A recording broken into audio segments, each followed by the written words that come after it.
Good morning, everyone, and welcome to Agency, the Power of Architects, Inside, Beside, and Beyond Practice. I'm Jacob Rydell. And I'm Andre Solari. And we are the co-chairs of the AIA New York Future of Practice Committee, which has organized today's event. First of all, thank you for joining us today, both here in Teffel Hall at the Center for Architecture in Manhattan, and also online all over the world, especially on a Saturday morning and a beautiful June, as you can see outside. We're going to try to leave the windows open today so we aren't completely enclosing ourselves in the darkness here. Today we are going to examine agency and the power of architects to impact spaces, places, the world, and the world's peoples. Given this fact, it is of particular importance to us to begin by acknowledging that the Center for Architecture, where we are today, sits on unceded indigenous land, specifically the homeland of the Lenape peoples. We acknowledge the genocide and continued displacement of indigenous peoples throughout the colonial era and beyond. The island of Mannahatta and Lenape-Hoking has long been a gathering place for indigenous people to trade and maintain kinship ties. Today, these communities continue to contribute to the life of the city and to celebrate their heritage, practice traditions, and care for the land and waterways as sacred.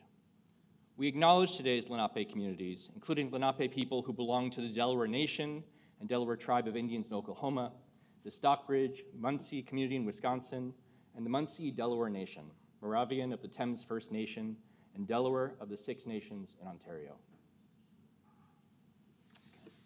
So as some of you may know, the Future of Practice Committee is relatively new. Here at AIA New York. We launched in February of 2021, and we see the committee as a platform for critically examining the profession and the practice, asking the hard questions and what lies ahead and how to improve that future. And we welcome any and all individuals who are interested in joining us and shaping our programming. Today's symposium is our fourth public event. So last winter, we co-sponsored a dialogue on unionization in architecture that was put together with AIANY.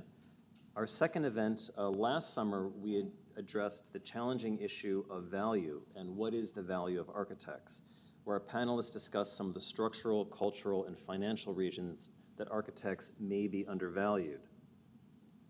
This past December, we organized a full-day symposium, AI plus A, which was one of the first of its kind to examine how AI is being used right now in architectural practice and what the near and longer term impacts of AI will be on the profession. For those of you who were not able to attend those events, the recordings can be found online on the Future of Practice Committee website. So if you're interested in getting involved, please join us for our monthly Future of Practice Committee meetings, which are held on the first Wednesday of every month here at the Center for Architecture from 6:30 to 8 p.m. And we operate in a hybrid format, so you can either be here or join us online on Zoom. So before I pass the mic back to Jacob, who's going to introduce our topic today, I just want to acknowledge a few people. So first off, I want to thank Shinru Liu, John Mikesh, and Aisha Polat, members of the Future of Practice Committee, who have created all of the beautiful graphics, flyers, and announcements that you see today. Thank you as well for the committee members who have, in addition to helping organize this, have also volunteered to serve as moderators. These include Xenia Ajubi, Michael Canton, Nicholas Desbins, Ivan Falconer, Dennis Sheldon, and Robert Young. And finally, thank you to the AIA New York staff who made all of this possible, especially Salmata Kaba, Suzanne Mex, and Joseph Corbin, as well as AIA Chapter President Gregory Schweitzer and Executive Director Jesse Lazar.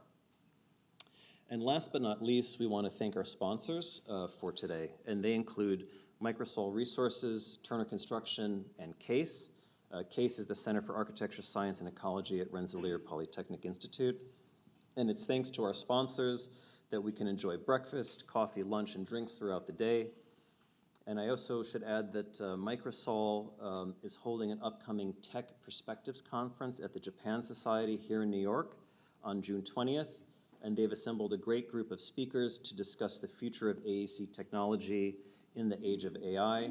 So if you were here for our December AI plus A event, you'll definitely want to check that out. And they also have some of the same panelists. And before I pass it on to Jacob, I also just want to thank Jacob. He's been doing a lot of heavy lifting I just had a baby like 3.5 weeks ago, so he's kind of taken on the brunt of this. So I just want to thank you for that. I really appreciate it. So, Jacob. All right, thank you. So now let's talk about agency. How are we even defining this word, you might ask? Many of us perhaps learned in a long ago or not so long ago professional practice course that architects often act as agents, advising and working on behalf of and in the interests of their clients. This is in contrast to, for example, vendors who are contracted to provide a specific product for an agreed upon price.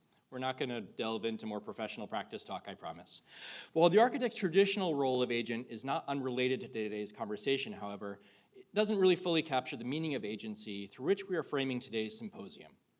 Rather, today we seek to explore something even more basic, something that is both an object of desire and a source of anxiety deeply rooted in the culture of architectural practice, as demonstrated by countless statements and articles published by architects in their professional journals extending back at least to when the profession of architecture was essentially created in the 19th century. What I'm talking about is that second definition of agency you see on the screen right now. To quote, the capacity, condition, or state of acting or of exerting power. To put it another way, today we will be critically exploring agency as a measure of architects' ability to have a seat at the decision makers' table, to dictate terms, to exert authority, to choose freely the projects they wish to undertake and who they wish to do them for, to operate independently of patronage, to not only provide design intent, but to make that intent reality. We could go on. To this end, we have assembled 4 panels today to explore how architects can find agency both through conventional and non-traditional forms of practice. The first 3 of these panels examine working in innovative ways inside, beside, and beyond architectural practice, ultimately to create and shape better spaces and places. The 4th concluding panel, made up of individuals who are not architects, will ask the essential question, why should or shouldn't architects have more agency in the first place? And if they do have more agency, to what ends are they wielding it? A note about today's format. Each panel consists of 4 panelists and 2 moderators. In order to provide time for a robust discussion, which we invite both our in-person and remote attendees to participate in, instead of individual presentations, we've asked each panelist to respond with a single slide only to the following prompt. This is who I am, and this is what agency means to me. Following brief introductions, you can find the full bios for all of our participants today by using the QR codes that are around the room, and I guarantee they work from a great distance with your phones, so I encourage you to do that. It's also in the chat for those of you who are attending via Zoom. Each panelist will speak in quick turn to their single slide, and then the conversation will be off and running. Ultimately, today's discourse aims to shift prevailing conceptions of practice and probe how technical, political, cultural, economic, social, and artistic forms of power can, should, and should not be deployed.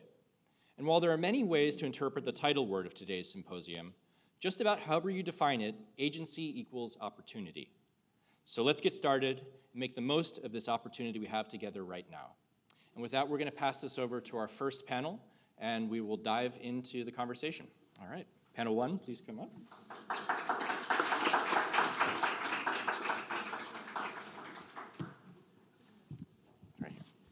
Go. And before we'll do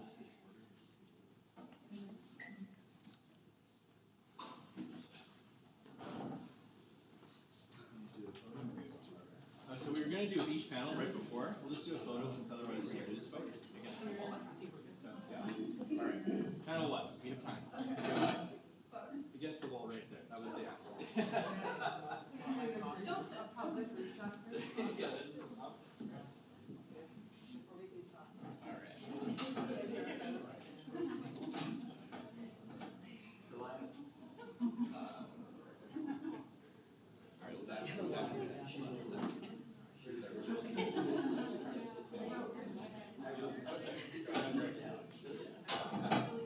We'll get this smoother as the day goes on. All right.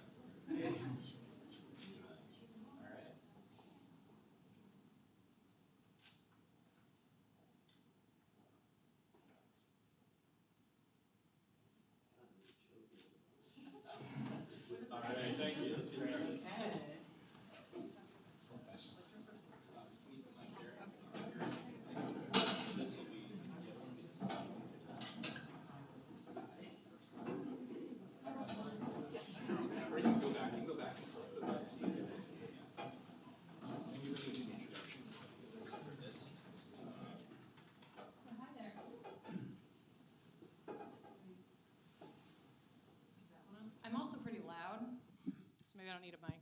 Oh, that one's on. Hello, hello. Okay, for the recording. Hi there.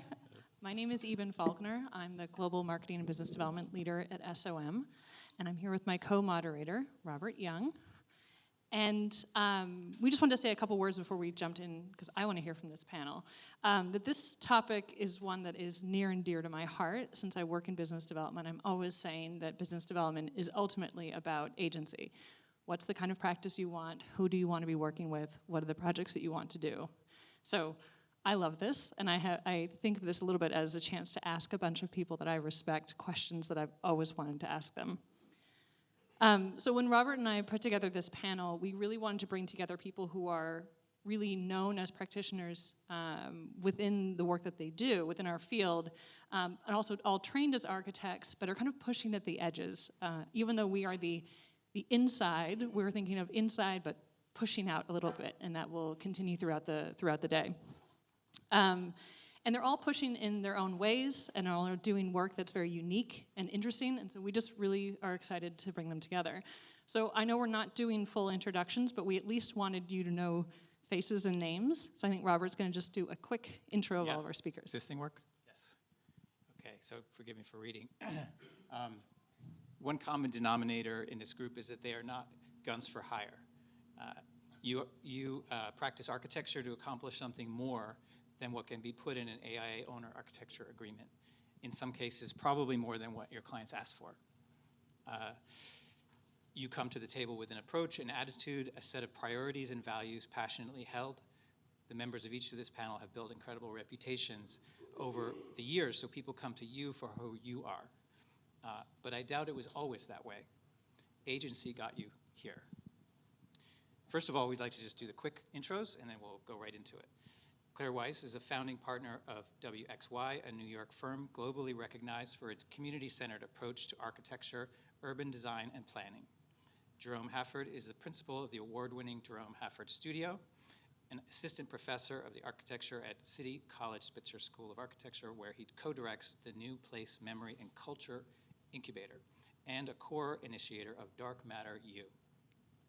Billy Faircloth, FAIA, is a design leader and educator who has transformed practice-integrated research and earned a national and international reputation for demonstrating its value, methods, and outcomes. She was a partner and research director at Kieran Timberlake and is now the co-founder and research director of Built Buildings Lab.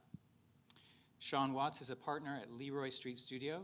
He helped develop the firm's approach to public work and where members of the community are more directly involved in the design and building process. Sean currently serves on the board of directors at Hester Street as well, which you'll hear about later. All right, so first we're asking everyone to go through their slides.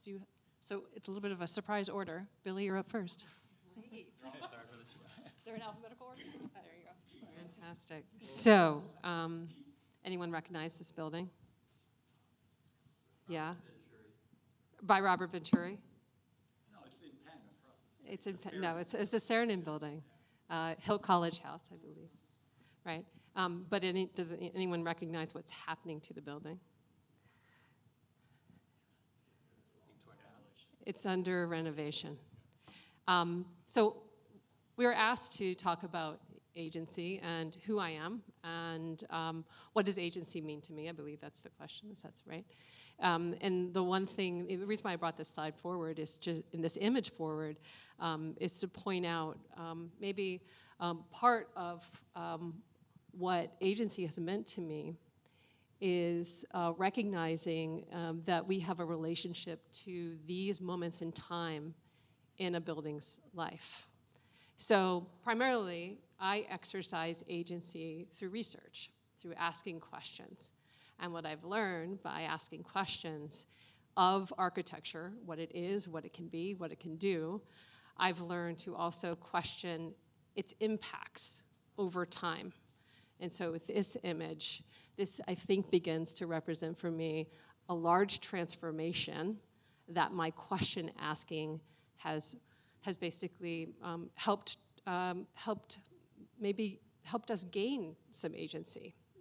In that, we can now talk about things like embodied carbon. We can now talk about things like larger impacts from sites that exist far afield from the site of architecture, we can now actually begin to talk about much, much larger impacts that our actions and our agencies extend. So this is one brief moment in this building's life. This building will continue, but it represents something very particular to this building's life. It is being undone to be revalued, which is a very important aspect of this building's life, but also an important aspect of, I think, our agency. I'm gonna stop there. This is a hard question to I know, answer. we start with the hard ones. Yeah. We have some softballs later, I think. That's me. Hi, my name is Sean Watts. I'm a partner at Leroy Street Studio, which is an architecture firm down on the Lower East Side. And we are known, I think, partly for our houses. We do a lot of residential work, single-family residential work in the city and abroad. And we also started a construction company, which helps us to gain agency, which I can talk about a little bit later. Another thing we're known for is the founding of Hester Street back in 2000, give or take. And that was something that you'll hear a lot about later because we're fortunate to have Ava Alagood here, and she will speak on the panel at the end of the day. But what I'll say here is that we, in terms of agency, I think a lot when you start a small practice in New York, it's all about how to have power to do the work you want to do, quote unquote, good design, stuff that we learned about in school. And there are just so many obstacles and roadblocks and uphill climbs, it just seems impossible. New York City, I think, exacerbates that. It's one thing in the private realm, where it's a little easier, budgets are higher, clients are motivated, contractors often are motivated. And so that's kind of like, in a way, kind of la-la land for us. It's a happy place to do good design. That said, I think we still found that starting the construction company was a way to get more, to be able to spend more time, because in the end, good design requires time, it requires good data, it requires a kind of a healthy environment and you know, partnerships where everyone is kind of pulling in the same direction. So the founding of Hester Street, which I'll talk about in a little bit probably, led us to this idea that everyone deserves good design, not just clients who can afford to pay large design fees. And so Hester Street was a way, kind of an innocent way of just going out into the neighborhood and trying to help, trying to ask the question, what is needed here in this neighborhood? And we learned very quickly that many times, almost more often than not, the answer was not architecture. Not new buildings, not sort of what you architects are typically aligned to give. And so that was difficult to hear and to experience. And so, but what it led to was this idea that there were a lot of tools and abilities that architects have that are desperately needed in the community. And it's just the typical practice of architecture isn't a great way to deliver them. So almost kind of by accident, we started this not-for-profit in order to really reach out. That has evolved quite a bit in 20 years, which we can talk about. But the reason I put this slide up was because we, even though Leroy Street and Hester Street evolved, and you know, ended up being kind of separate, you know, but one of the things that we learned from that process is that there are ways to get end users and community members really, really deeply involved in just building design. So on the left is an affordable housing project we did on Houston Street, where we worked with high school students from the neighborhood they kind of welcomed them onto the design team to work on this facade design. And so we came up with tools and metrics to do that. And you know, I think today they would walk by and point to that building and say, I had a hand in that. I actually made a mark on that building and I recognized my mark. So that was a huge example of not only taking agency, but giving it back, I think. And on the right-hand side is another project we did, which is a branch of the Brooklyn Public Library in Sunset Park, where we worked with high school students to design these very large, kind of hard to see the scale, but very large solar shades. And it was kind of a parallel process to the typical architectural process, which we also did, where we layered in a lot of work with community members in order to change the final outcome and to actually physically make something that the students had a direct hand in. And that really, when we did those two projects, we felt the agency. We felt the giving away of the agency and seeing the response of the community and the response of the participants in the program. You could really see them light up and really, and also feel the power. So that's all I'll say.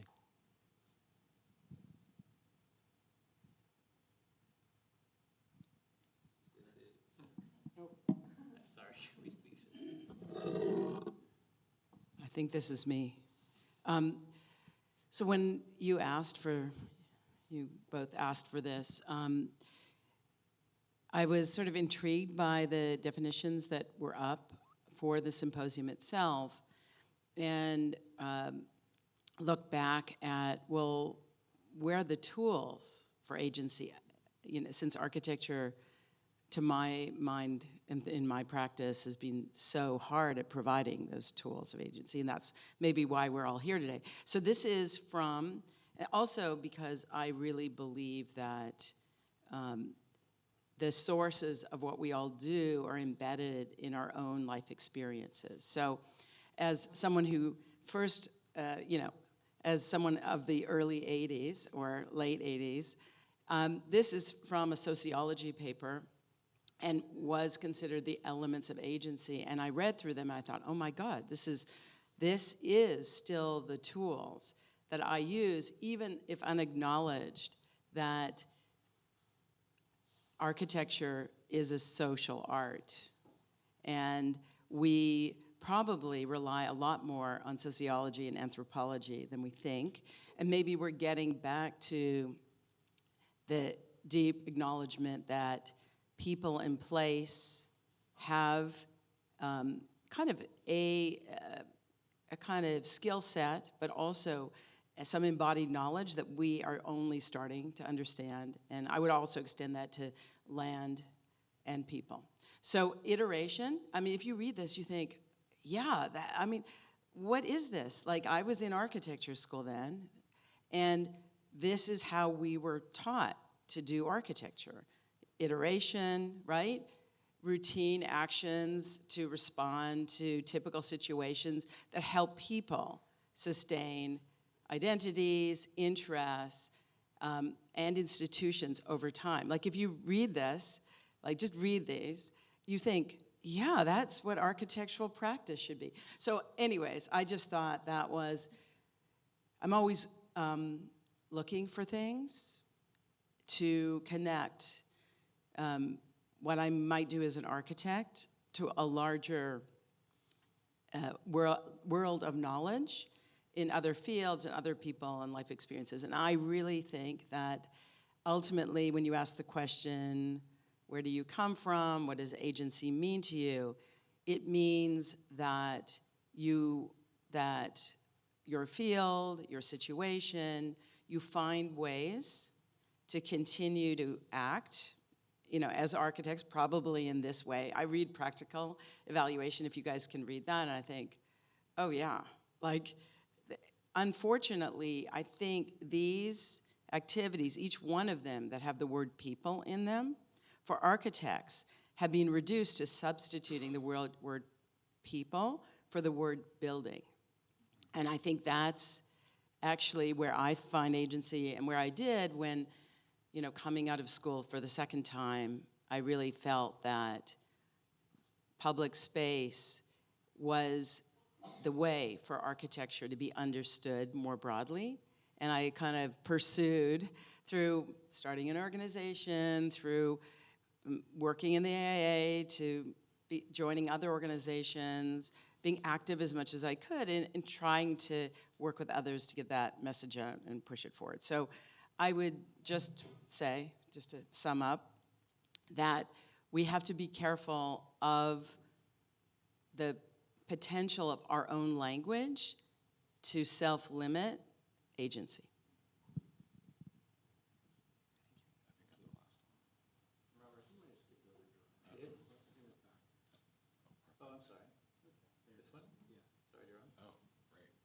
Spontaneous order change.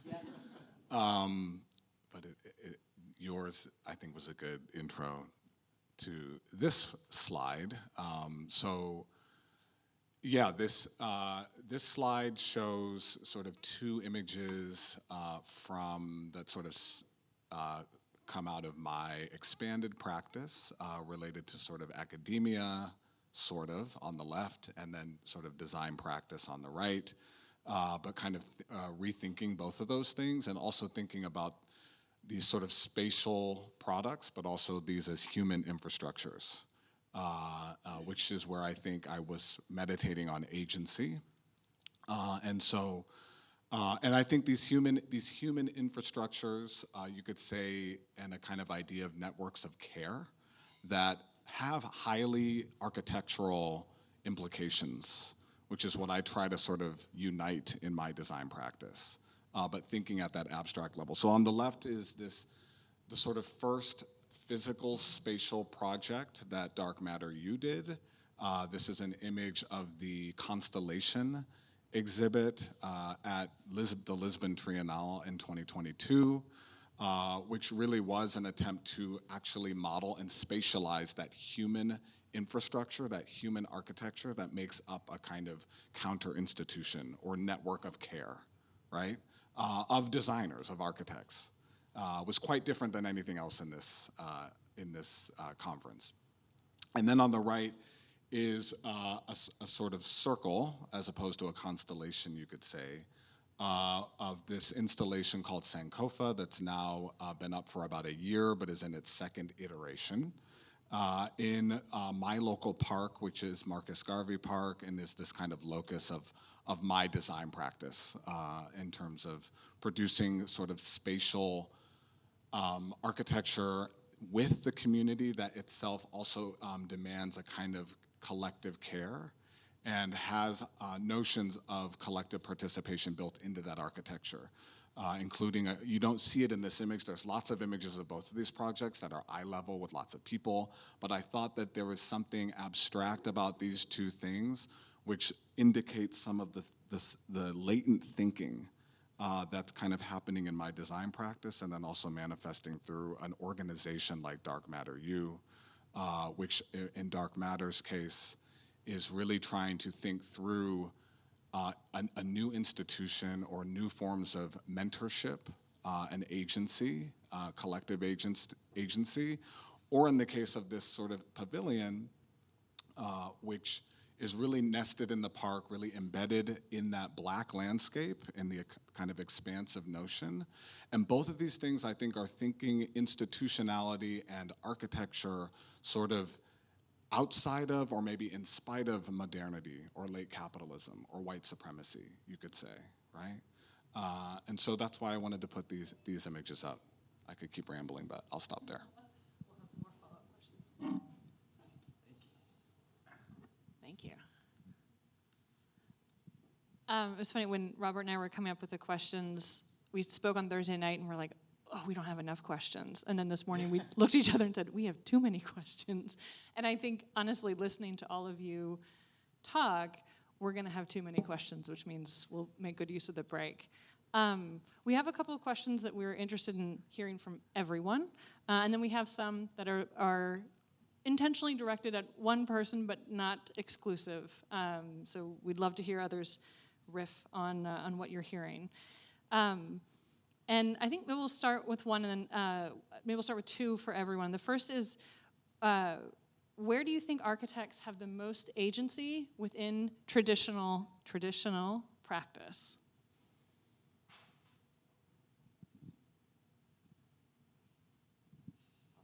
You can go down the line or Go skip. right to left. That's a hard one. I think the easy answer to that one is where we have more agency, where we're adding value. I think of going to a client or an end user and trying to convince them to spend time and money with our company, and I'm thinking of ways to make it seem like we are going to make their lives better or improve their situation, and do it quickly and affordably, and and with bringing a lot of beauty and aesthetic refinement to the situation. So I think that's typical. I think I feel like there's a degree to which the process, like Claire was talking about, is inherently powerful. and that when you start to get into it, whether at the community level or with private clients, it sort of speaks for itself. It's really kind of getting to that point of as a business, kind of pulling people in and starting to do the work. But I think in terms of where we've experienced a lot of kind of latent agency in the profession is the degree to which our tools are empowering. And so doing community work, for example, when we started doing the Hester Street work, we really didn't know how to do community work, but we started working with the middle school across the street and started teaching architecture classes to middle school kids and building community gardens. And it was actually, we realized that we actually had a lot of those tools at our disposal, a lot of the collaborative tools, a lot of the asking questions and representing things to non-experts in graphic form. It was all there. We just had to figure out how to do it. Now, it's complicated because we had dealing with middle school kids. I don't know if you've ever spoken to a class of middle school kids. It's really much more difficult than speaking to almost any other client. And so we said immediately, we need to partner with educators. So realizing that the partnership component was super critical to doing that work was a huge revelation. But again, it's what we do. We partner with engineers, we partner with other designers, and so we're theoretically really, really good at that. And just really embracing that component, not needing to own the work in terms of our ego, but really opening up the kind of authorship to a wider group. So I think that kind of learning through partnership was I think one way that we understood our own latent agency. All right, you bought me a little bit of time. Thank you. Okay, 3 thoughts. One, is there really a traditional practice? So second thought, I think at the end of the day, I tend to say this, and I think it is really like a design answer, but I always feel that that architects really across a number of all of our practice models are kind of culture makers. We are putting things out into the world, aesthetic things, urban things, urban ideas that sort of prefigure a new society and a new clientele for those things. Not always, but I think we're always doing that a little bit, which is really still, I think, one of the main agencies that we have as designers. And then I think that also has to do with professional culture. So I think there's a rhetorical power in how we as professionals organize, respond to things from our positionality as architects, how we respond to an RFQ, how we respond to a design problem. I think that begins to then have this kind of discursive impact on the larger kind of array of forces on us. No. So I'm really curious. In this conversation on agency, it's really interesting for us to sort of step back and perhaps take inventory of what we all think about agency. So if agency is the capacity to exert power and to cause a change, then in this discussion, as you come in and listen to us talking today, do you presume we're talking about architects having even more power? Like is this a big power grab? Or do we need to actually begin to acknowledge that there are different types of agency always operating in a situation, and they're always competing, or often competing. So in any situation, we are there sometimes representing ourselves, and we exercise individual or personal agency, while often also wearing the hat of exercising corporate agency, because we represent something that's much bigger than us. We work in a group, perhaps, and so we have this sort of intertwining between personal agency and corporate agency happening. At the same time, there's moral and ethical agency, which is really based on, it's basically the beliefs that we use to actually determine what's right to do in the first place. But then we're also going to layer on top of that design agency. So what is design agency, or what is architectural agency? And is design agency the ability to use the design process to shape the world around us? And if it is actually that, there's a component of right and wrong there, of course. course, because here we're talking about whose world are we shaping, whose vision are we enacting, just as there's also tension between exercising personal design agency versus corporate design agency. So in this sort of complicatedness of getting together in groups and trying to make decisions, in my experience, architects have often felt like they're in this position of having to influence a decision. They're appealing to decisional authority. So often our labor is used to create value arguments. How many of you have done assessments, analyses, drawn conclusions, hoping to win an argument, or hoping to shape a decision, or hoping to move something forward, presenting it as best as possible, only to have the decision made on other terms, right? I'm not even answering your question, but I think like when we think about how complicated agency is, for me, I have taken up the agency of the question mark.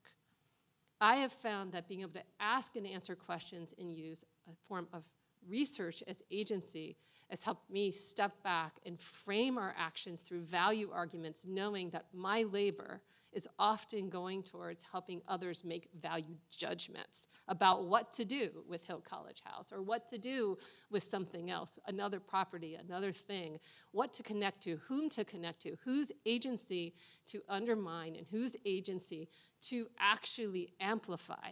We are in the middle of an incredible agency story every time we walk into a decision. Yeah. So that is really hard to like say anything after. No, it's great, but I think I want to talk a little bit about just reflecting that the slide I put up assumes, right, that the means by how one creates agency can actually create good, right? But I think the real core question in architecture is that assumption is not broadly held, correct?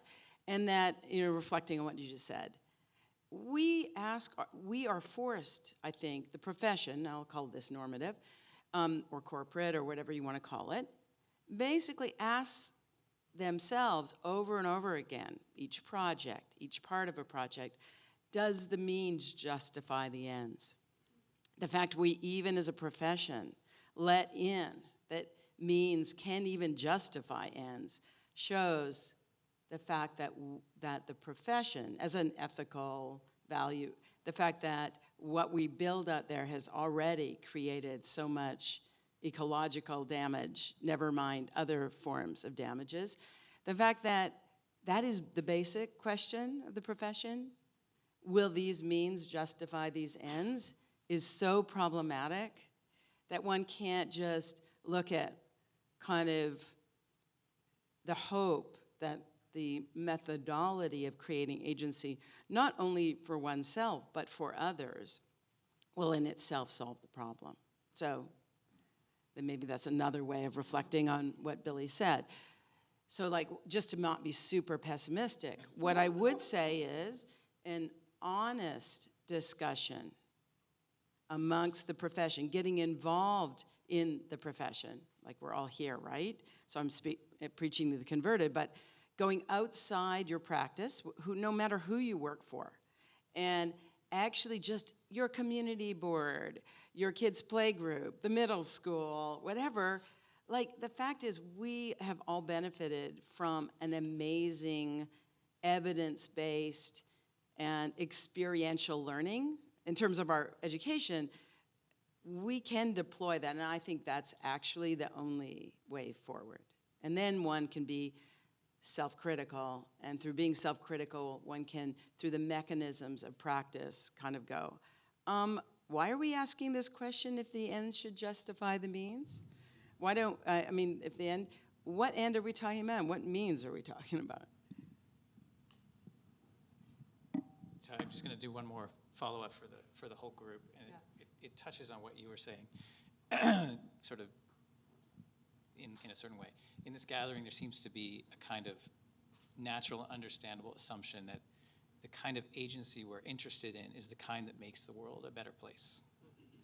But the agency can also refer to one's own lot. You know, for example, being recognized among peers for excellence, being well compensated, having a sense of control, which most people prefer to the opposite. I'm curious if the members of this panel perceive this tension, and if so, how? Is there a Venn diagram of the greater good and self-interest? Is it one a subset of the other? Is it yin-yang inseparable? Is it a non-issue for you? Okay, since I went last, I'm going to go first. So let's talk about money.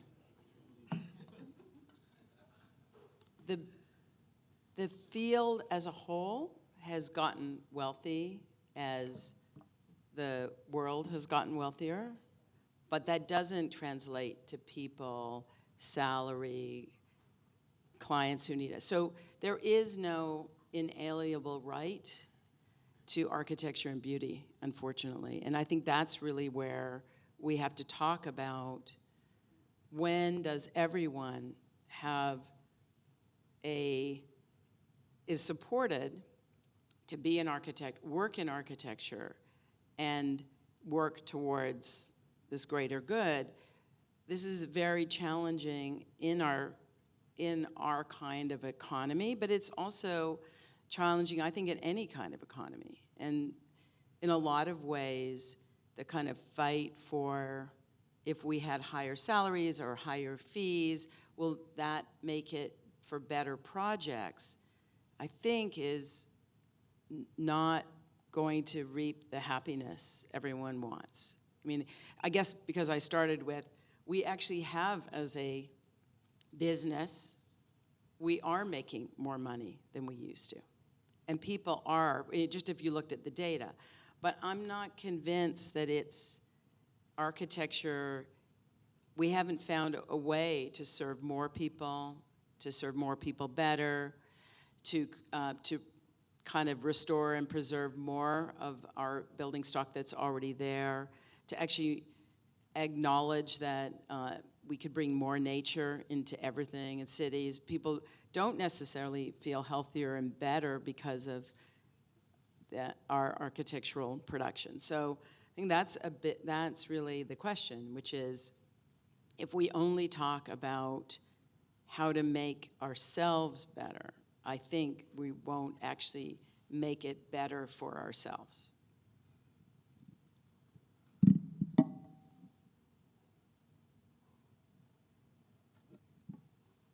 Okay, so the one thing that you said is, you know, this assumption about we want to do good, right?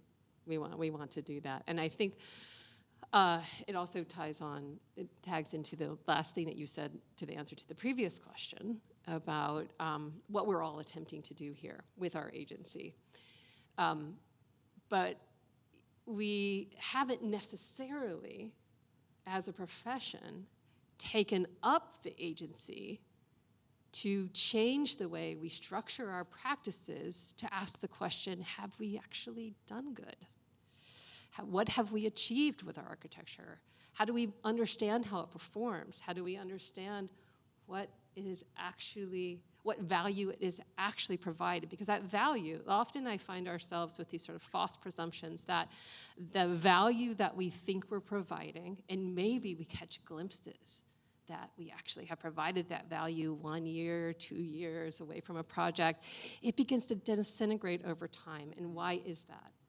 It often has a lot to do with not only the fact that architecture is instantiated physically, but people inhabit architecture, and they themselves are working out and working on the way that they use, interact with, and the values and goals that they can achieve through the buildings they inhabit. And so there's a huge feedback loop that we are actually never, we're not actively taking up our agency to understand. And we can. We have the methods, the capacity to do this, to shape this conversation, both through policy, through legal means, through economic means. There's actually a way to do this kind of work, that we can do that work. So I have taken up, to answer your question about the sort of intertwining of basically personal agency and corporate agency. and the idea of exerting power through both simultaneously. I personally have taken up the agency of being a transdisciplinarian and putting collaboration first and trying to find a way of using questions to work at and work on new knowledge for architecture. That's the kind of agency I have taken up. And I can do that because I can work with people, like people that are on this panel, on the things that are happening in other parts of architecture. Architecture is not monolithic.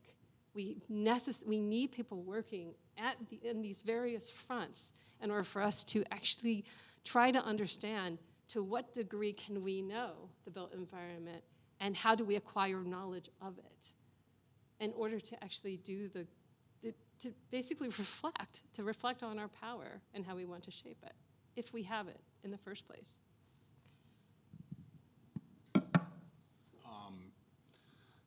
Yeah, these are brilliant comments. You know, you said let's talk about money. We can talk about capitalism, which I think you're implying as well. When it comes to, you know, something that is thoughtfully designed or beautiful or in service of, you know, in sort of authentic service of people, often comes in direct contrast to these economic forces, right? In an office or in our practice. And I guess to sort of touch on my slides and kind of why you said you wanted me here, you know, just anecdotally, but these are things that I think about a lot, are that some of these sort of professional structures also begin in academia and mirror academia as well. These institutional structures that are competitive, inherently competitive. So we're inherently competing against one another, sort of within architecture school or most programs. And then we go out and then we compete against one another as professionals. Even in the context of a kind of professional association, we're still kind of in this competitive framework, which is one of the things that I'm sort of critiquing in a lot of what I try to do. That is not to say I've found a way out of it, but you know, we in Dark Matter U, we just took this freedom ride to visit some HBCUs. And it was really revelatory to me because, you know, say what you want about the conditions surrounding, for example, that kind of academic project or institutional project or architectural project. There were fundamental differences to those institutions versus sort of other kind of mainstream, you know, predominantly white, late capitalist institutions, because there's less of an inherent competitive model, for example, right? There's a different ethic undergirding one's education and then perhaps one's sort of relationship to these sort of larger infrastructures, which might affect then how you practice or whatever. So I'm just kind of naming that these things have to do with sort of nested systems and how we relate, and then how our practices relate to one another. And I think there are other ways. So I take time out of my day or my job to mentor, you know, younger professionals and academics through an organization like that, or like this, or what we're doing now. And I do think that sort of great design, mutual aid comes out of that. But it really takes a kind of effort and sort of a critical mass to sort of look at the sort of payoff that comes out of a project like that has to do with a kind of mutual aid model versus a sort of inherently competitive model. I think I hooked you there. I'll just say a final word on from the kind of everyday practice level, because we are often talking about the this question of power and how do we use our time. So, you know, we do residential work, which is more profitable, and, you know, to some degree, I think there's maybe a tradition in the profession of taking some of that and reinvesting it in pursuing other things that are maybe not directly, from a business point of view, as remunerative, or maybe a little bit more challenging to accomplish. So I think, you know, without Leroy Street Studio kind of doing houses in the late 90s, there would be no Hester Street. There would be no kind of, there would have been, you know, no ability to kind of spend that extra time and energy in our kind of Lower East Side backyard laboratory to figure out what that was. And so there's kind of an inherent, just like deeply practical question about, putting food on the table, charging fees, and how do you, because architecture is so darn hard just every day, how do you make extra space to do that extra level, being involved in academia is a great kind of traditional way of doing it, joining together with other kinds of firms, doing more kind of hybrid, kind of teamwork is another way of doing it. But I think there's a fundamental question in terms of practice of how do you make time and space to ask some of these questions when you're just trying to get the next project done, and so for us, it's really the hybrid model really was a way to make that space. Starting it, we didn't start a not-for-profit in order to, we wanted to do public projects. We were in New York City. We couldn't get public projects. It's like there's a whole specialty, which I think Claire's a rock star at, of getting and like really doing like amazing public projects. And as a young architect on the outside looking in, it was like, how do you even get a seat at that table? And so we just started doing random, small, community scale interventions in the neighborhood. And it was very gratifying, but it wasn't buildings. And so we were always kind of challenging ourselves.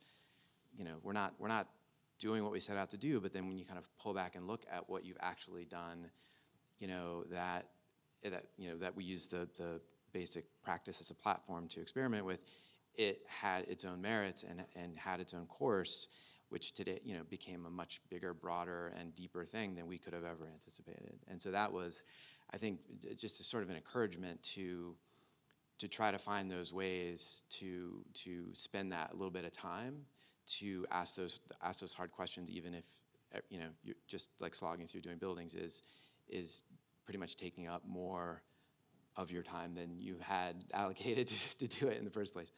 So which I think we'll talk about a little bit more in a bit. Thank you. There's so much, unsurprisingly, there's so much to dig into with this. And I want to go back. I think now we'll switch into the place where we have kind of specific questions for specific folks. And Claire, I'm going to start with you. And one thing I remember when I moved to New York, and I didn't have a family yet, and I had more free time, I would go to more events on weekends and evenings. I don't do those things now except for today. Now I host them, one a year. But I remember when I went to them, I always saw you. And it was like, who is this woman who attends? I see her at RPA. I see her at unsurprisingly, Design Trust for Public Space or Urban Design Forum. And I'm curious, you touched a little bit about being engaged with your community and the kind of strategic alliances that you formed. I'm curious if you could, and maybe with examples too, because I think it's always really nice to hear a specific story of how did that become so important to you? And can you talk a bit about one organization or affiliation that really helped you develop a sense of agency, either as an individual or as part of WXY?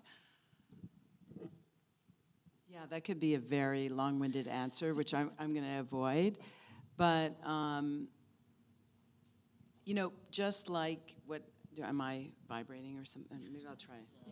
Oh, just this. Okay, fine. I think there are scales of engagement, and I get back to the idea of progress and architecture being a social art. I think it's really important, and the knowledge exchange is critical. So as a young architect where I was teaching at 3 schools at the same time in order to do very small projects, in my head at the time, I was really bothered by, you'd walk around New York, and in fact, some of the things we'd working on, where one architect would take an entire apartment or interior designer, and you'd essentially demolish it and throw it on the street.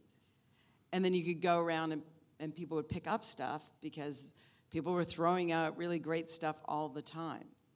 And I thought, I can't do that. Like, I can't be part of like, and this was a waste not, want not. I can't be part of throwing good things out on a regular basis. So I was like scratching my head, and I thought, how am I going to get around the fact that it seems like that luxury housing and academia is the only way to form a practice? So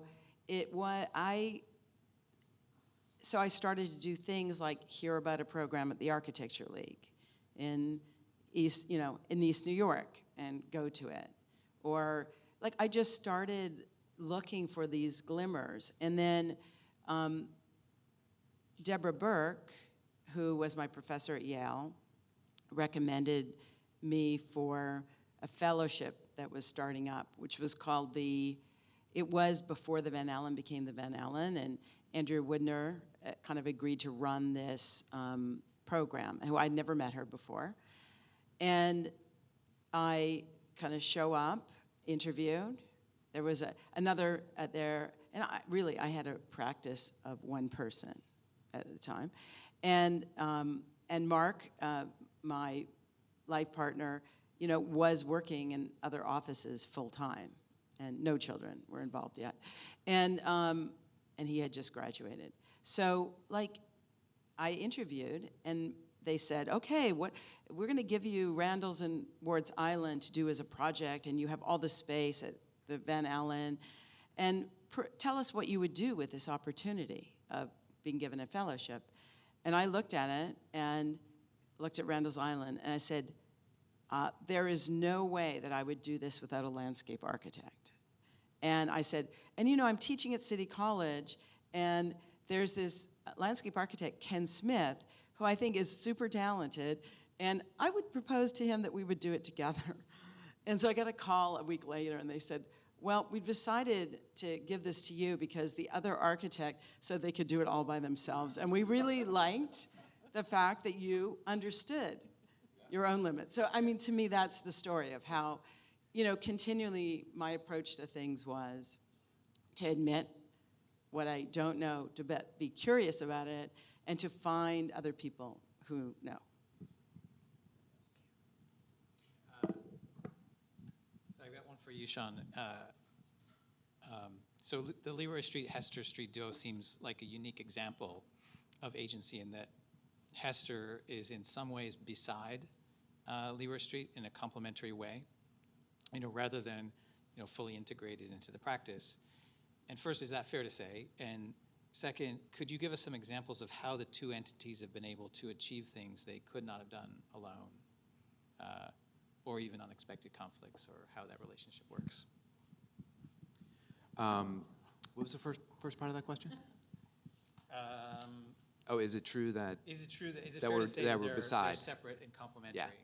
So I talked a little bit about it. So the idea of doing kind of community design in our neighborhood back in the late 90s was, it was fraught with this lack of building projects, to actually do. So in the beginning, it was, we could work on a garden project across the street, but we had to get funding for the education component, or we had to get funding for, through a kind of community design grant, right, where we're going to be using, essentially, kind of creating a hybrid approach where we might be working on a public space project, but, getting funding through different avenues.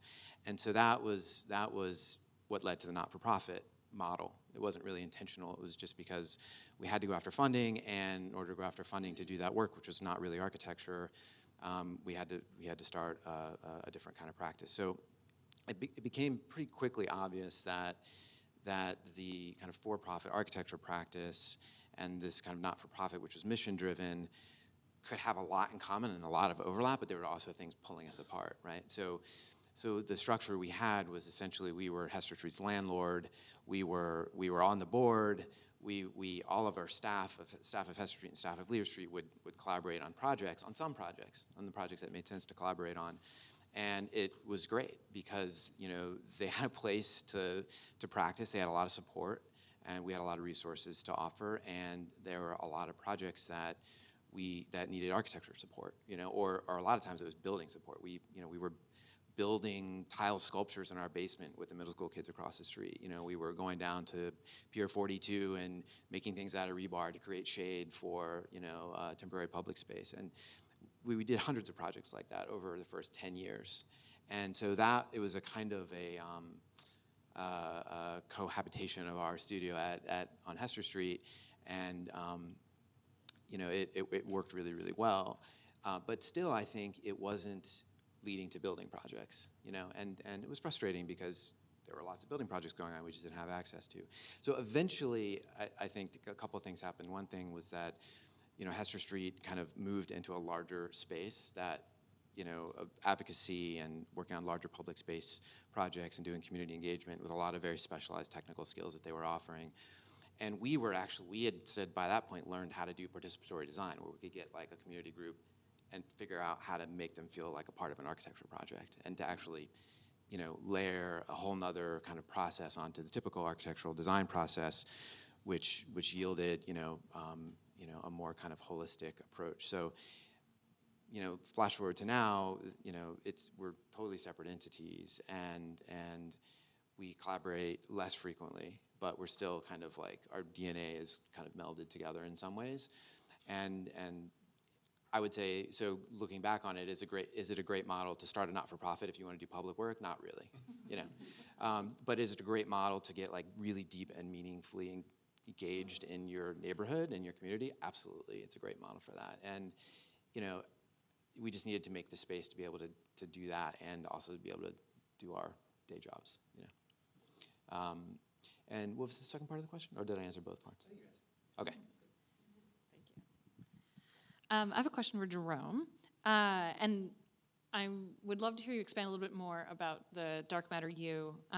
So this idea of building a practice through teaching is quite common, and I don't mean common as in low, but like it's a thing that I've seen lots of people do. I mean, Claire, you talked about how you were teaching in 3 places at once, which is crazy.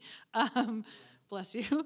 But I'm curious if you can talk about what you all are doing with Dark Matter U, and what that has meant for your practice, but also maybe just to hear a little bit more about Dark Matter U if there's people who are less familiar with that. So how has that new kind of teaching practice, you can bring it back to agency, or you can also just tell us about it.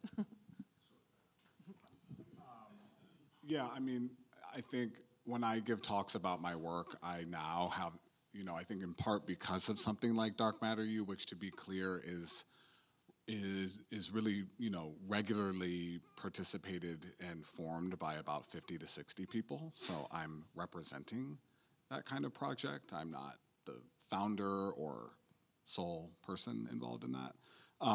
I've started to I have this other network diagram at the starts of talks about my work that say like expanded practice, and it has activism, teaching, built work, and research, I think, which is kind of like, this sort of like gimmick, but it's actually legitimate. It's how I'm sort of defining a practice, right? And we've sort of been talking about the other things that we do that are very inherent to who we are, and also like what it means to be a practitioner. And so DMU kind of floats with it between, I think, like academia and research or something. But for me, and also this has to do with also, the only way that this also is like doable time-wise is that those things they do authentically feed one another. There's sort of activism and research that then sort of comes into the design practice, or that sort of filters through academia, really around specific sites ultimately, or often. So DMU formed, in 2020, so that we're really looking at 4 years, really right now, that Dark Matter formed, with a kind of like aggressive social media campaign that has slowed and become more intentional.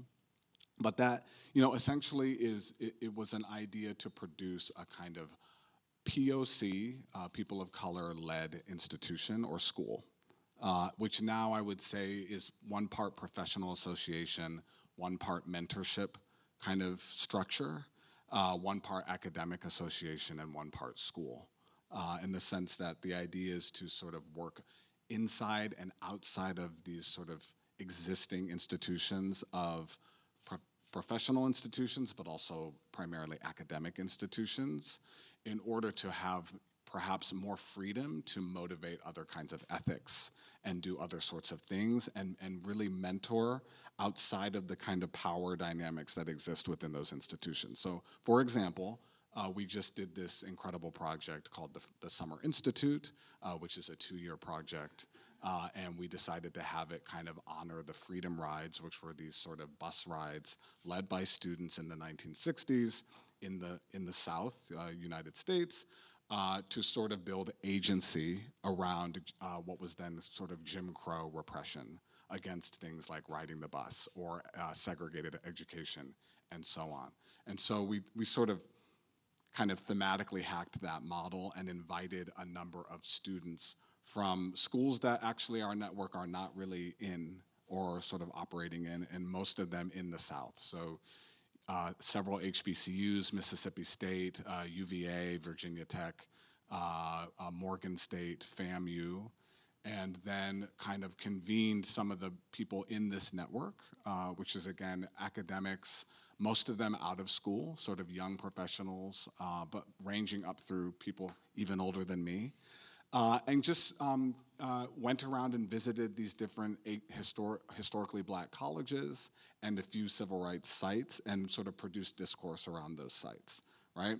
And in one sense, there's a kind of knowledge production happening, but more importantly, there's just a kind of kinship and relational mentoring happening outside of like, you're my professor at my school, and we have this kind of like known power dynamic that we have to abide by, but really sort of bringing people together intergenerationally to sort of to kind of encourage these folks to stay in the profession and sort of innovate on what the practice models might be. Is that a good answer? Yes. I have more follow-up questions over drinks, yeah. So many questions, and I definitely have one for you, Billy, but before, I think we'd like to open it up to the audience. We've got about 20 minutes left. So we can bounce around, we can ask some questions, let you guys ask some questions if you have any, and then maybe ask a few more of ourselves if we have time. Does anybody have any questions for any of our panelists? Can this reach? Oh, there we go. I'll walk around. Okay. Hi. Do any of you take issue with the definition of 1B, which is the relationship between a principal and that person's agent? Is not the problem that we in architecture as the principals are our own agents? If you're in music, my agent got me a gig on the Ed Sullivan Show, or my agent got me a gig at Muammar Gaddafi's birthday party. You know, to cite what the agent does. An actor, when he or she gets an award, says, I want to thank my agent.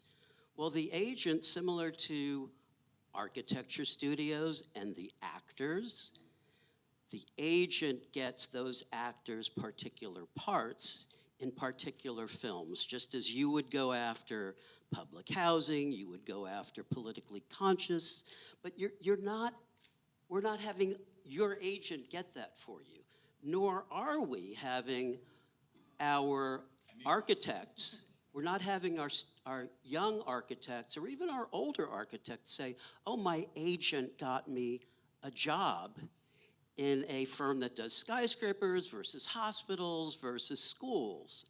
So isn't the problem that we don't really have agents? And as, let's say, the AIA doesn't act as our agent to the city to say, well, we only do prescriptive design, we can't do performance-based design. We need to change that. Otherwise, the insurance companies are dictating what windows we can use, as opposed to letting us be more creative and saying we don't need those types of windows. We can do air flowing through the building. So isn't the basic question I have is, isn't the problem that we don't have agents? I think that's my job. I can't afford Eben yet, but I'm working on it. I mean, I know I'm not on the panel, but I'm here and I'm holding a microphone. So as a business development person, I have joked sometimes that I'm like an agent. And I remember once thinking maybe I should start an agency where I'm actually an agent. I remember talking to a friend who was in a similar role in a different firm. And this is we should talk about this more over drinks. I think that it's provocative because there's a really dominant model in architecture of what in every other industry is called the seller-doer, but I call it in architecture the doer-seller, because most architects, if you talk about sales, it's like giving a cat a bath. Like I don't know if I've never actually given a cat a bath, but I've seen pictures where the limbs go in every way but in the water. Most architects are deeply uncomfortable with the concept of selling and are very comfortable with doing. And I would personally love to see more conversations, more comfort, more skill development with that, I'll say the S word, sales, because I ultimately think that's about where you are going to have an impact. It's not the only way to have impact, but it is one important way in the current economy in which we live to have impact. But I think it's fascinating to ask the question of why the agent model hasn't become more common in architecture. The analogy that you're drawing, Paul, I can only take it so far. For me personally, in my own personal agency, putting architects in the positions of being stars. I don't think that's what you mean, but what you're talking about is how we become, who represents us. And what I think is really interesting about your question is that it actually brings up this issue of, or this transformation, I think, within our profession. I don't know if it's transformation. There's going to be a long history of this, but basically, architects have also taken up the agency of advocacy in doing work on committees, and actually showing up to change and transform policy. And if that's not being an agent for ourselves and actually connecting back to the capacity to do what we believe might be the definition of good, I think that's an incredible form of being both. While we're not directly doing the thing that makes us uncomfortable, which is getting up and selling and pitching, I think advocacy, there's a role that we've taken up through the power of advocacy that is much more about all of us getting together and advocating for positions that I think is really important to our ability to be represented in the room, if that makes sense. I want to hear others talk, but you know, it is a really interesting example. And also, I then start thinking about Hollywood, and I don't want to be in that industry either. So I think what you're also bringing up are what is the ethical kind of impetus of the agent, right? You know, I love I'm gonna talk about the film Mommy Dearest, but you know, she's like, my agent got me this screen time. I mean, think of the toxicity of an industry like Hollywood, right? So I think we also have to think about what are the ethics behind a kind of agency framework, and that becomes really interesting, especially in this room. You know, the AIA is in a way one of our ways. You know, if you're a member of the AIA, that we produce a kind of like agency structure. But others talk. Well, I think that's one of the reasons why many of us, but for me, I really wanted to find a way to do public work, because it seemed really clear that it didn't take an agent or a friend of someone or a kind of insider position. It was just like you applied. It was merit-based, there were grades, you kept working at it. But I do think that that's sort of the opposition idea in procurement, in architecture. This idea of, you know, DDC adopted it, which is, you know, basically quality-based design standard. You know, our advocacy as an industry in terms of who represents us is to advocate for fair procurement, for quality-based procurement, for all of the things that would make the industry better and hopefully less toxic. Now, what I would say is I think that's just not enough. It's been so limited, the adoption. And most importantly, private actors, developers who affect the city a great deal, none of their procurement is transparent. Institutions, none of that procurement is transparent. So it's very difficult to imagine getting anywhere in the world I just described with that alone. So if we don't want to then kind of have what the music world or Hollywood has, which has come up for a reason, and we know that the procurement approach, which is to really influence the basis by which both projects are kind of described in an RFP, but also what the selection criteria might be, then I think we've got to come up with, to Billy's question, a deeper bench on who represents the role of architecture, space, people, and who does it, i.e. architects. So we really do need to have a deeper bench there. And, I've often felt that I stopped teaching primarily in architecture programs and tried to I taught at Wagner, and now teach at SHAC, which is the NYU's real estate school, once in a while. And I feel like maybe that's really the deeper issue, which is how to define clients and how to see more people as clients. Because I'm not sure the agent thing will work. Any other questions? Yep. Thanks. Thank you, panel. I had a question about, in terms of the execution of agency. There's a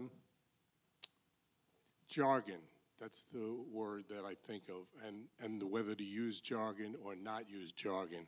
Years ago, there was at the AIA, there was a seminar given by a man named Frank Stankiewicz, I think his name was, who was a marketing and business development expert.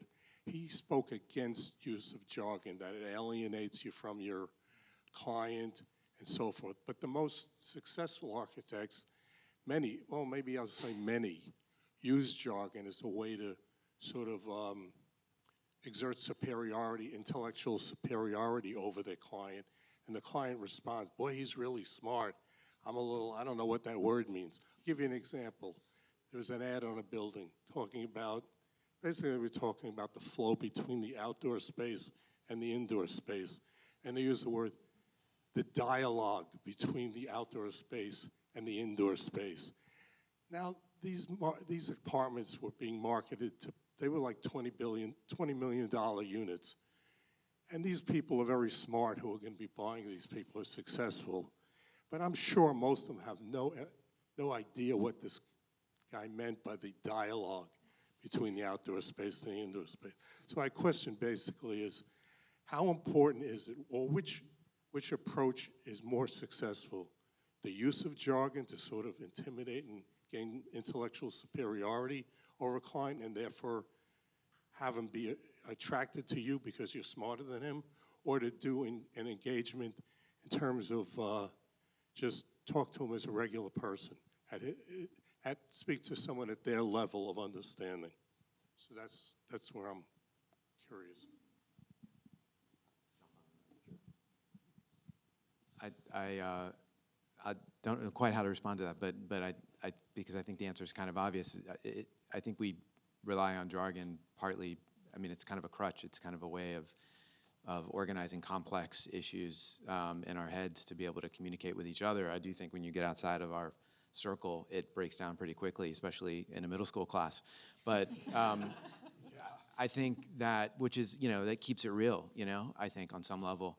And having, spending a lot of time in, community engagement meetings or, working with people outside of our creative realm, it keeps it real. So I just think that it's the kind of work you're doing that is gonna,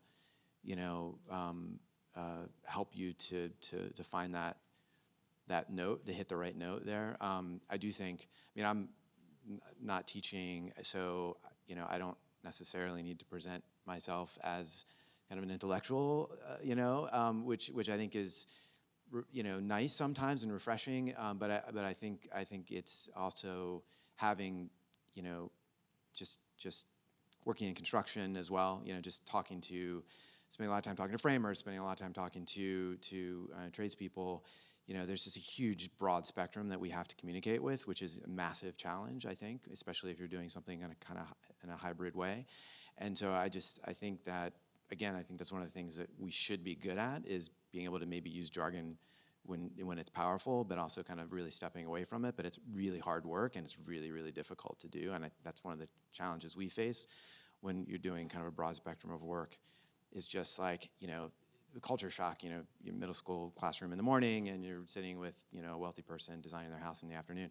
It makes your brain hurt, but it's also kind of, thrilling in a way to be able to speak to a cross section of New Yorkers in a given day, as opposed to like being in one kind of zone.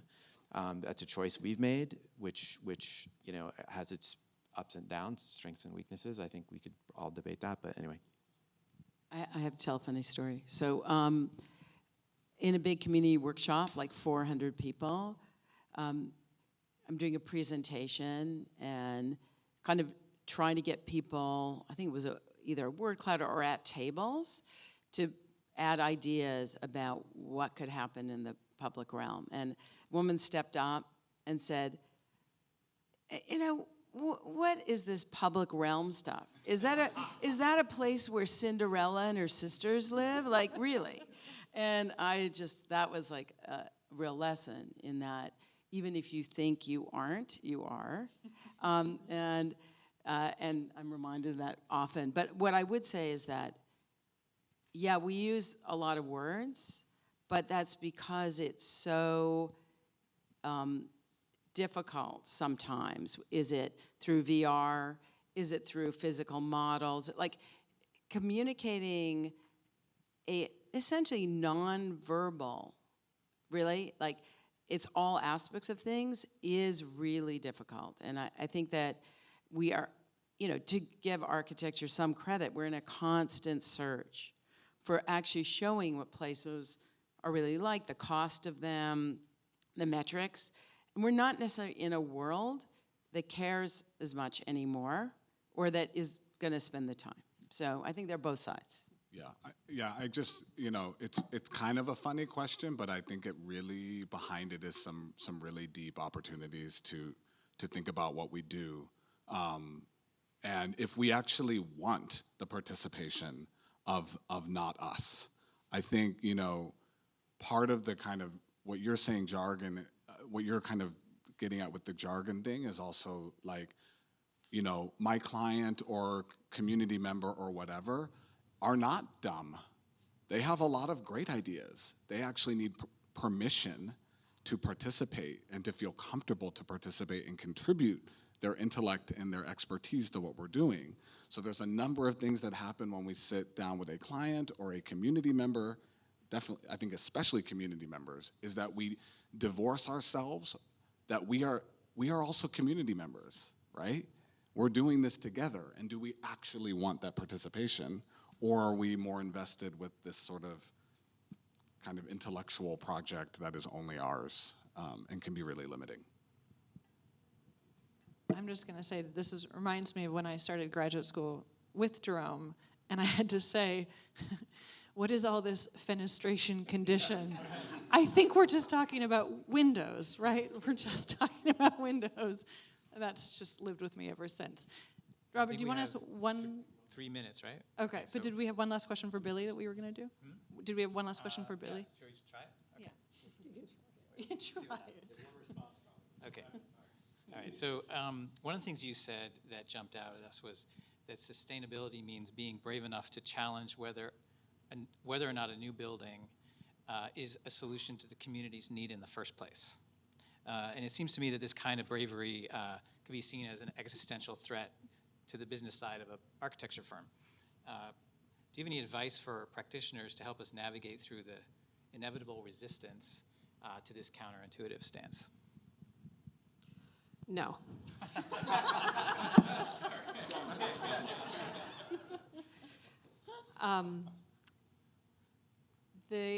The reality I think we're all facing is that, and that statement was situated specifically in response to a discussion that was happening between firms on the role of research in climate action. But one thing that is really clear for us in the transformation of practice is that there is a conversation that is deeply welling up, and I have no doubt that if you are practicing and you're practicing new construction and you're doing adaptive reuse and renovation, many of you in this room have probably been in the situation where you have to argue for the value of an existing building, or you have to argue for extending the life of something that should not be taken away, right? But even beyond that, what has become very, very clear is when we look at our climate commitments and we look at the way that they intersect with cultural significance and heritage, issues of equity, issues of climate justice, when we look at all of these things, we have to acknowledge that a growth mindset, the assumption in our industry that everything will be new, and the way that that underpins a lot of our climate policy is going to be challenged. So what do we do about that? How do we begin to engage this, what is an emerging conversation on this word, new jargon, the word sufficiency, and how do we begin to actually embrace this? Can we navigate through this together? Because really, when you look, I have been in the situation, I don't know how many of you have been in the situation where you're looking at a RFP, you're analyzing everything that's been laid out in that RFP, and you understand that a lot of work, strategic plans, studies have gone into building up an argument for why a building needs to exist. And you're looking at it and you're saying, wait a second, does it really? Has anyone been in that situation? Or you're listening, you're talking with a client and they think they have all of these issues and the answer actually isn't a building or a new building. I mean, we can take this on. It is coming. It is here. It's been here. It's always been here. There's a lot we could unpack on this. But that's really, we are going to be facing this. And it's going to be essential. It's an essential part of climate action and climate justice work right now to really understand the role of existing buildings and what we have, but more than that, to understand that there's a call to action in the built environment. Is that call to action really what's needed or something else needed? Is it something else entirely? Well, I don't mean to argue about the sufficiency, but I think the call for all of us is regenerative, which is doing something actually has to create something more, and it has to actually be part of circularity, but we can't keep thinking of buildings as standalone things. Like it's all connected. And so I think that we, as architects, are into things. And we think our things we have to just gauge them for themselves. And I think that really will be to my take on Billy's, kind of challenge is we are going to actually have to look at the big picture. We will not be able to get away with not looking at the big picture. And we are. I think this is absolutely, Claire's challenge to us is what has transformed the agency that we've taken up to really understand the extensive impacts of our industry, not architects, but corporately together, the agency that we've taken up to do this, our impacts are pervasive. And how do we begin to understand those and work through them as we make day-to-day decisions and exercise our personal, moral, ethical agency as well as our firm's corporate agency. It's a challenge. For me, it's been a challenge on a day-by-day basis. Well, thank you. That is a fantastic way to end. And thank you to everybody, for all of you. Round of applause.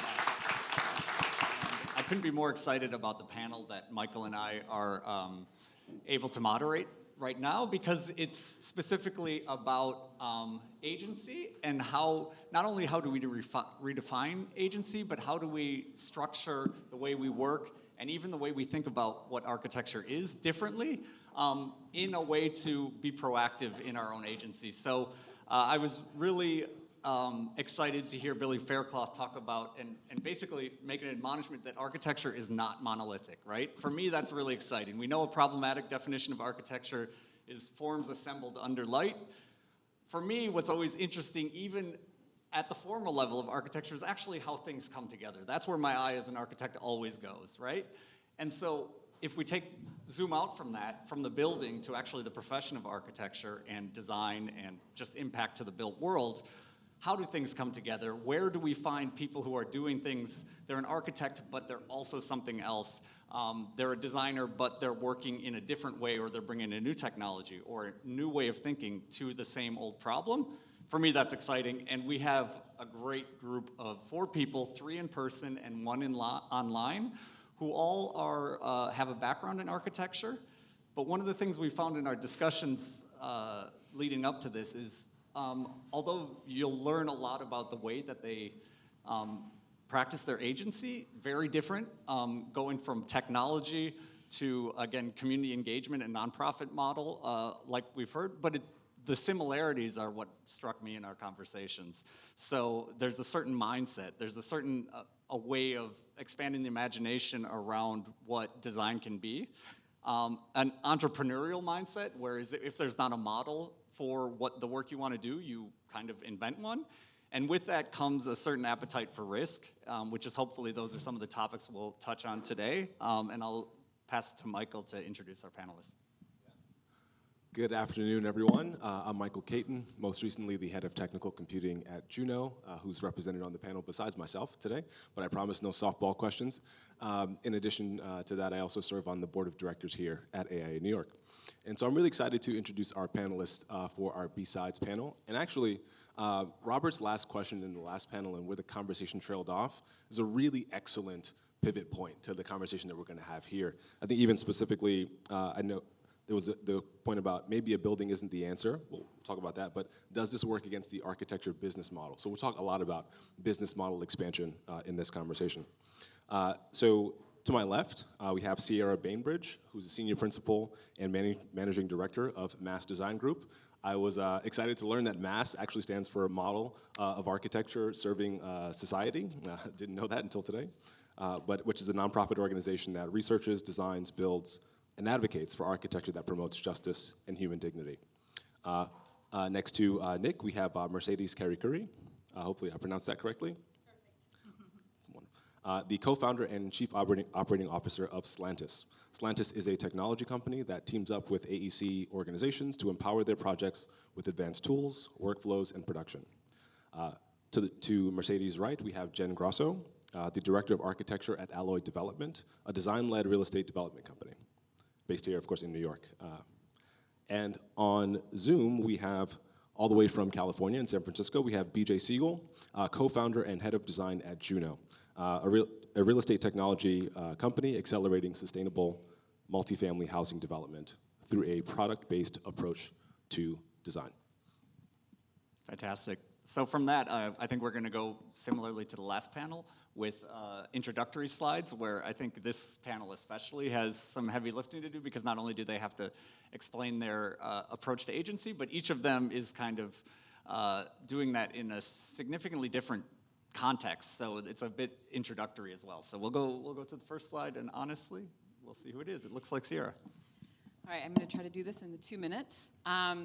Mass Design Group, we are, as it says, a nonprofit organization, and so I think with respect to agency, that is a decision in itself that allows us to create alignment because we are mission driven and we work with mission driven partners. And so that helps us to already kind of create the projects and partnerships that support the work that we want to do.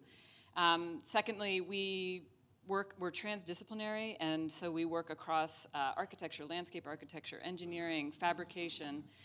We have a film team, we have an advocacy team, a philanthropy development team, but try to have a lot of fingers in a lot of places. We have anthropology, epidemiology, whatever is required for the project that we're taking on to help us understand as deeply as possible what we're up against.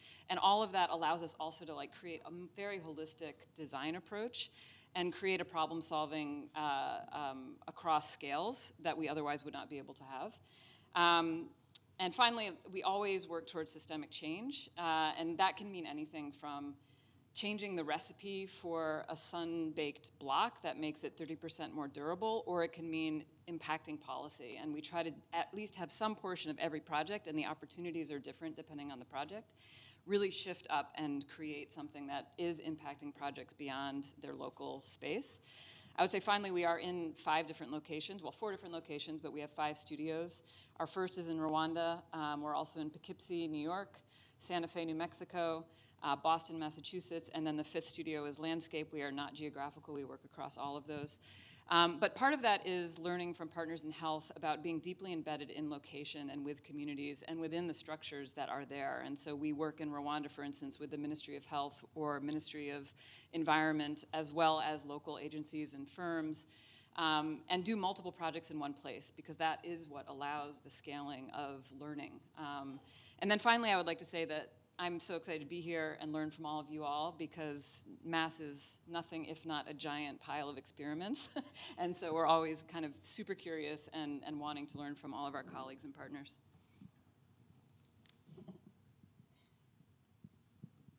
So next is Jen. That's me. Hi, everyone. I'm Jen. I'm the Director of Architecture at Alloy. We are, if you don't know, we're both architects and developers. We work in Brooklyn specifically. We don't really walk. We don't work further than we can walk or bike. We're about 20 folks, right? Of that 20 people, maybe 17, I think, of us are trained architects.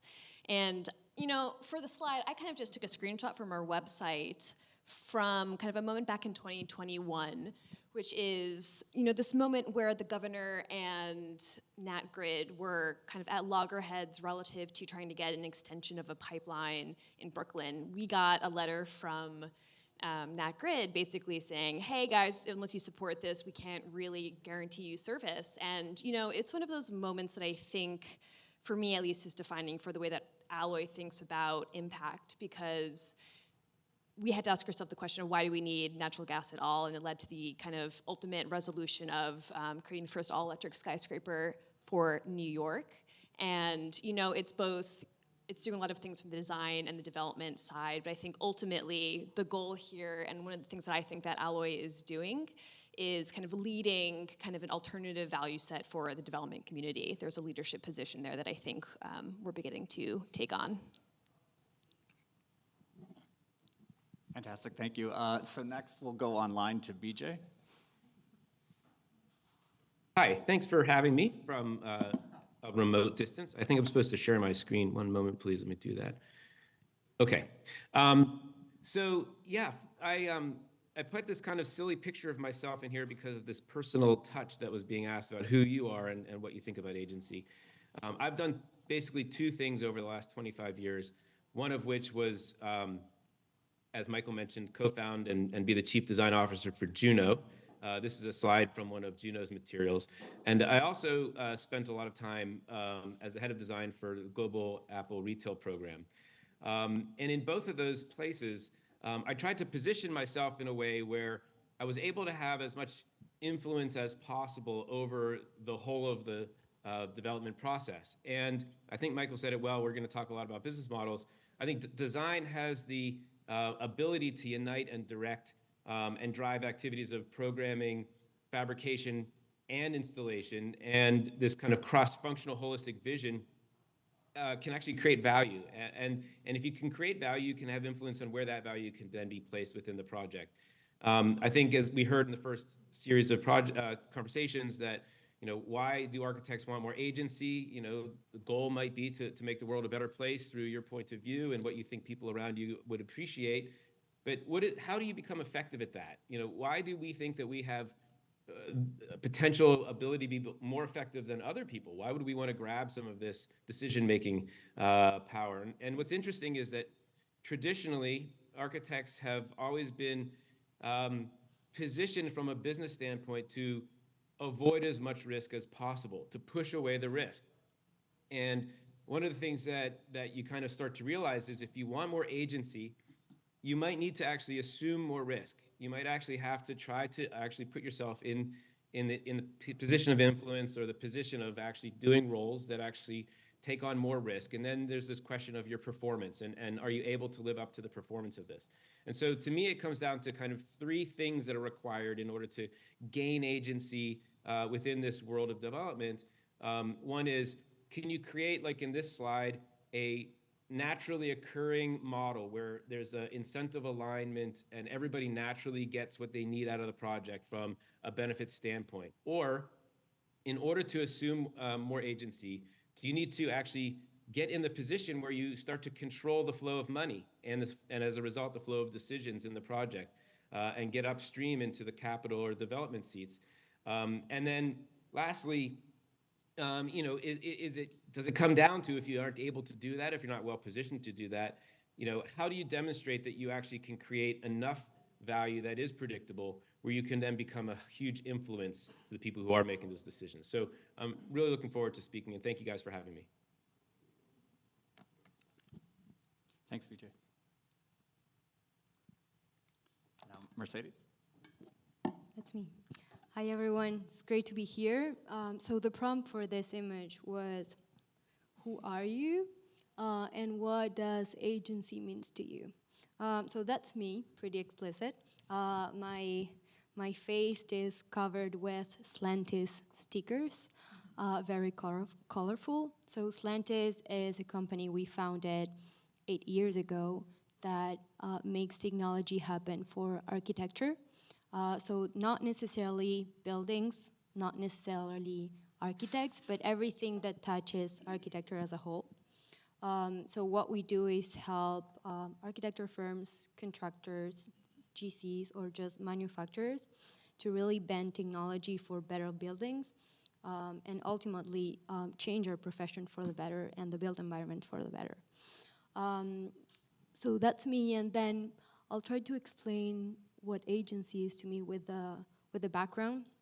So that background is a collaboration experiment we did with AI, but before the AI wave. So this was 2019, and that's a result of a 1-month collaboration in which everybody at Slantis, and that's like 100 people, were involved, and created their own image with a specific team, with a specific theme, and then like different teams, like from marketing, from technology, from production, from all like the different cells that are part of our ecosystem. So we're organizing an ecosystem. Participated and created like a final images that blended like every single step of the way.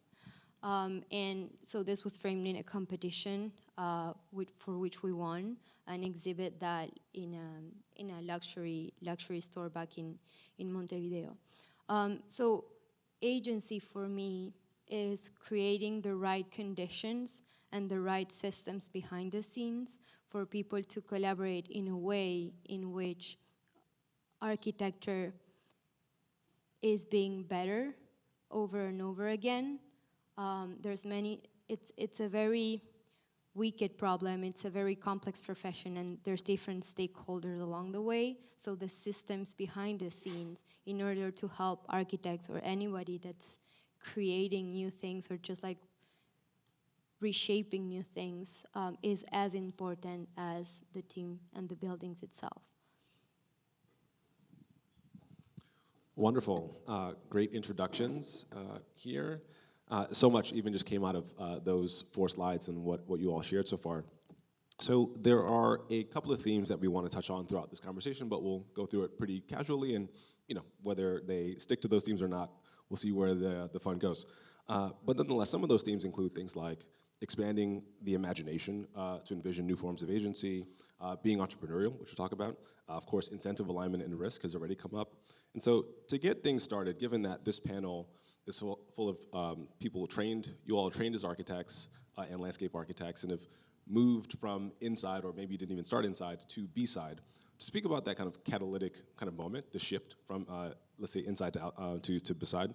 And so maybe we can go down the line and on the screen here, but to get started, can each of you share with us somewhat succinctly about a particular project or experience that fundamentally shifted your perception of what is possible in architectural practice, and how did this experience change your approach moving forward? Thank you. We did pre-think some of these, but now I'm like, what is that moment? I mean, I think for us, for me, it was a big shift in thinking about who the partner is. And this is back in 2008, 2009.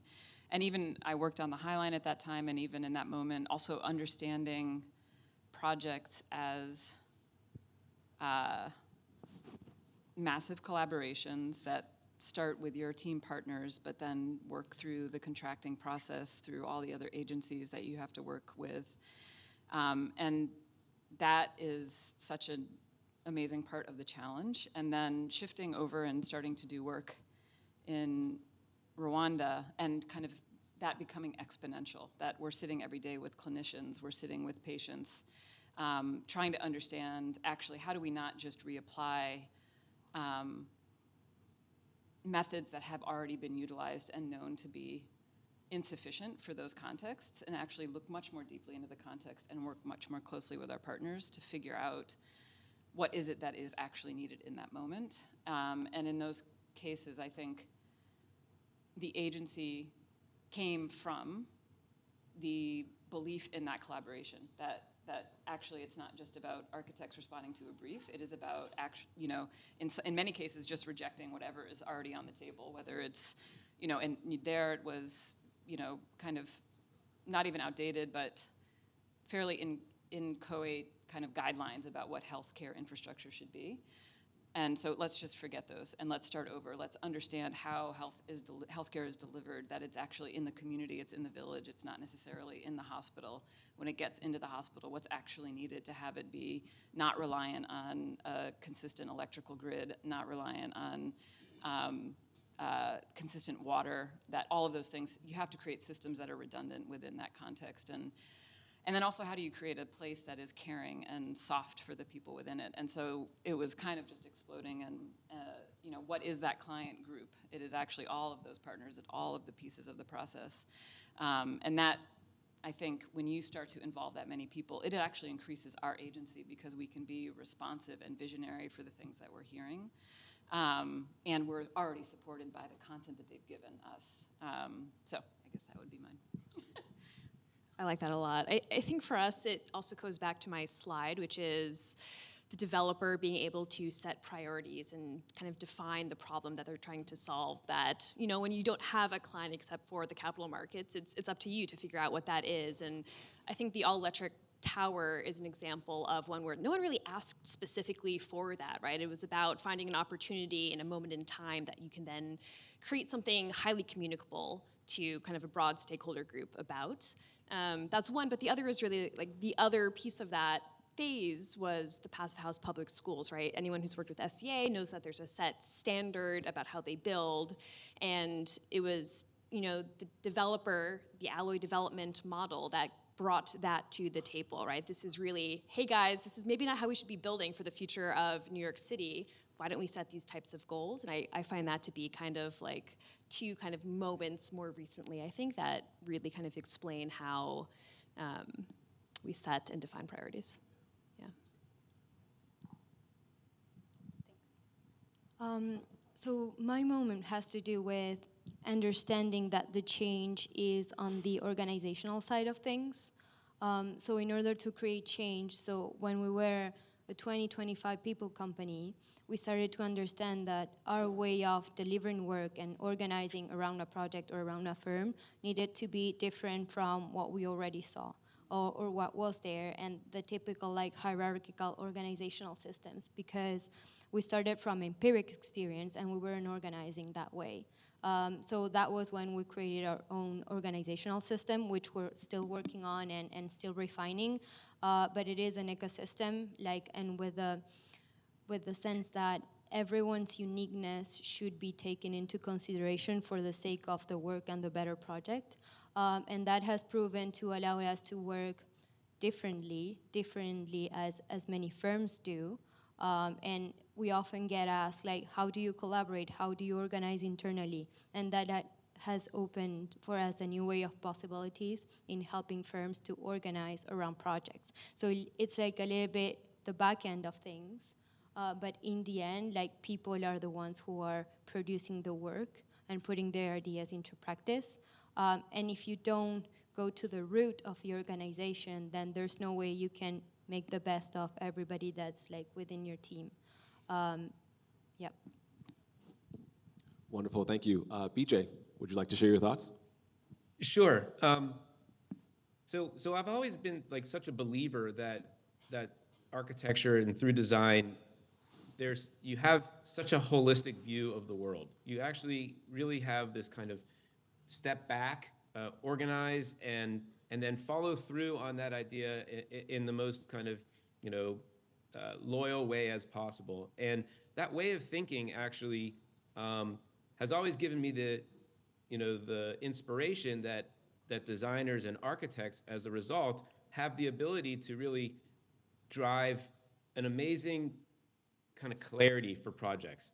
And as I've actually tried to find roles in different ways of working throughout my career, I've always tried to find places that will allow that vision of design to really actually have that level of influence that can actually guide the whole of the project, and not allow the project to fall into the different fiefdoms of individual roles that end up kind of bifurcating based on self-interest the way that the projects might go.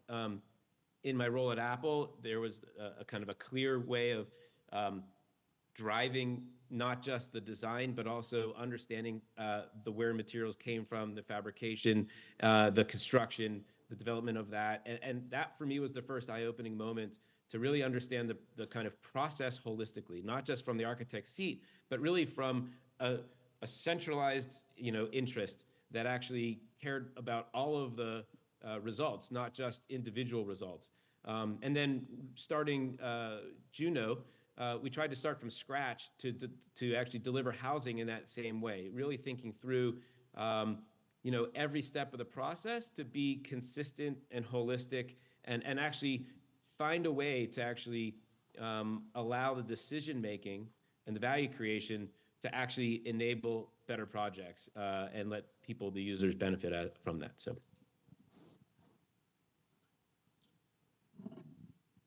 Fantastic. I think, again, just trying to touch on a lot of the topics that these, as we've seen, very varied modes of practice share. I think one that's come up several times is risk.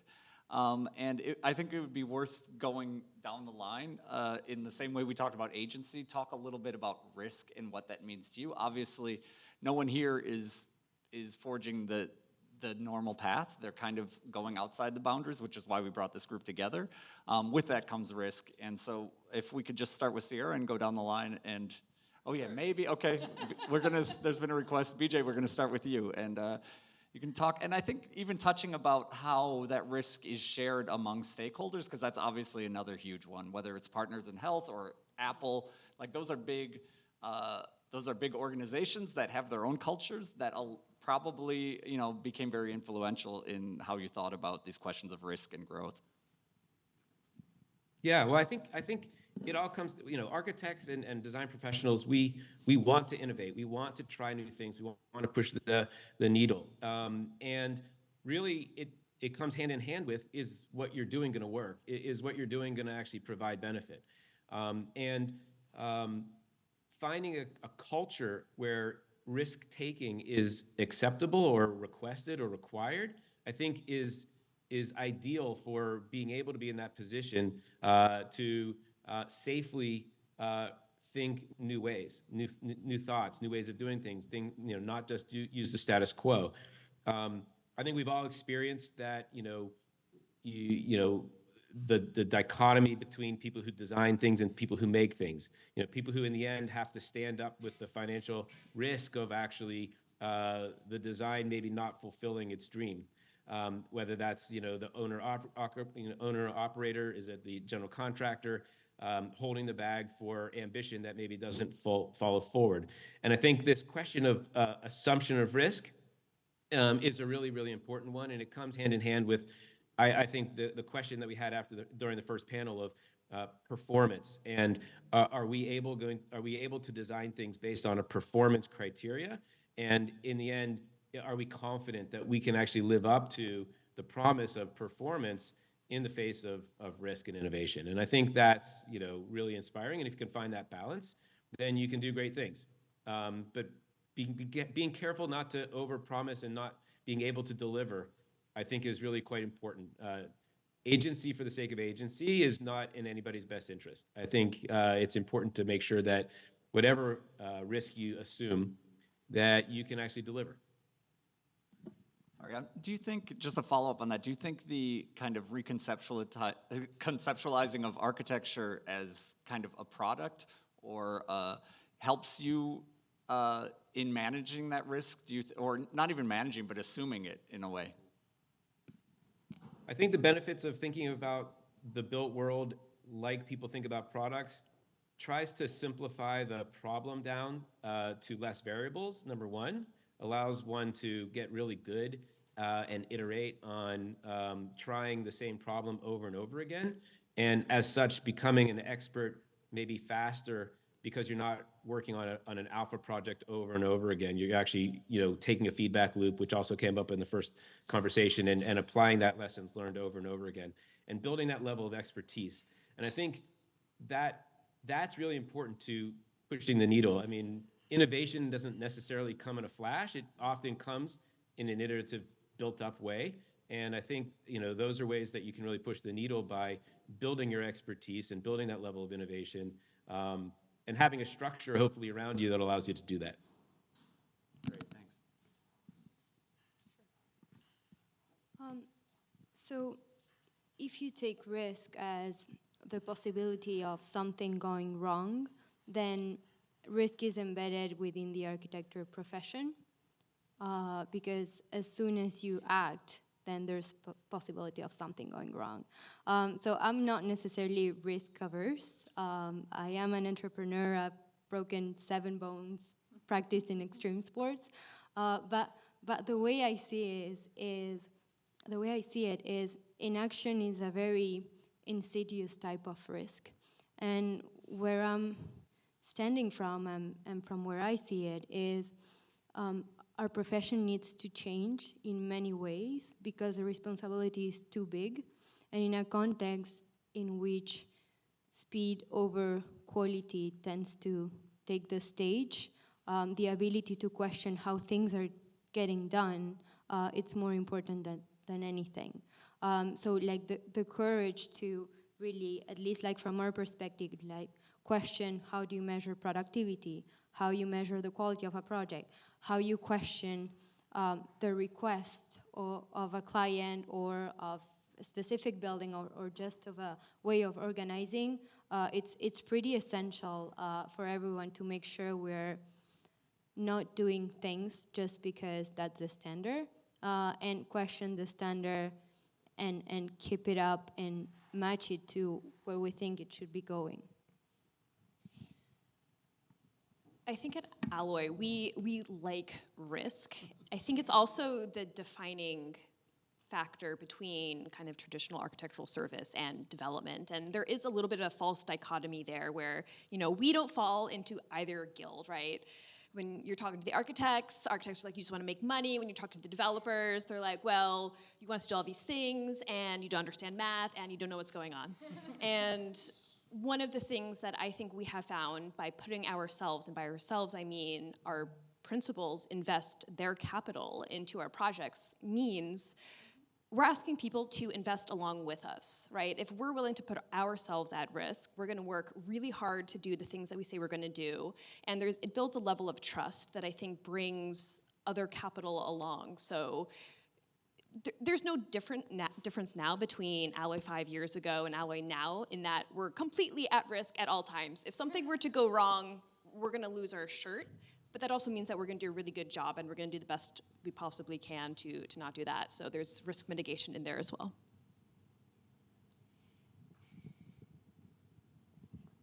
You know, I think just in response to, I'm gonna get the names wrong.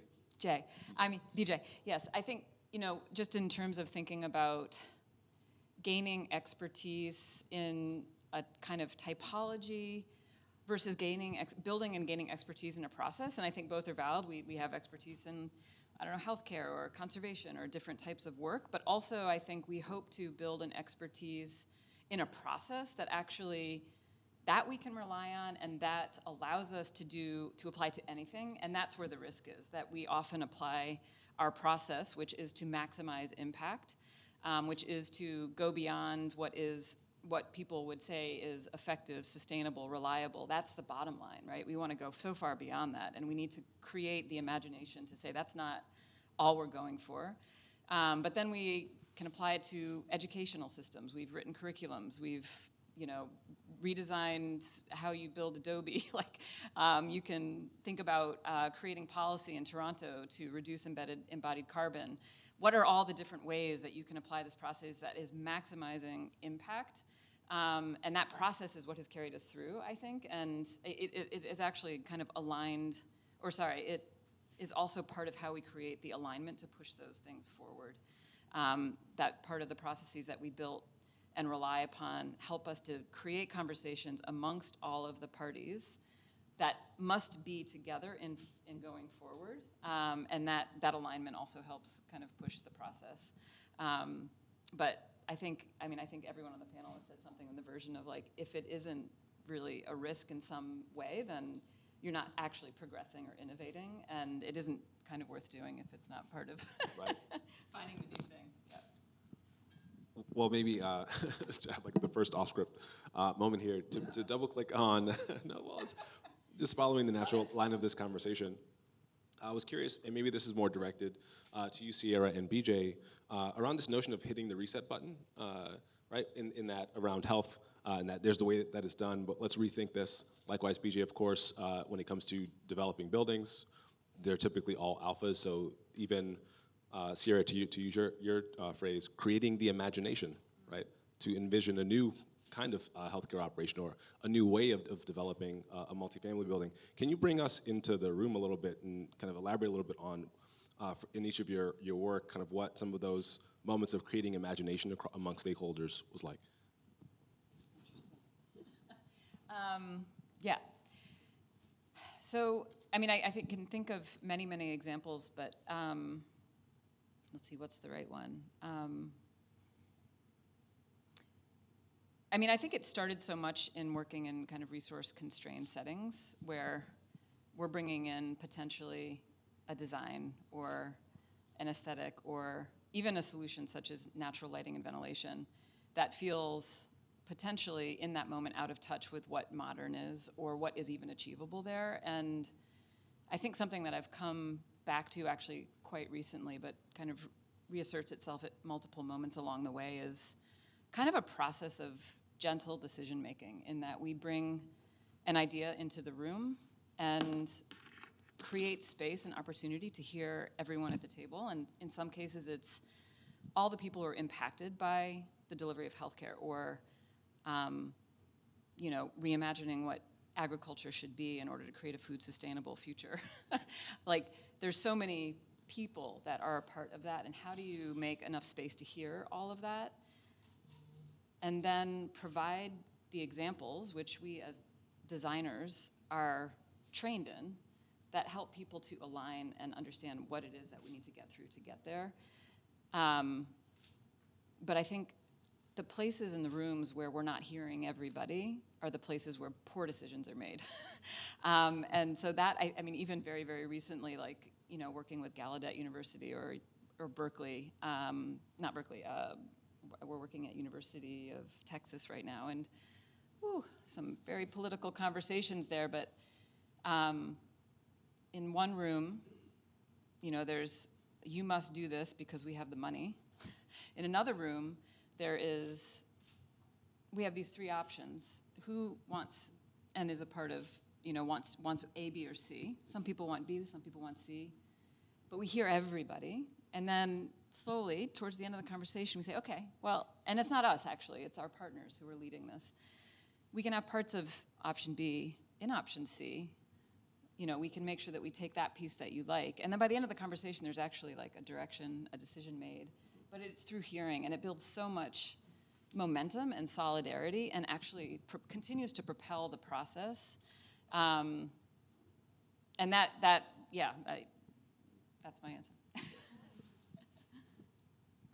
Oh, it was supposed to go to BJ? Yeah, BJ, your thoughts there as well? Yeah, no, I think imagination's a really powerful thing, and I think, you know, getting people to be inspired about a future that isn't right in front of them, actually, it has the ability to kind of rally not just the people that are working on a project, but the people who are watching the project or investing in the project to believe in it. And this notion that we started Juno with, kind of, you know, in my case, I won't say for anybody else, but naively that, oh my God, if I think about this differently, I could do it in a new way, and I can really push the needle. And I say that personally because I think other people had more confidence in it in the beginning, but that we started with this idea that people should, they deserve to have great quality housing, and they shouldn't have to pay too much for it. And so how do you deliver that? You know, how do you make that happen? And we used as analogy, we looked at the process of the way people make products and said, well, people actually have lots of productivity and lots of learnings and lots of feedback loops. And in that process of making a consumer product, there are lessons that we can learn in the built environment. And so we built a process around designing and delivering housing that mirrored some of the activities and the ways of thinking of other industries. And that became kind of imaginative and inspiring to both us and to other people. And they got very excited about the fact that we weren't just going to be architects and designing the project, but we're going to actually have to think about the way that we organize the information, the way that we set up supply chains, the way that we talk to fabricators, the way that we actually rethink the way that the building gets installed instead of constructed on the building site. And the enthusiasm that the world showed for that level of imagination about how you could rethink the way the process works was extraordinary. And I think that really fueled the kind of the progress as we came out the gate. And you know, we actually built a building in this process and methodology and opened it, and people are living there, and we're very proud of that. And it lives, I think, in the imagination of a lot of people. More probably than it does in the reality in real life. But I think that's, you know, a testament to, if you show a compelling vision, people will get on board and support you. And I think there's a lot of power to that. And I think architects can really find a lot of agency in that technique of being inspiring to people around them. That's great. I mean, for myself, I think this is really an interesting turn of the conversation, that we're talking so much about process. I think, especially in this room, it's something that doesn't happen a lot. And especially with a topic as broad as agency, which from the outside sounds, you know, really ambitious. Like, how do we exert our will? And, you know, it could easily be looking down from an ivory tower on how the world should be and exerting our will, right? That could be one vision of agency. Another one is what came up in the last one was architecture is already really, really hard, right? So we have to understand our processes, and we have to make room for the work that we want to do. And one thing I think about everyone at this table is you've really thought long and hard about your internal processes and how they reflect the ambitions of your organizations. So I think that would be an interesting place to start. I think we could start with Mercedes. And another turn that I think everybody could talk about, another theme is geography. Seems very important, not just Brooklyn, but downtown Brooklyn, very specific. I mean, Sierra, your geography in Mass is a whole other interesting topic to touch, and in your case also, with clients mainly in North America, operations mainly in South America, how does that work? So obviously there are reasons for all of this, and I would just love to dig into it because it's really, as you stated so eloquently, these processes are ultimately what enable the change that we need in our profession. Sure. So our processes are a living document, which we constantly question and try to reshape per our needs and per what we understand are the next steps. I think it's what we've experienced is the very complex skill set you get in architecture school.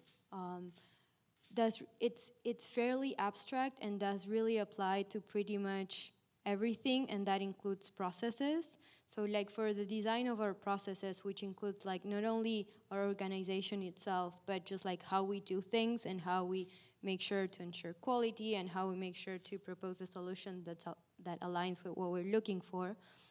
So like designing the process itself is a challenge on itself. And I think like the bigger challenge there is like when we get together with companies like firms or just other types of organizations that have processes that do not coexist with our processes. So like that really enlarges the canvas for you to think on, because like we're always in that limbo space in which we know where we're gonna go, and we know where we want our process to be, and we know the way we want to do things, and because we believe for a specific change. But on the other hand, like all the remaining stakeholders have their own processes. And like if we do not craft a process of our own that's friendly with their process, then we have no likelihood to succeed. So like I think the process conversation does not lie only on the firm and how you build the structure and the process and the way of doing things, but also like finding kind of an adapter to the real context, which we want to change. And I remember saying we want to change the industry like one project at a time. That's not going to be possible, but maybe one firm at a time, or maybe one state at a time. So as we grow, like I really think the unit varies because the processes vary and like geographically. So we've been growing into Argentina, San Francisco. So it's like a recursive a recursive story that gets bigger and bigger. Alloy made a decision to stay in Brooklyn, kind of do one project at a time pretty early on, and that affords a couple different opportunities. One is to take the time that you need to really understand who the stakeholders are and what they want, and like spend time listening to them. That takes a lot of time and a lot of effort, and every project that we do starts there in a very meaningful way. Because I think to Sierra's point, like without listening, you're gonna miss on kind of delivering really what the community needs. So, I mean, in general, Alloy started in Dumbo, right? Not farther than we can walk in downtown Brooklyn. To an extent, was kind of like a bike ride, right? It's kind of a new context for us. So, specifically with the Alloy block, we spent, I think, about a year, maybe something like 130 different meetings with different stakeholders. That's elected officials, that's community members, that's community groups, that's just like everyone who kind of wanted to speak up and like talk to us so we can kind of better define the program and the priority of what the block wanted to deliver. I think it's a very important point. I think I'm gonna start with the geography piece and then bring it back to the processes a little bit. I think one of the things, again, I mentioned that we learned from Partners in Health is the idea of when you go to a place, they work in, I don't know, 16, 17 countries around the world. But a lot of healthcare nonprofits tend to go in and they work in a kind of post-disaster orientation or something and don't actually interface with the government. whereas Partners in Health's model is to get into the community, to hold positions in the Ministry of Health and bring funding to do that if necessary, to do multiple projects in one place, to actually kind of work on the overhaul of the entire system. And that actually is what shifts things in a massive way. And I think similarly, we've kind of taken that on and tried to figure out what does that mean for design. And in Rwanda, starting there, and then also that local office becomes totally autonomous and run by the people who are from that place. And so you can kind of step away. And so that's what we kind of started. We worked with the government, who was already starting a school of architecture, but we built a curriculum that kind of opened up space to think about what is a Rwandan architecture versus bringing in Western models and applying them, which are not contextually appropriate for climate or culture. But then also we did our first hospital, and then it wasn't until the day that it opened that officials from the Ministry of Health said, oh, okay, now we get it. And they've been looking at our plans like every month for like 2 years. But they showed up and they said, oh, like in person, the impact that it created, the like use of local materials and masonry, the thing that was like completely unique to this place and also functioned really, really well. They said, now can you please do the model, the kind of typical guidelines for all of our healthcare infrastructure. And so then we did 3 hospitals after that to test it and make sure that we're getting it right. And that's what you get when you work like many projects in one place, similar to all of your work in New York, et cetera. And then I think we're trying to see what does that mean here in the United States? What does it mean to like embed in Poughkeepsie, which is the city along the Hudson Valley? I'm sure all of you go to the Hudson Valley all the time, and everyone skips over this city because it was totally destroyed by urban renewal, totally eviscerated economically, and doesn't really have the attractor that all these other places have. What do you have to do there to kind of reinvigorate it? And so doing multiple projects in that place, again, holding roles in the local government. They didn't have a planner, so we were the planner for a while because they couldn't afford that on their board. And so we don't know how that's going to turn out. We don't know what that will do for Poughkeepsie. We've applied for grants like 4 or 5 years in a row and finally got tons of money from the state. But like keep pushing. And then similarly working in Santa Fe and Native communities, how many projects can you do? And also like being able to keep that learning within a place and instead of trying to like apply it to a bunch of different things. So from the geographic perspective, I think it's quite interesting and I think holds our process a lot. I don't know that I have much to add in terms of like internal. I think it had more to do with structuring the organization, and you kind of touched on it a little bit about autonomy, I think is the key word, and maybe you can touch on that, how that plays out. Yeah, I mean, I think for us it's constantly, I think we're at like 15 years old, and so the question is like, are we an established firm or are we still a startup? Because I think our brain is still in startup mode. Like every year we like have a retreat and we're like, okay, what do we do next? Who do we want to partner with? But it's very bottom up and really like brings together, and now that's happening in each studio separately rather than as an organization. So each studio is figuring out what's the work that we want to do, who do we want to be working with, and that is what, that's how we ended up having an Indigenous Communities project, or office actually, was because it seemed like a lot of the struggles, the healthcare burdens were very similar to what we were dealing with in Rwanda, the like lack of resources, and the thought was, can we apply some of those learnings here? We started to meet people, they asked us to partner with them, and then eventually we became one, or they came in and merged with our office. But we still go back to that all the time. Who do we want to be working with? How can we best utilize the skill set that we have? And each year kind of like tune up our strategy and our areas of work. What is our strategic 3 zones of work for each office for the next 2 to 3 years?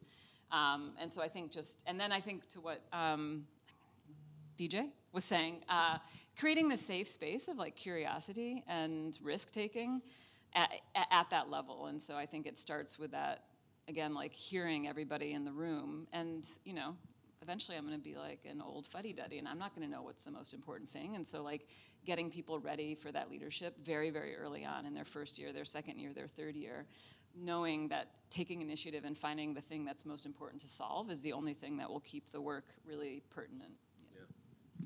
I have this one. That was all fantastic. I think this is a really there are two really interesting polls that I think are emerging in this conversation around geography, right? One around like going really deep, right, with mass and alloy. I kind of noted it here as the deep embed model, whereas like Slantis and Juno and even Apple, right, are much more about kind of a broader reach in terms of how things can translate or move across geographies. I wonder if you can maybe pull on that thread a little bit, and specifically to the I guess the noun of agency, and kind of what unique aspects of agency kind of emerge because of the deep embed in a specific locale versus what may come from being able to see a much larger field and being able to bring those lessons to different deployments. So yeah, would love to hear some thoughts there. BJ, maybe BJ, we'll start with you. Sure. Okay. Yeah. So for Juno specifically, the goal, it was always to be as far-reaching as possible as a startup would want to be, and be applicable to as many things as possible. We chose a tactic in order to do that, which was to build a component-based building system, which allowed design to actually have more agency and influence throughout the rest of the process. In fact, if you design by listening to fabrication, by listening to installation, by listening to transportation, all of these factors that actually will have a downstream effect, and you bake those things into your design, into your components, you then can actually use that as a tactic to create enormous efficiencies through technology with design document fabrication, and get really good at that, really fast at that. You can actually have influence over how the supply chain actually gets built, and where you actually save money, and actually can then put that back into design benefits or features for the user. Similarly with construction techniques or savings of time on the job site. And so this was something that really fueled that kind of process within our company, and allowed us to find a common set of components that we were able to then leverage over many geographies. And the idea was that we would be able to then obviously shore them up with locally relevant pieces that would make that building eventually make sense in its context, but to actually then find ways of delivering higher quality, and doing such in a programmatic way that actually was kind of geography non-existent. And one of the interesting things about Juno is that Juno has no office, and all of the people are living in different cities, and we're completely remote. And that way of working was very new to all of us, of course, as we embedded ourselves in this way of working. But it allowed us to be very nimble. Number one, it allowed us to understand what is common against all of the different site applications, and where do we then save space for the locally relevant pieces that then make something feel embedded where it exists.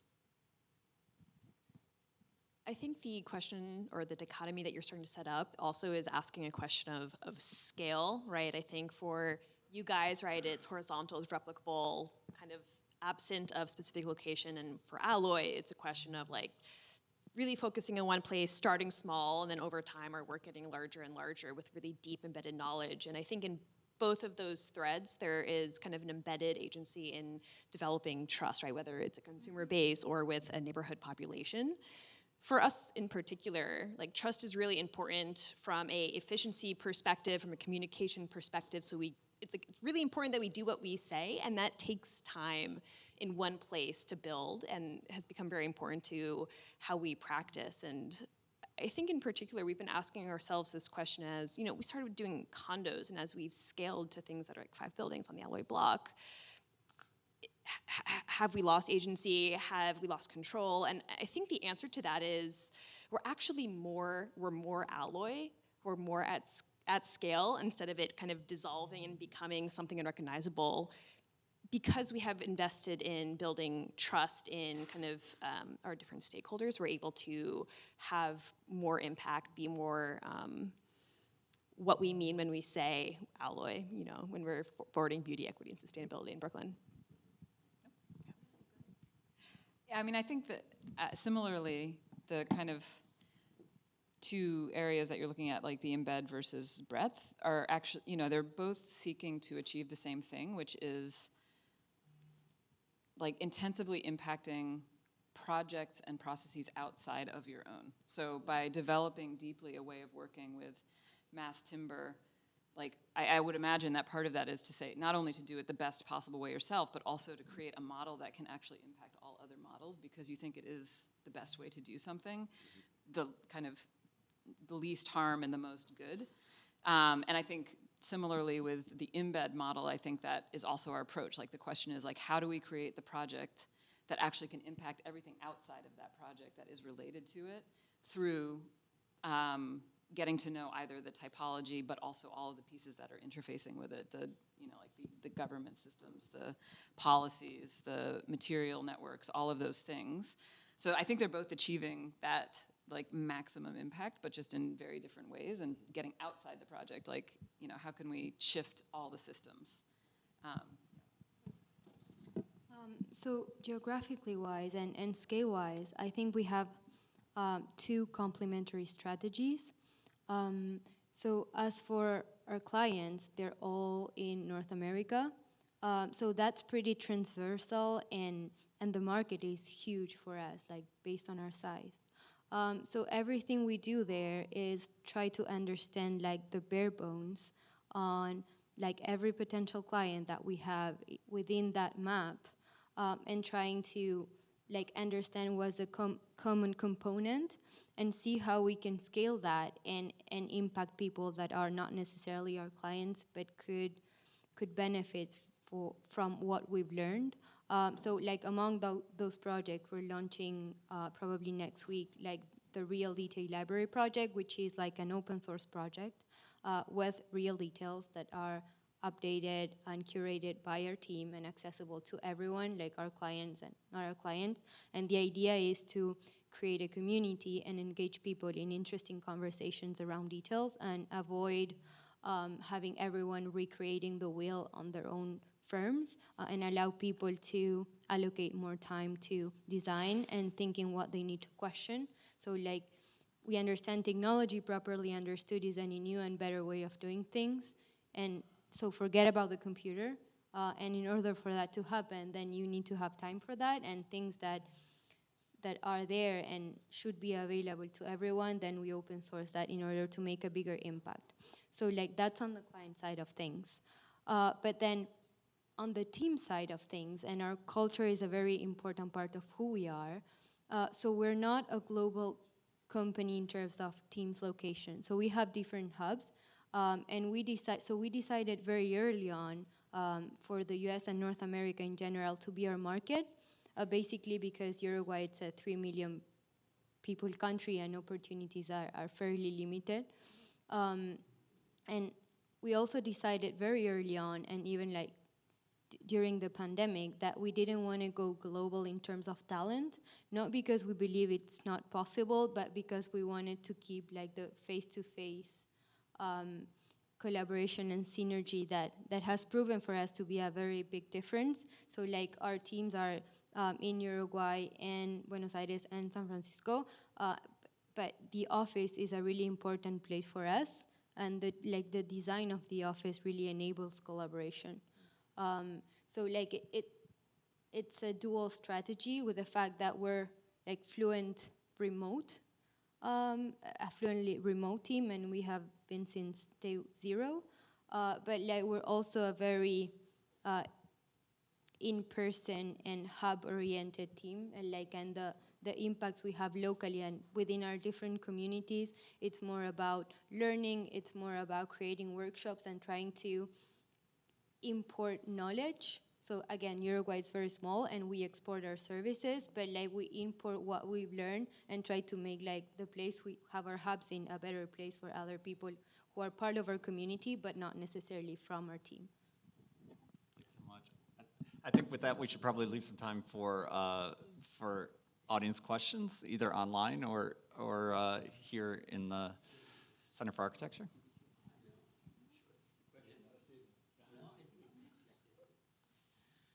I promised myself I wouldn't ask a question at everyone, but I lied. So what I'm gathering from this panel is the architecture agent as selector of geography, selector of materials. My question is, how much can we really, truly mitigate risk? And I think that was brought up by BJ, that in terms of sourcing materials, selecting materials. Boeing was recently cited for using counterfeit titanium in their planes. What will stop someone from saying, well, Frank Gehry used counterfeit titanium in the Disney concert hall? We created a whole industry in the 60s by selecting asbestos for our insulations. We made that selection, and now we had to create an industry to abate that selection because it caused cancer. We have had students globally asking to divest from a particular country when all of the design of the chipsets and all of the phones are from that same country. And this is neither right or wrong. Jacob made an apology for where we're even selecting to have this event. You know, how do we go and mitigate that kind of risk? Because even a facade manufacturer is selecting materials that go into the manufacturing of the glass, of the steel, and so on. Yes, it's tested for permeability against water, but where are those materials coming from?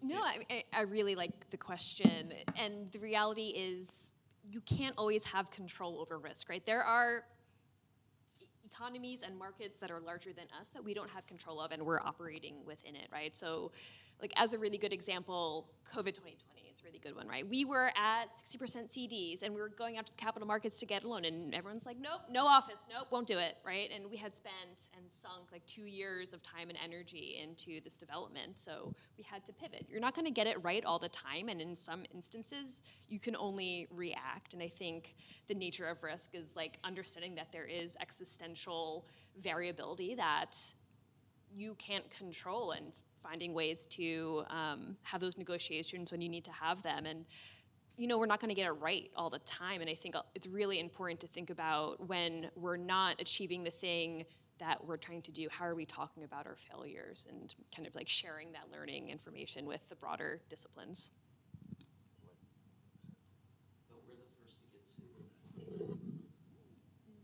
There's another Actually, question. Michael, can I add to that? I think, is that okay? Yeah, please go ahead. Go for it, BJ.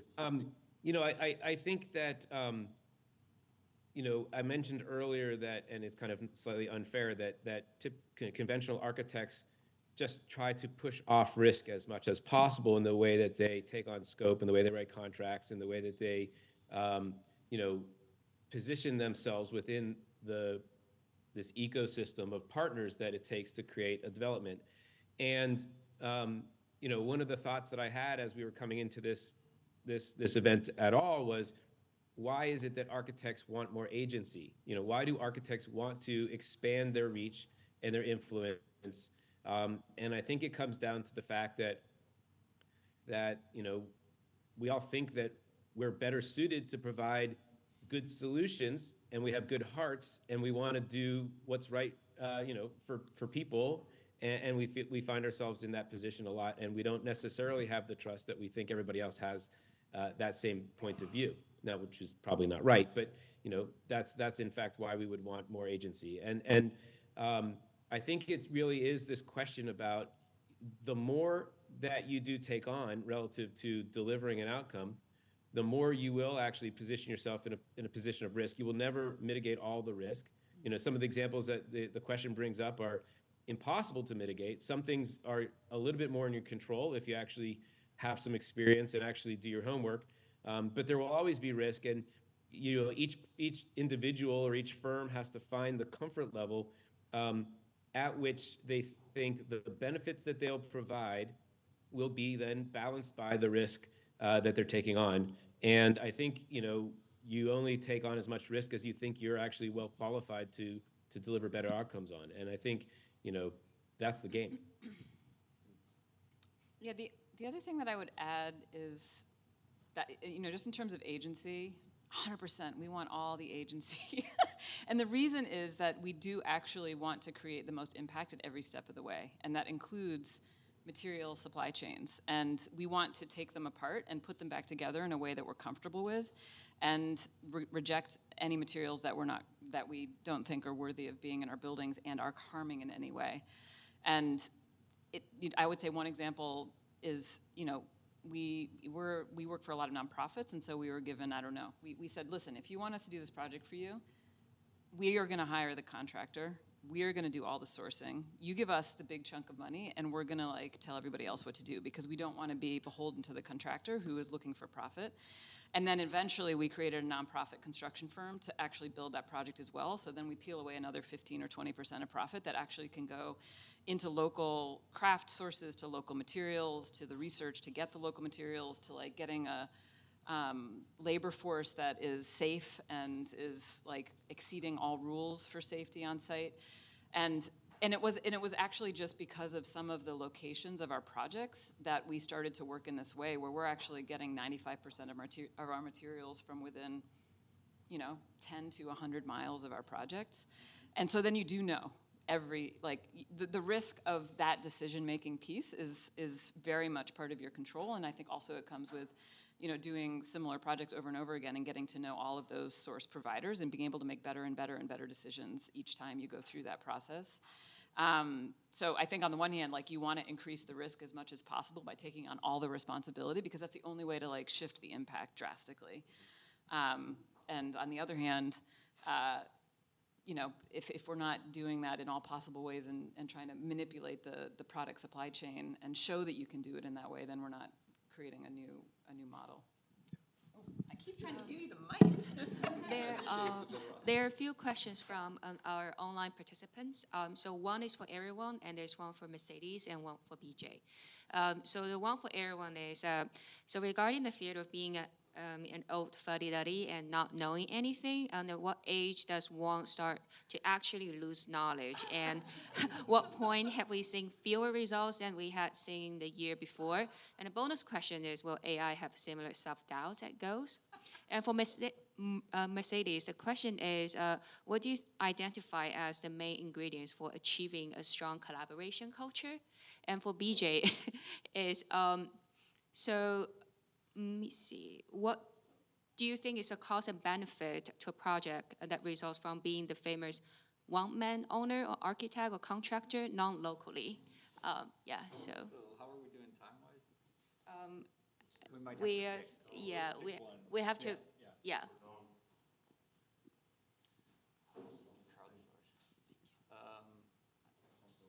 Yeah, of those is the one that.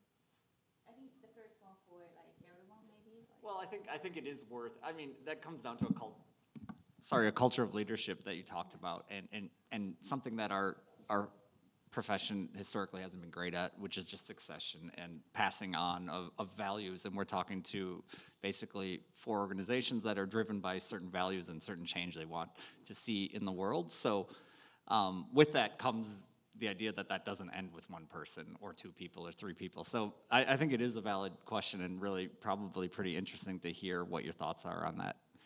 You're earlier in your journey, but it would be interesting to see already from the beginning what you've thought on that so far. So I guess as you grow, I mean, you lose knowledge every minute. I don't think there's an age, there's a perfect age for knowledge. It's really a transformative process. And I'm pretty certain I had better ideas on some things early on. Because sometimes being naive or even ignorant about some things allow you to think differently and do not have constraints. You can make terrible and awful mistakes that way, but also that's always enriching and a learning experience.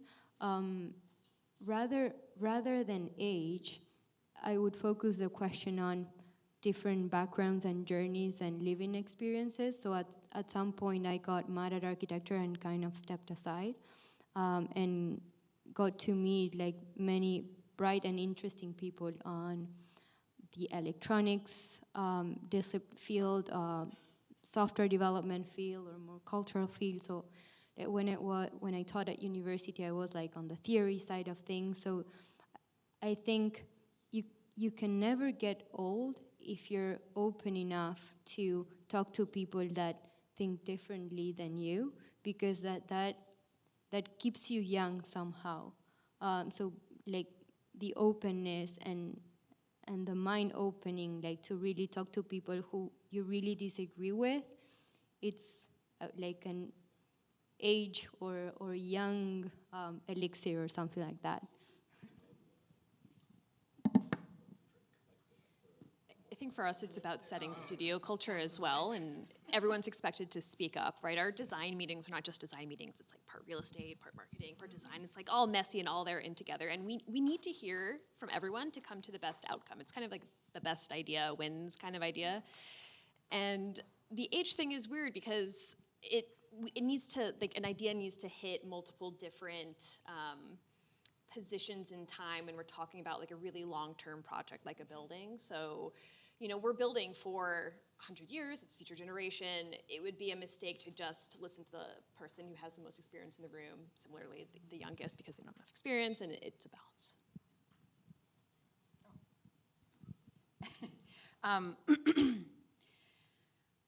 Yeah, I mean, I think just another take on that is that we've tried to always have our offices and our teams reflect the communities in which they work, because I think we want to provide actual agency to those who are receiving the work. And that means putting decision-making power in our partners. And I think we design a lot of things, and we make a lot of decisions before we even offer those options to our partners.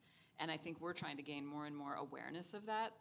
Which of those decisions should we be making because we have the experience and the expertise, and which of those should we actually continue to put forth for our partners to make those important decisions? But I think that also pertains to the team. And so I think when I was saying that, I mean, if we think about different ages and what different generations are concerned with and passionate about, those are also members of our community who we need to be reflecting. And so I think it's all of those experiences and diversity of experiences across ages and across communities that we try to hold in our office, so that, and then we as, you know, people who maybe been doing it for a long time are not actually the decision makers, but we're just guiding those and like helping to say, look, we tried this thing in this place, you know, it didn't work that well, at least take this knowledge with you as you try something else that's different. And so it is the shift of leadership and culture, in that it's a little bit of like being able to step aside and say, like, we're here to support you and the vision that you have for your community. Take all the knowledge that we have or that we've gained or all the experiences, but we aren't the ones that have the pulse at that moment, perhaps, for that community. And so how do we find those people that can hold that?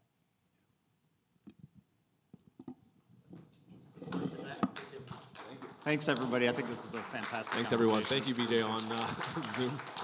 But I want to say a couple words about, just to tee this up. So this is the third panel, and I'm hoping if we do this right, it'll be among the more provocative of the conversations, which I think has already been pretty interesting and provocative. So, so we called this Beyond, and I guess I would start by saying that there is something of a healthy diaspora of professionals who are working today that have been trained or had early careers as architects, but for whatever reason, their personal journeys have moved beyond whatever we sort of collectively share as the confines of the discipline, right? And the first panel, so these folks are not providing professional services in the architectural discipline. They are not even necessarily taking on roles in the building delivery supply chain. But maybe they have carried aspects of their training and their values, the training and the values of the discipline, to new territories. And if that is true, then what does that say about the profession? And you know, to be even a little bit polemic, you know, I think we talked about the idea that there is hovering out there maybe a disconnect between the values and the aspirations of the discipline and the practicalities of the, you know, the architectural profession. And in some ways, I think, you know, the classic view is that if you've been trained as an architect and you're not being an architect, then there's been some sort of failure, you know, and I think reciprocally, at the same time, I think there may be a failure of the profession in terms of actually providing either the scope of opportunity for people that want to think beyond narrow boundaries, or that maybe the profession is self-defining in a way that's no longer necessarily relevant. You know, why does architecture stop at a specific dimensional size and a specific set of services when the potential of what we espouse is so broad, right? So that, I think, is the tee up to this. And I would just say that this is an amazing panel, and they're amazing not just in terms of what they're accomplishing, but I think each of these individuals carries a unique definition of agency that is extremely powerful. And so that's what I think is so exciting about this panel is that it raises these questions about, you know, does architecture and the values and the training and the discipline carry itself now? Is this the right an educational platform and a disciplinary platform and an intellectual platform that is poised to take on broader and broader and more expansive agency in the world? Or is it defining itself, narrowing its definition down to the point of non-existence? Or is it maybe doing both at the same time? So those are the polemic questions that I wanted to throw out to tee this up. So let's take it away. Thank you, Dennis. Very excited to have you all and to be holding this discussion today. My name is Ksenia Djube, and I'm a member of the Future of Practice Committee. And I'm a business developer at Systematica, an urban designer, and part of the Inclusive Ecologies Incubator at Pratt, where I also teach urban design. And I have been practicing agency beyond practice for a few years. So this is a subject very close to my heart. And we're delighted to be joined by Chrysoula Kapelonis, Design Strategy Lead, Home Intelligence, Google. Sriyoshi Banajaya, Executive Director, NYC Public Design Commission, and co-founder of Design Corps. And Amanda Ramos, CEO of Women in Innovation and Head of Community at 3x3. And also Nikolai Boyadjiev, Practice Lab Director at REARC Institute. And we kick this off by asking each of you, tell us who you are and what agency means to you, accompanied by a slide. We're doing this in alphabetical order, so Sriyoshi, your slide should be first. Great, that sounds good. Great. So I have a bunch of words back there, but before I get to that and what they mean, so I come from an architecturally trained background. I went to Rensselaer Polytechnic for my 5-year architecture degree. Yay, Sheldon. Soon after, I found myself in kind of the star architect world, and I bring that up because it was a key moment in this journey, because for me to embrace my training as being able to provide value to a place that was very demanding and culturally very exciting and always fast-paced was a very unique point where I knew fairly quickly that I had to come to my own and learn a ton of things without actually knowing how to do them. So for the first 6 months of my career after RPI, I found myself at Vignoli, and it was an incredible journey, but at the same time, it also impacted the way I saw myself. So shortly after that experience doing very unique design work, I wanted to move forward into urban planning and design because I felt this itch to have this social impact. And while I loved the details and design impact, I knew something was missing from my own values, and I was feeling a bit of a disconnect. So I pursued my master's in urban design from MIT, and I was in like my dream world. I could just be there forever and really be surrounded by people that are passionate and thinking about the large problems and how to solve them. Soon after, I found myself back in architecture and at a very unique place. At the time, very different than Vignoli, Datner Architects. It really shaped my foundation and trained me as an architect. I worked a lot in affordable housing and ULURP, and worked with agencies like the New York City Economic Development Corporation, which was one of our clients. And I bring them up because they really helped me embrace my worth and contributions that I could have. They were my first client while I was at Datner, and I just loved being able to think big and think in terms of what is the future of this waterfront? Let's think about how this, well, right now it's the Made in New York campus. That was my first project, go and survey the abandoned buildings.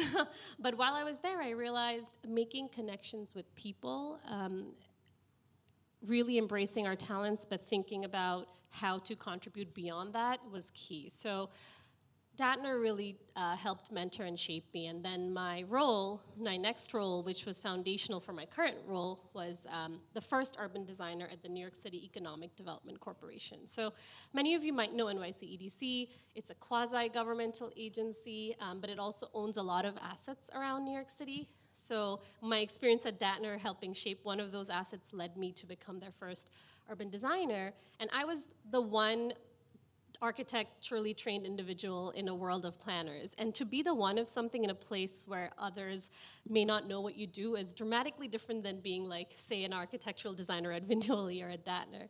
And that really helped me embrace my worth as an architect to contribute uniquely. And I found myself very quickly feeling empowered. So once I was able to trust myself that I can actually add value and do something unique, I was empowered enough to make a meaningful impact. And I started to grow and plant seeds of innovation, and that kind of trust and allowing me to run with things was very unique at EDC, and 100% shaped my agency to who I am today. So from there, 6 years passed. The pandemic was a pivotal moment, and Design Core was born with a lot of people's help in this room, Andre, Joe. That moment essentially helped me figure out that one person can make a difference and how you may do it. So as an architect, trained as an architect, I was able to come up with an idea and just pitch it to then Ilya, who is now the president-elect of AIA. But at the time, we were in a Zoom session, and I think I pinged him, hey, what do you think about architects coming together and helping restaurants understand the outdoor dining requirements? Because they're about to be very technical. And he's like, sure, let's talk about it. So from that one Zoom message to like 6-7 months later, we had like 100 restaurants helped and like 76 firms. And that ability to found something really, I learned the power that we have as architects to influence and innovate and make a social impact. So being trusted to pitch something, getting funding and seeing that really helped me kind of take on the confidence I felt after. So I believe that's a big part of the reason I was tapped to then become executive director at the Public Design Commission, where I am today. It's a mayoral appointment, and when I applied for it, I was taking a leap of faith into something I really had no idea what I was getting into. It's been 2 years from when I had started, and all the skills I've used, none of them I learned in architecture school. And that's something that I had to fall and learn and fail and get up and do it all over again. But as students of architecture, we also learn things about diplomacy, negotiation, politics that we may not know we're learning, but then you know you're great at it because of some type of training you must have had. So that kind of assuming my authority to drive positive change has been really helpful. And at PDC, and I'll end with this, I oversee an agency that approves everything built on city land. So I'm using my training as an architect to be able to evaluate other firms' work, but bring forth a dialogue with my commission who votes on these and find a way to get to consensus and vote yes. I'm very keenly aware of the other side, so I know how much a delay can hurt. So I'm uniquely positioned in that way to like find agency in what I do, but also not be overburdening an industry that really needs to just keep moving. So that's really my story. I love disrupting and being a bit of a rebel. So look forward to the conversation.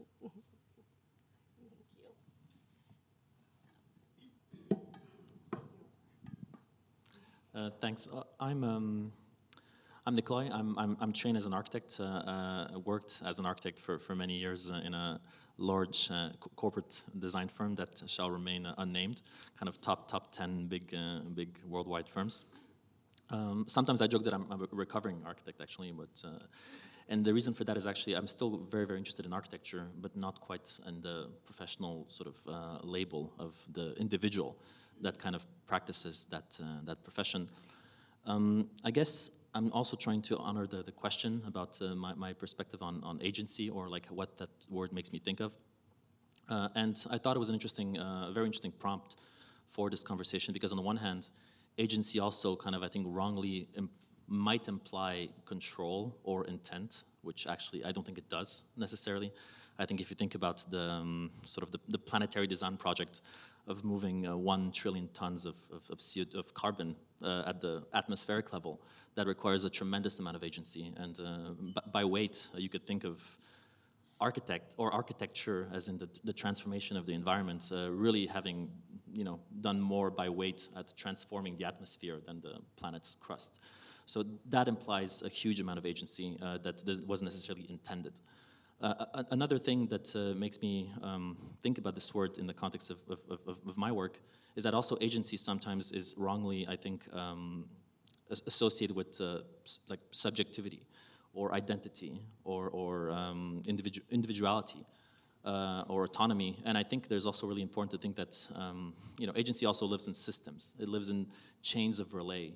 It lives in institutions, really. And therefore, as a young professional trying to shift from sort of buildings and thinking about architecture, it became really clear that in order to do the things that we want to be building, we need the relationships that would enable those things to happen, which means we would need the institutions that would essentially allow these relationships to take place. So this essentially leads me to where I am now, which is, I think, really an institutional design project, which is the ReArch Institute, which is a nonprofit philanthropic association based in Copenhagen, which is funded by the Interogo Foundation, which is the foundation that operates kind of a emerging furniture company called IKEA. But essentially, they are supporting our mission of basically working at the intersection of architecture and the climate crisis, essentially. And the way that we do this is we do through grant making, giving nonprofit grants to nonprofit organizations, by public discourse, which is supporting educators and kind of media people, to shift the conversation and discipline, but also through the practice lab, which I direct, which is where we try to work directly with non-nonprofits. How do we work from the nonprofit sector directly with non-nonprofits, which are professional studios? And the way that we basically do this is through this diagram that we sometimes sketch, where we explore alternatives to how architecture is incentivized and funded. So we draw this kind of 2x2. On the one hand, we have market-based incentives. On the other hand, we have alternative incentives, philanthropy. In the other axis, we have funded and not funded. So we were thinking about where can we make a contribution. We were trying to avoid replicating the kind of commission model of market-based funded, which essentially, I think, perpetuates the kind of the systems that we have and is responsible for 40% of CO2 emissions, way more than the aviation industry, which has been culturally accepted as flight shaming, about 2 or 3%. Cement alone is 8%. The built environment is 40%. There's no such thing as sort of cement shaming, although it should. We also try to avoid doing competitions, which I would put as a joke to my former self in the not funded quadrant, simply because, as you probably painfully know, most architects not only not make money, they lose money making competitions. And it also, we talked about this earlier today, it perpetuates this kind of model, this competitive model of the winner versus the losers, of one person winning and one person being discovered for their genius eventually, which I think is a really problematic culture in architecture. On the other hand, we have alternative incentives funded. We put there the kind of the cultural production, the kind of Venice Biennale circuit, research exhibitions, and controversially, we chose not to focus on that. Not that there's anything wrong with that, but we thought there was plenty of opportunities that already exist to take architects into the art world, leaving us with that fourth quadrant. What are some of the things that should be supported, but simply aren't, because there's no conduits for funding to allow them to happen? What are some of the projects that need to exist in the 21st century that are not being built because there's simply no client to commission? In our traditional public versus private dichotomy. So our work essentially is to think about how do we allow these things to happen? How do we design the institutional pipelines and funding conduits and legal contracts that would allow us, a nonprofit, to work like a client because we have funding that we give to an architecture studio, them being kind of like a service provider, but not to us. They're working with the local community, and together setting the brief that they could actually produce a project, a real built project that we would then fund for the community that also, and that therefore owns. So this kind of triangulation, which is really easy to describe with my fingers, is actually very hard to describe through legal means and risk and insurance and so on. So we're designing the contracts that would allow to move money from the nonprofit sector to that sector. And I would call that, I think, architecture as well. But that's a little bit where I sit.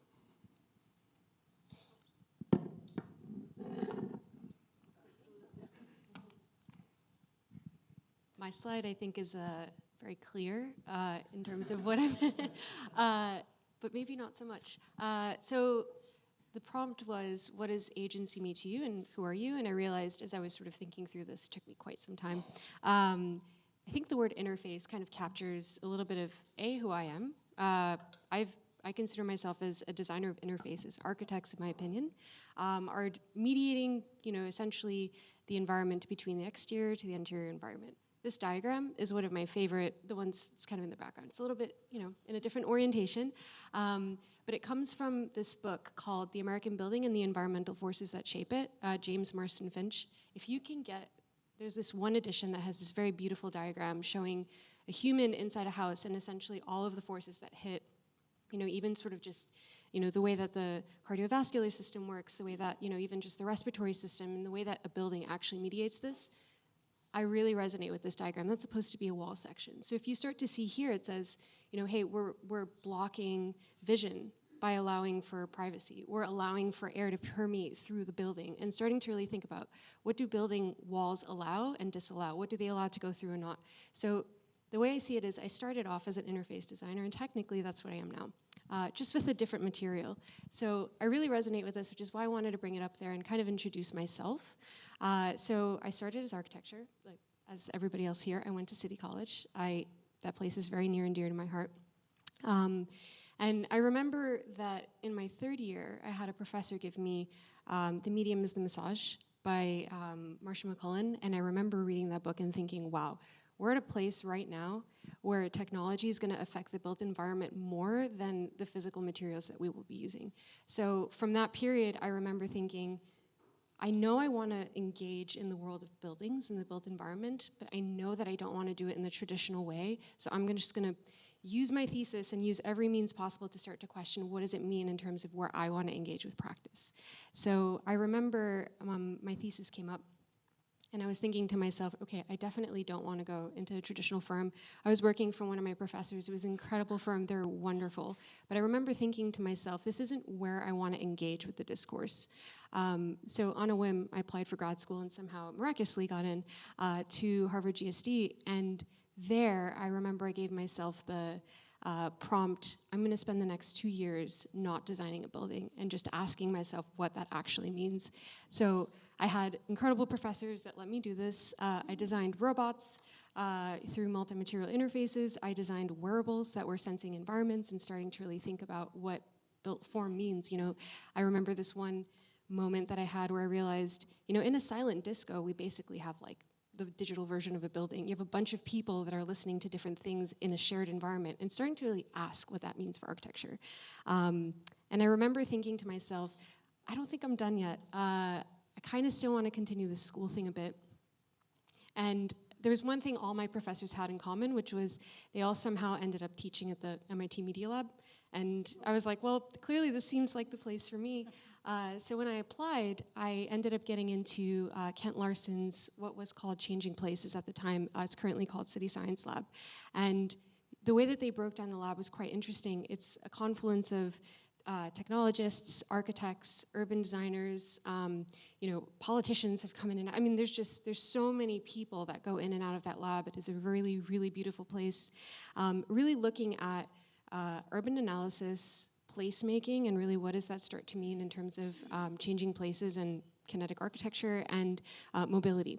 So I was focused really deeply on the changing places part, where a lot of the work that I started to do was, what starts to happen when I can take sensors and get data about buildings? What does that mean in terms of how I can start to analyze occupancy? Architects stop at occupancy, and I think that that's a big problem. So I remember thinking to myself, that's where I want to live.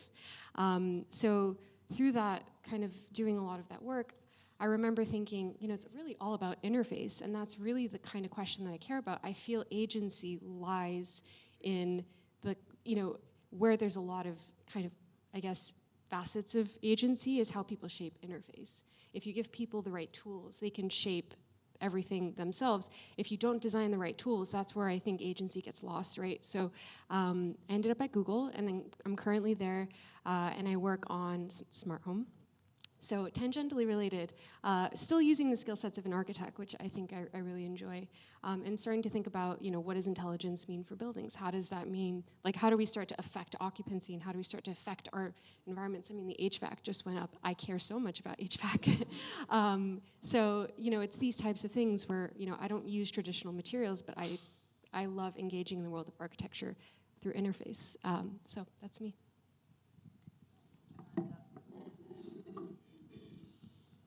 Hi. Lots of parallels on the start of my architecture journey at RPI.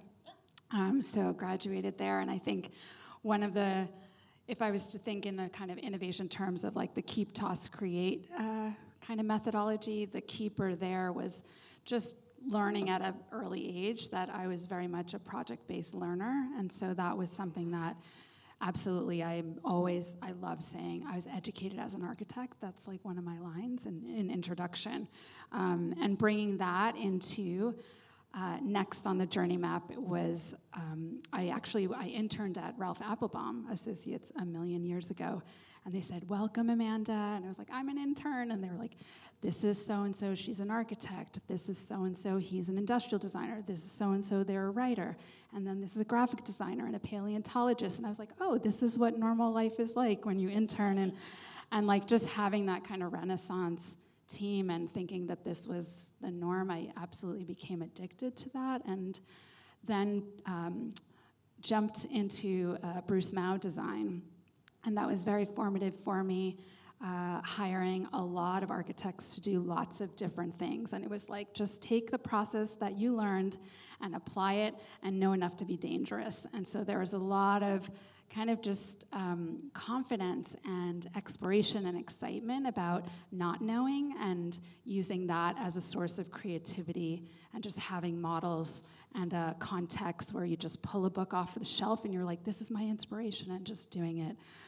So there I learned a lot about what it meant to practice in a transdisciplinary way. So it's not inter-trans, it's like, I'm just gonna do it with what I have, and that sort of unknown and unlearning is part of the process of creativity.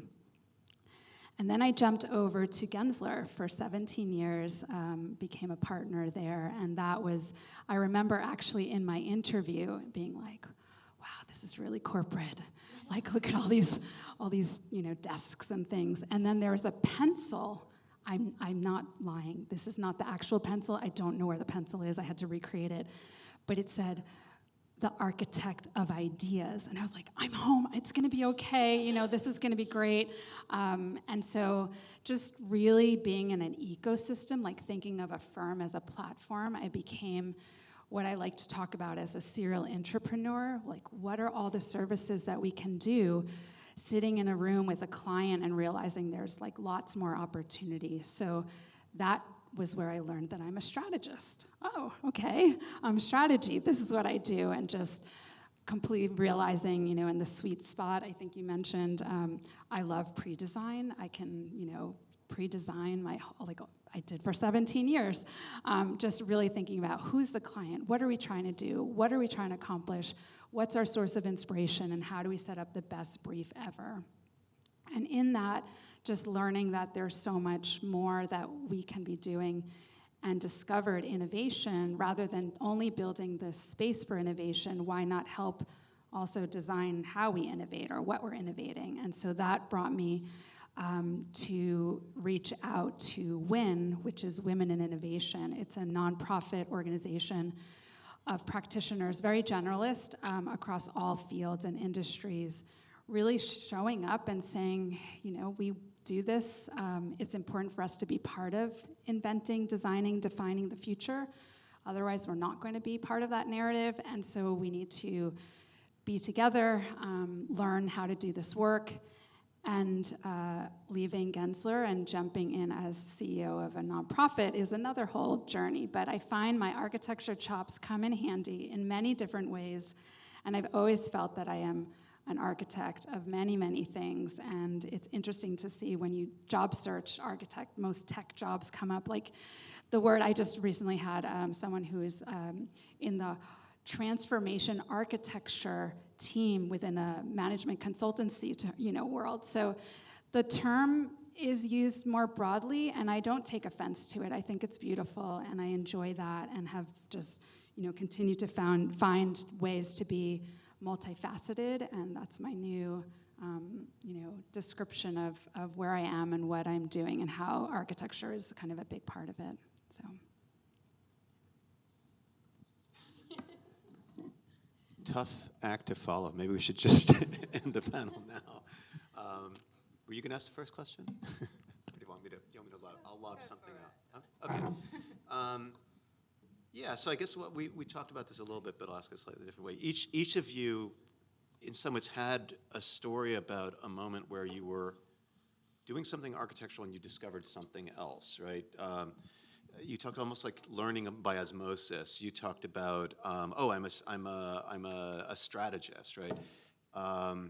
You talked about, oh well, I went to GSD and did robots. It's like, was that?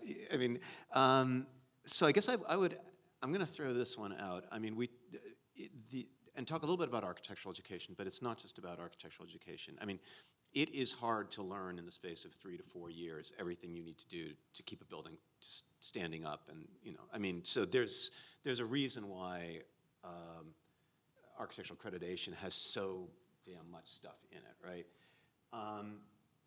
But lurking in this is also a set of other potentials, and sometimes when I look back at my career, if I could do it over, would I have gotten an MBA, or would I have gone to McKinsey, or something that like is sort of purposely generic, right? And sort of inherently anti-discipline specific, right? And I think the answer I keep coming back with is no. I mean, there's something about architecture that actually transcends beyond the intent of its disciplinary boundaries. So what I want to throw out to you guys is to take this in one of two ways, right? If you could have done it over, would you have gone the same route, or would you have gone a completely different route? And the alternative question, option B, is if you could design an architectural curriculum as broadly as you feel like designing it, what would you do? Tough enough? Okay. Who wants to go first? Excellent. Great questions.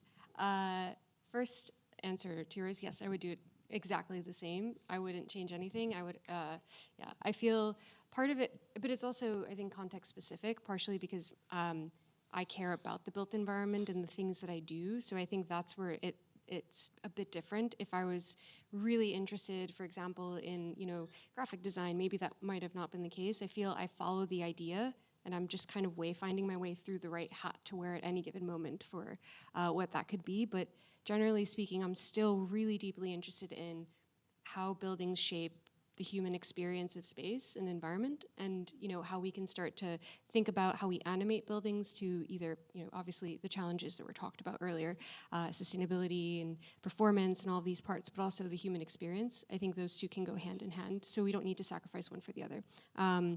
So I would do it all over again. I kind of wish in some pockets, the couple of things that I would change is I feel that I wish I was more clear about the fact that I was still an architect. At some point I did reject it. I think there was a moment in the GSD where I thought, oh, I'm a designer, I'm a general designer, and I think that's how I frame myself. My website still captures that, versus I think where I have more of a clear mind now, which is I'm I'm an architect that uses technology to to essentially adjust, edit, design, tweak, renovate the built environment. So I use the same language. So that I agree with. And I think, as you were saying that, it made me think, I wish the architectural education embraced new technologies more. I think we've notoriously been very suspicious of using new technologies. I remember, which, I think it's great, but I remember when I first started in undergrad, and they were like, you can't use the laser cutter as a first-year student, and you can't use CAD, and you have to do everything by hand. And there's a lot of merit to, I think, the patience and the craft of drawing things by hand, but it's almost that level of lagging that I wish that there was more of an embrace of, that I've seen other disciplines do. Because what happens when we start to rethink, architecture in a way that, hey, we're starting to have all of these sensors, all of these things happening. Oh, that sounds interesting.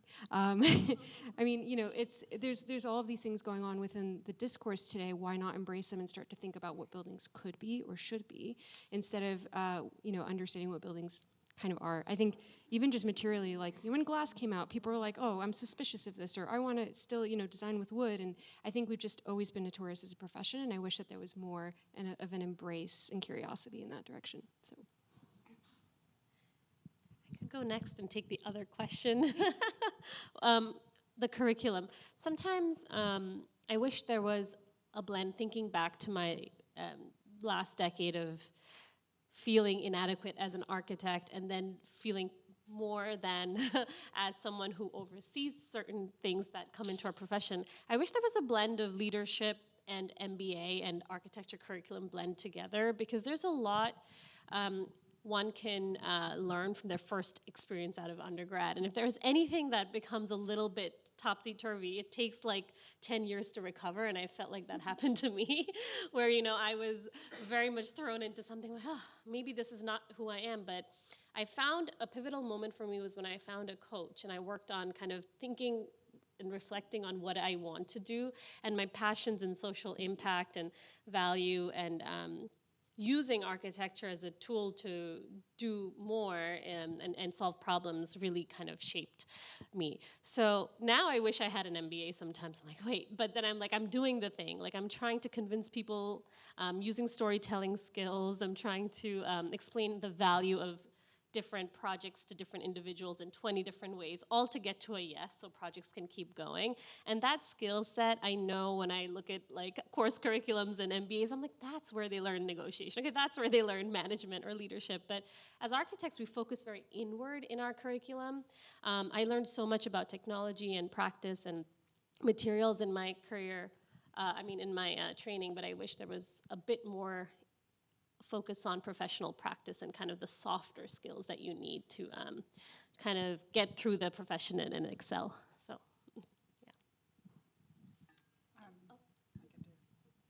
yeah. Would go to architecture school again if you asked me to do that. Absolutely, 100%. And I think the one thing I would add to what I wish was part of it was just a lot more about what it means to be community-centric in the work. What does engagement look like? I mean, there's a million things that we did in a silo of studio, and not necessarily, yes, maybe there wasn't enough time, or we only wanted to scratch the surface, but we were making up. The amount of assumptions we were designing was unbelievable. And so I think just finding ways, one of the roles I play right now also is that head of community at 3x3, and the amount of unlearning that I'm doing to understand how to really do work with the kind of integrity and engagement and valuing lived experience as part of the process is just huge and tremendous, and that's something that I think we all need to kind of always be learning about. So I would add that to the curriculum times 1,000. On my end as well, like for your first question, it's a short answer. No regrets, I guess. I probably regret spending so much time in studio, and probably should have gone more to parties with non-architects. but other than that, I think that's the only regret. To your second question, it's also, for me, it's a unique position of actually having been involved in designing the curriculum that I wish I was part of. Because before being at the REARC Practice Lab, I was also the director of the Strelka Institute for Media Architecture and Design education program, which was a sort of para-academic institution in Moscow, Russia, where we were trying to, prototype not just new normal types of projects and not just new normal types of practices, but new normal fields of practice that would involve different researchers. Only a third of them were architects. The program was not only free, but you were getting a stipend to take part of to kind of avoid getting into a criminal amount of debt, and so on. So we were trying to kind of think about the kind of curriculums that would allow a very different type of, again, incentive to want to practice the discipline and to be free to be able to graduate, quote unquote, from your education, but still think of education as a ongoing, like lifelong process that you don't graduate from and now know how to apply and have to apply because you have to pay your student debt, but actually be able to rethink and design your practice, really. And by designing your practice, that is what kind of sweats out good projects in the process. So this was a way for us to think about education in different terms. Yeah.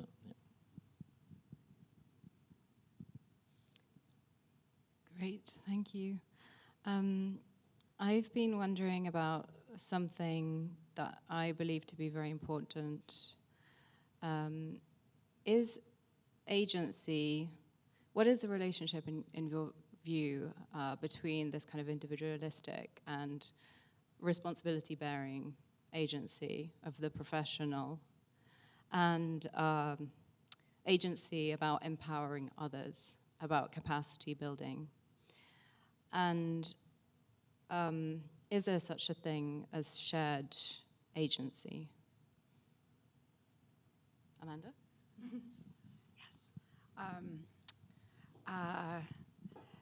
So a big part of what I've been unlearning, as I mentioned earlier, is about, I think there's the movement of, for the people, right? So we're designing and we're thinking about who that end user is and like having a little bit more enlightenment about that it's not just me and my signature and it's like an expression of my own, vision, but it's actually something that has purpose for others. And then there's the shift towards with others, so the design thinking movement and really understanding, like, let's get to a deeper kind of clarity around what is it we're really trying to solve for, or what are the challenges that we're faced with, and that kind of, again, levels up, but it doesn't make it. It's still not all there. And so then thinking about by the people or by, lived experience outweighing our own expertise and understanding how to create a platform for that. I love the idea of inclusive innovation and not inclusion illusion. And so just really trying to understand and get excited and see what's possible in really creating a place for that type of practice. And so that looks and takes shape in many different ways. As I mentioned, I'm with an organization that is not architects. So it's all these women are working in different ways on designing the future. I mean, that's like at the most broadest level, that's what we're all involved in. And what is it that we're doing that in every project that we do or every endeavor or initiative, all those who are involved and surrounding within that are also leveling up the opportunity for them to be involved in designing the future that they will be and should be a part of. So absolutely, I think this is our this is our number one role as architects, is to lift and rise others in that process. Yeah, maybe I can also, because this resonates a lot with me, and I think for sure the concept of shared agency is important, and also goes back to this maybe redefinition that's required in all sorts of directions. For us working at this kind of almost like forced intersection of philanthropy and architecture, which actually doesn't really exist in a meaningful fashion, as we're discovering, and we can talk more about that. But it forces us on the one hand to rethink, obviously, philanthropy away from charity, away from the good people that are doing the good thing, from the goodness of their heart to the other good people. Like this kind of model of individual agency has to change to really recognize, this being labor supporting other types of labor that currently isn't being supported. But also on the architecture side of that Venn diagram, changing how we think about architecture less as frozen music or liquid stone as some Pritzker architecture prize winners would, or actually less also to accept your invitation to being polemic, less about overlapping grids on grids like some New York 5 people would. But the point is to rethink again the actual agency of these disciplines in this kind of planetary design project of now shifting course away from this kind of planetary disaster, and therefore thinking about how do you then extend past oneself and how do you work with people who are in a very site-specific way, hold knowledge that is able to respond to site-specific challenges and finding your role within that equation. So as an institution, we are in a position where, again, we have funding, we have resources like a client, but unlike a client, we don't dictate the brief, which means what do we then do to share agency across that triangle on the one hand, and second of all, how do you then institutionalize that relationship in order not just for us, but for other philanthropies and also possibly other benefactors, because contracts are agnostic in that sense, able to replicate this relationship in order to again continue to perpetuate agency down the line. So I want to talk a little bit about that question framed by what the Public Design Commission does, because the Design Commission reviews around 1,000 projects a year and really gives agency back to New Yorkers in every borough to be able to come and give public hearing comments before the vote, right? So I've seen empowering others is key, because I lead a small team of 7, but I also manage 11 commissioners. But if I don't feel trusted or if I don't empower them, it's very difficult to have the influence and the kind of authentic leadership required to get projects to be the best it can be for the neighborhood it's in, while also accepting all the critical feedback we get from the community. So I'll give an example. So the narrow bus shelters that are about to be installed along Madison Avenue or other places, right? Like when it came to the commission, it was kind of tuned to be the most revenue generating. There were like ad panels on both sides.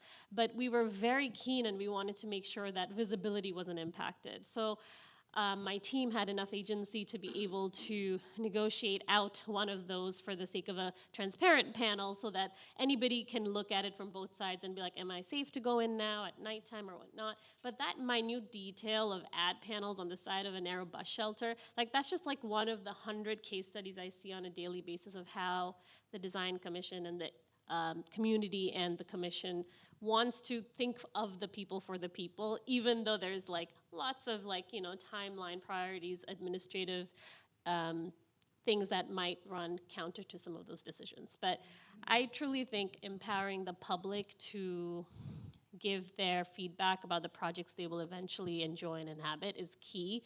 So I wish for more people to take advantage of those hearings. And at the same time, I feel very lucky to be able to kind of look at all those things from the variety of sides to ensure that, yes, this is improved, but also let's think about, like the design build timeline, for example. Like how do we actually evaluate projects in a way that doesn't deter the schedule? So empowering others has been key, like really managing a team to be able to do that. So I don't have like 100 projects a month to worry about has been the only way I can survive this role. I think you used some language that I really resonated with. I think what's interesting about what I love about what I do is that I don't have to think about what my concept for a building is. I only have to think about people. And I think that that's what I really like about being able to sort of step away from the aesthetic part of architecture and say, functionally, what does this building need to do? How does it serve the people in it? How do we start to think about individuals versus the communal versus the entirety of everything? And I think part of that comes from the fact that I've always felt architecture is one of the biggest scales of impact on cities. Like it is tremendous, and there's always sort of this like, I think disconnect between incentives of like, hey, the master architect of, hey, this is my concept, I want to have these ideas for how I think people should live, and maybe what the occupants of those buildings will have to encounter for 100 years, right? Buildings stay for a long time. And I think similarly the conversation exists with the type of work I do today, which is scale on a different scale. I'm not building one building that is massive. I'm making one decision that is massive in scale. So a lot of the questions I think that as an interaction designer, we have to ask are like, privacy or settings or stuff like that I really wish that architects would start to look at those and say, how do I start to think about the people in here better, almost than the kind of just the aesthetic or the conceptual part of this, and start to marry those together. I think just in general, the things that I find really interesting is thinking about the scale of architecture from like residential, where you have a custom build specifically for a client, versus something commercial, which is supposed to, it's usually for like a company, but it still feels like a custom thing. What if we really started to think about the full life cycle of people that might have to encounter this building, or think about this sort of over time? That's sort of the stuff I think about right now, which I don't think exists as much in the discourse as I wish it did. And I think that's where agency comes in. Like, I still really believe it within like what is the leeway you give in the interfaces for the people that have to interact with this stuff every day. And I really do believe part of the issue is I think we should focus more on the moments post occupancy to start to think about agency, because I think that's where the majority of that is experienced. So. Should we take it out to the field? Okay, anybody but Paul? Going once? All right, fine. Paul.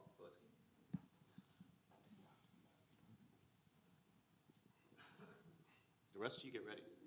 There's APB and ABP, anyone but Paul. So I see you guys as infiltrators.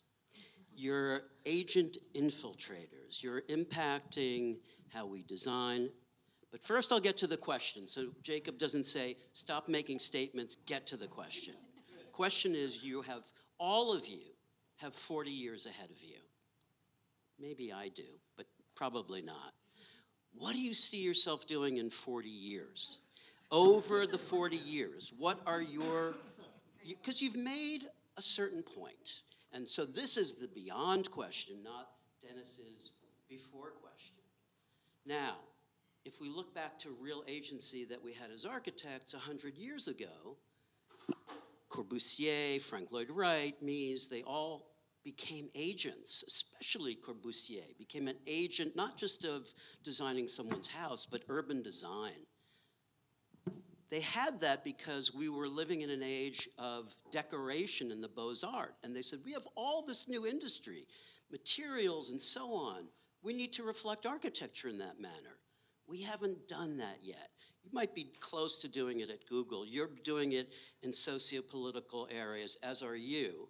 And you're doing it in performative, philanthropy to encourage, which is very interesting. But are we going to reinvent or look at walls and how walls have been the same for 100 years? Are we going to look at HVAC systems? They're beyond sheet metal. Are we going to look at how people are empowered that haven't had empowerment in the future?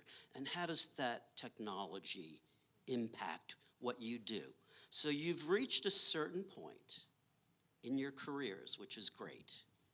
Where do you want to be in 40 years? Where you're older and maybe viewed more as sages than the impactors. How will you stay impactful in the next 40 years?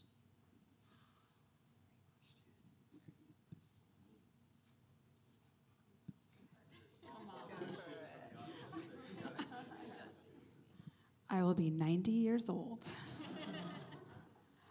I will be in the country, definitely in the country. I will be, continue to be a teacher, but in a way that is, everything will be like, when I grow up, I want to be a futurist. Like, that will be the class. How is everyone part of that building of the future? I think one of the other aspects that I've been learning about and wanting to do more of, and maybe when I'm 90, I'll see it come to life, is looking at every project and everything that I do as part of a kind of systems design for systemic change. So I've been meeting a lot of entrepreneurs within this new role that I'm in, and I'm like, so you have a startup, and a nonprofit, and you're selling this, and you're also doing product development. I was like, what's the thread? Like, how does this all fit together? And it's because they saw something that they wanted to change, and the only way to change it is for them to have 5 different roles and 5 different businesses and like making the change, because there's, through one way, it's not enough. And so I guess I see that being part of our, or whatever, the ecosystem of practice is in that sort of systemic level, and I don't know, being excited to see that we can do this work and make the kind of impact, like that's the 90-year-old me.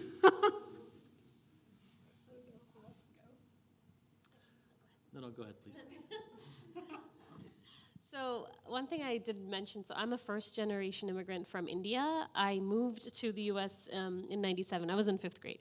So I'm hoping by the time I'm in almost my 80s, I'm able to define the return on investment on equitable design and planning, but back home. And I haven't found my way back there yet, but I'm really passionate about the kind of disparate and vast inequities there. But there's definitely a way and a generation coming that wants to think about equality in a different way. So I'd love to be like head of a nonprofit and then also have an impact investing arm associated with that to like prove that these things can happen. So yes, hopefully that's reality in 40 years. I'm just thinking about it's a very difficult question that you raised, and also, I'm in my mid-30s, which means I still feel like I'm a young person in that sense. Although I don't qualify as an emerging architect for many grants and fellowships, which is interesting. But regardless, I think that you mentioned this kind of modernist kind of legacy and heritage, and I think what's interesting about that, just to compare it to where we are now, is that on the one hand, there's a kind of range of interesting and pioneering thinkers that were actually interested in the kind of industrial capabilities of their time in order to change how they practice, which I think is really the positive lesson to be drawn from modernism, this kind of curiosity for reality and for the now, not about symbolism, not about tradition, but just about a genuine curiosity about the world that they had. So that was a positive trait. Many negative traits that we can talk about, but on the one hand, I think one important thing is that at least the impact of that generation has really been felt like post-war, where they've actually transformed the world at scale, which is really, honestly, maybe more of a historical state of exception as far as architecture is concerned, where there was like this high social ambition for architecture to rebuild Europe, to rebuild the destroyed world, and therefore to elevate the presumed agency of the architect to almost impossible criteria to follow up since the 70s, but definitely today. So the reason why architecture graduates are always disappointed about their lack of power is that this idea of how much power they have has been completely overblown by a moment of historical exception for us to have to kind of deal with sort of professional therapy and so on. But what's interesting about our time right now is that there's a tremendously amount of like revolutionary industries that are emerging that were not possible. Like you're a great example of working in not just a new technology, a new industrial revolution that's about to take place. And I think similar to your point earlier, I think that architects have, and young designers, and I feel myself as well, owe it to ourselves to be much more curious about the real and the now, step out of kind of solutionist versus critique kind of mindsets. And therefore, I hope that in 40 years' time, some of the things that we're working on now that appear emergent have been normalized in ways that are hopefully more beneficial than others. In other words, the way that we use these technologies, the way that we use the revolution in synthetic biology, the way that we use the revolutions in cognitive infrastructure and large language models and all sorts of other technologies, I think that at that point will be normal as it is now to have a commission by a rich client or the competition circuit that seem normal. What are the other normals that we've normalized in these 40 years that are hopefully taking us in a better direction moving forward? I'm glad you went before me because I resonate with that deeply. I think my answer, I love your question. Thank you for asking that because I think it was very, very poignant, especially for the discourse of today. I hope in 40 years' time, I'm considered an architect because all of that stuff that I do is normalized. Because I do feel that, in a sense, in my mind, I still am engaging in the discourse of architecture, but through different sets of materials. And with all of the things, I hope in 40 years we're all not having a lot of these like large climate problems that are coming our way, because I hope architects have the ability to embrace, I think, like more unconventional types of industry and technology to be able to actually have agency to make really large impacts in that, rather than just on an individual building basis. What does it mean when what I do is considered an architect? So I hope in 40 years people call me an architect again. So. Awesome. Who's ready? There you go. So this time asking for myself a question. So speaking of beyond the industry and also future, it's kind of related to our previous symposium. Do you think technology and also AI is giving us more agency or less? Because nowadays there are lots of tools we have that kind of empower individual, like they can do things like in the past it take a team or like a lot of collaborations.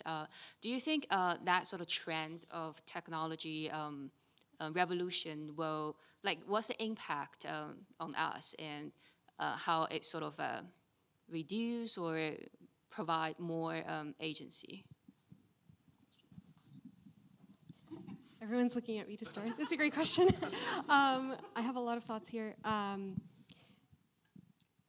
still go back to the printing press when people would turn around and say, like, we're not writing books anymore. This is like the worst technology. Like people always have an aversion to new technologies, especially ones that start to affect things on a much greater scale. Industrial revolution is a great example. We're in a digital revolution now.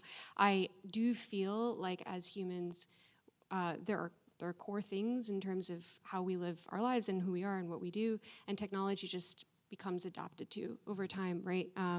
You see kids today and they're like in a completely different headspace. I've seen like babies be able to touch iPads and like interact before they can even speak, right? So I do think that, I do see that there is obviously going to be impact of these things. I think they're going to be everywhere, though the same way that lighting is everywhere. That was like a revolution when it happened. Electricity was like massively impactful.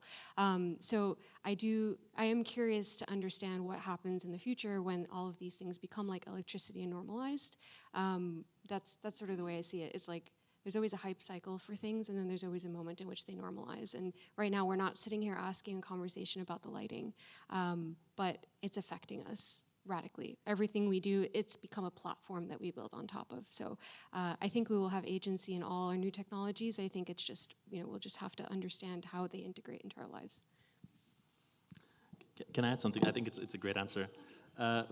My perspective of this is very similar, actually, and it reminds me, I was having a drink with a friend, like literally yesterday, and who stayed in the professional architecture practice, and we were talking about like, BIM world, like Revit world, and sort of the fact that they spend all day on this, and we were joking how essentially, inadvertently, architects have been essentially paying Autodesk for the last 10 years to automate themselves out of a job. Like they've been paying Autodesk to train Autodesk to do the mundane tasks that they're now asked to ask, which I think is probably true. But I think from that perspective, I think we should also think of this, like the perspective that there's somehow that automation and technology should be seen as a threat, I think is the wrong one.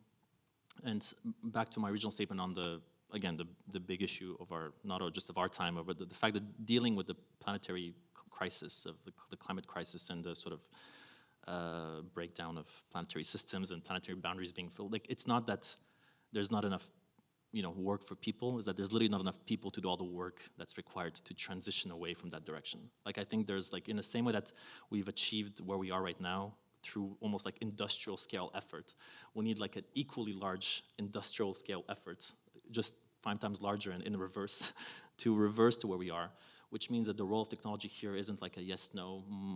It should be like, in what way is this useful to this project of work?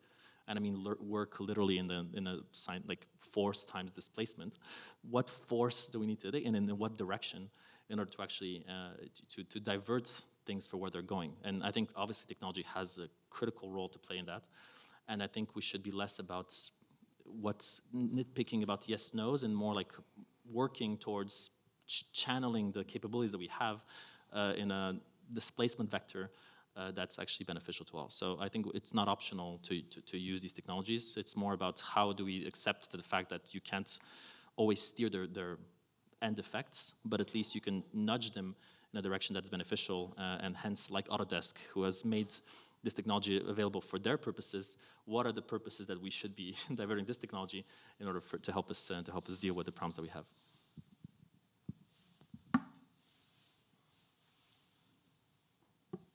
Anyone else? Questions? Oh, yeah.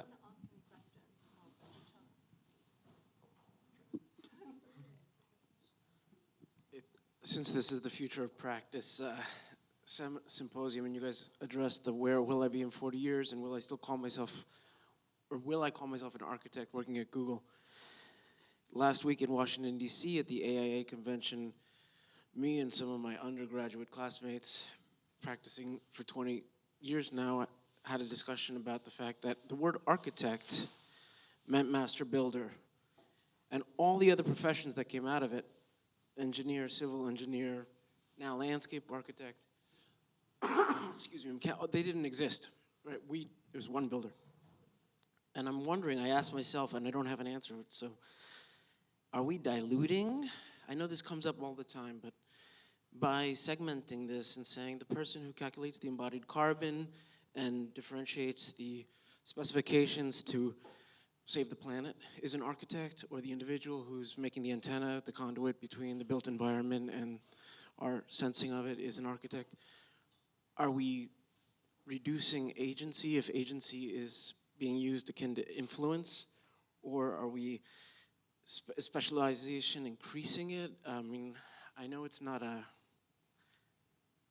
the question really is, I guess, the definition of agency, which we've loosely thrown around in 3 different ways here today, because it's not influence, and it's also not negotiating between competing interests, because we are a referee.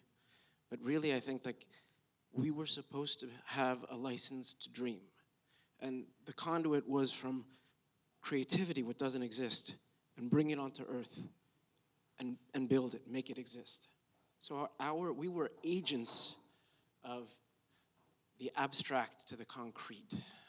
And we haven't really talked about that. We've talked about innovation. I think BJ got to this in creating something that doesn't exist.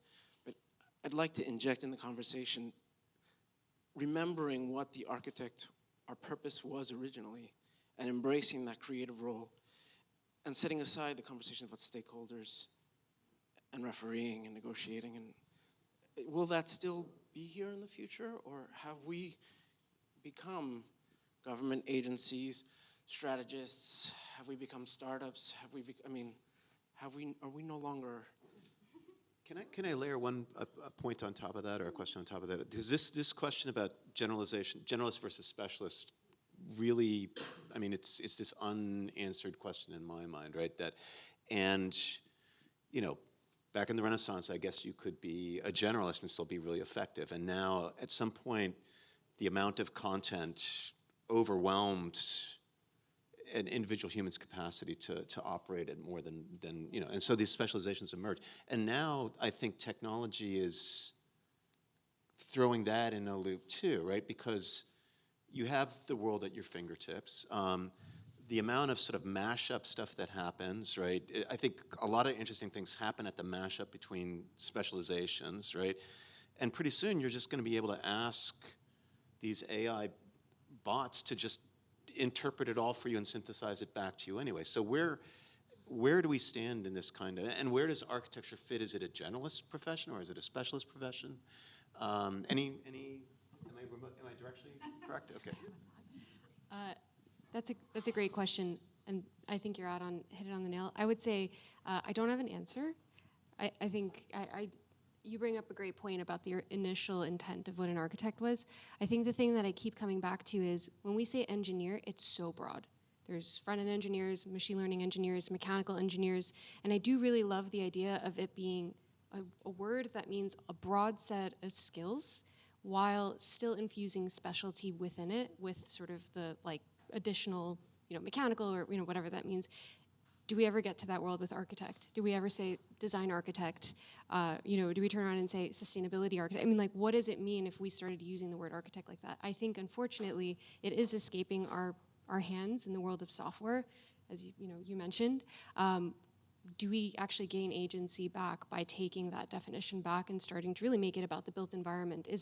Has it been problematic that we've been too specific? So, I mean, these are just the questions. I don't have no answers, but I think especially encountering so many engineers and designers on a daily basis, that is such a broad term and tends to give them agency for the fact that you can have a specialty within the generalist sense. So, I think another scenario to put on the table, similar to the engineering, is within the women in innovation community, who is a futurist is very debated. So there, you can get a certification in being a futurist.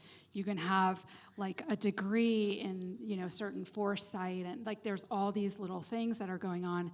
And what's happening is there's an exclusionary agenda within that scene.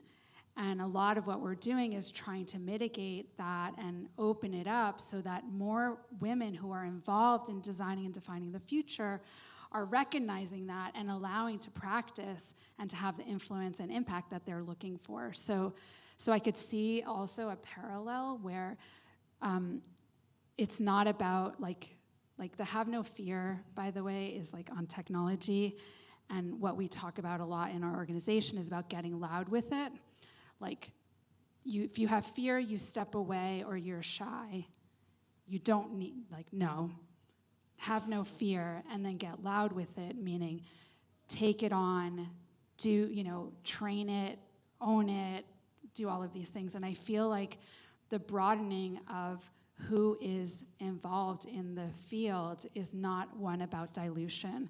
I understand there's a specificity of licensure and there's all these things about you want to make sure I'm not going to say I'm a surgeon because I want to be the idea of a surgeon, like I want to be cautious there. But I think that the idealism of an architect, and I was also taught that. I was taught that your role, I was used the term designer. Your role as a designer is to make something so incredible that anyone that sees it, hears about it, or learns about it cannot help but want to make it come to life. That's your role. And so I always was like, okay, that's my job. Like, that's my job. And so I see the same as architecture. And so I just want to make sure that we are always opening it up. The 90-year-old selves are like welcoming more so that we can say we are all architects, but that doesn't dilute the profession. It actually makes the world have more of what we believe in possible. To me, I'm of two minds about your question and also your question, because on the one hand, I also teach, and I sort of see my students who are all interested in this kind of hyphenation of like everyone's a designer, strategist, activist, actor, composer, everything at once. And again, this is done for simply pragmatic reasons of being strategically nimble and being able to do multiple things to express their own creativity and find ways to have agency in their own work, which I think is a problem because mainly what it's done, it's actually taken people, some of our brightest students actually, out of the world of having a direct impact on the built environment onto the art world, which we can talk about more, whether that's how good and bad that is. There's plenty good and bad side effects of this. But regardless, that's on the one hand. So there is a need for specialization and recovering perhaps an interest in actively moving away from simply raising awareness to problems that we're facing now to actually acting upon them in the physical, concrete, material, geochemical context. That being said, I actually would disagree with the idea that architects are owed this kind of definition that seemed to be taken for granted, that their role is to give shape to the things that exist in their imagination. This is also, I can say it in even less subtle ways than my previous answer, but I don't think this was necessarily ever promised and owed to a particular subset of individuals. I think architecture as a profession has evolved a lot since the Renaissance, but is still under this framework a very Western conception of this kind of creative author maestro. And if we think about builders and the way that the built environment has been shaped by multiple professionals not necessarily accredited professionals by the AIA, but professionals nonetheless in their site-specific context, they have evolved to deal with the interface of their environment and culture to make things. That's not about to change. I think that there's a very clear need for that. Whether that's called an architect or not, to me actually is not that relevant. And therefore, I think we should be less about preserving some sort of assumed state of exceptional power and role about a particular subset of professionals in the built environment, but much more thinking about what are the things that are needed in this context and who are the other people involved in this process, so that it's not just about where would that where does that ultimately lead? I mean, to complete. There is discussion about like the complete dissolution of specialty professions, right? Where do you think that leads when it's everybody gets to make their own way? I mean, is it just we just make it very granular and people sift through this? I mean, no. I think there is building something is actually quite complicated, and it is a specialty. Architects, as we sometimes tend to think of them, or at least as the way that I was trained, I'll speak personally, it's a media-based discipline. We were building plans, we were building PowerPoints, we were building napkin sketches, we were basically building communication media to like you said, mobilize resources to get something done. I think that's one mechanism that this profession can evolve. I think there's other types of practice that currently exist, like design build, like builders who don't call themselves architects, but are architects under our definitions. And I'm just inviting us to acknowledge that those exist as well. And perhaps the future of the profession lies more in those, in a site-specific matter, than an architect jet-setting around the world, winning competitions to make things, essentially.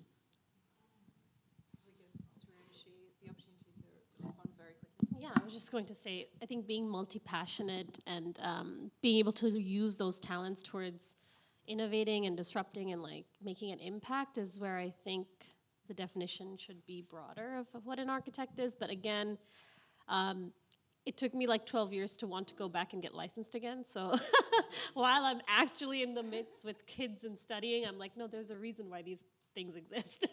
So I am very conflicted with that answer.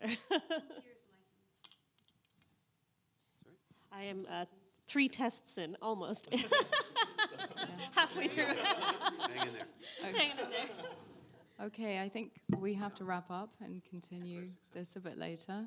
But I find it fascinating that this panel turned out to be about architects practicing, about how we go full circle and stay architects. And Amanda, I loved your comment about the confidence in not knowing, and Sureshi trusting one's values to allow oneself to have agency, and Chrysula exercising humility as an agency to think about people and cities, not only architecture, and Nikolai, of course, talking about work and the labor, and there's going to be as much work as you like to correct the course of our planetary crisis. And these are all ways in which I think you want to stay architects. So it's very inspiring. Thank you. Camping while we're waiting for everyone to come and sit, I'll observe how it's very interesting how like the last panel brought up, I feel like if we were going to have another panel, it would be above or something, because it started getting lots of questions. They're actually getting at the whole definition of what an architect is, what architecture is as a profession, which is, we remind ourselves, is relatively new. It is barely not even 200 years old, but certainly maybe 150 years old. So these questions are bringing up how we even define what an architect is and the bounds of that, which would maybe get into a question about regulation, definition, and that would be a totally other panel, which we're not gonna have today, because we want to get into this discussion, which is asking, why? So with that, Andre, do you want to give our introduction and introduce our speakers? Yes, thank you. So welcome to panel 4, final panel of the evening. So we're going to be asking the question why. And I would just say there's a perception by the general public that architects have more power than they actually do, and that's part of the reason that we're having this symposium today, and that we have a bigger influence on some of the key decisions that shape our built environment than is typically the case in conventional practice, which is why earlier today you've been hearing about alternate practices and alternate methods of practice that are exploring different ideas of agency. So would these decisions that we don't control be better or worse if architects had more agency?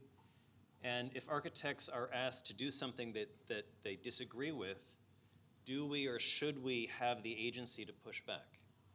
So why should architects have more agency? And if they do achieve it, what should they do with it?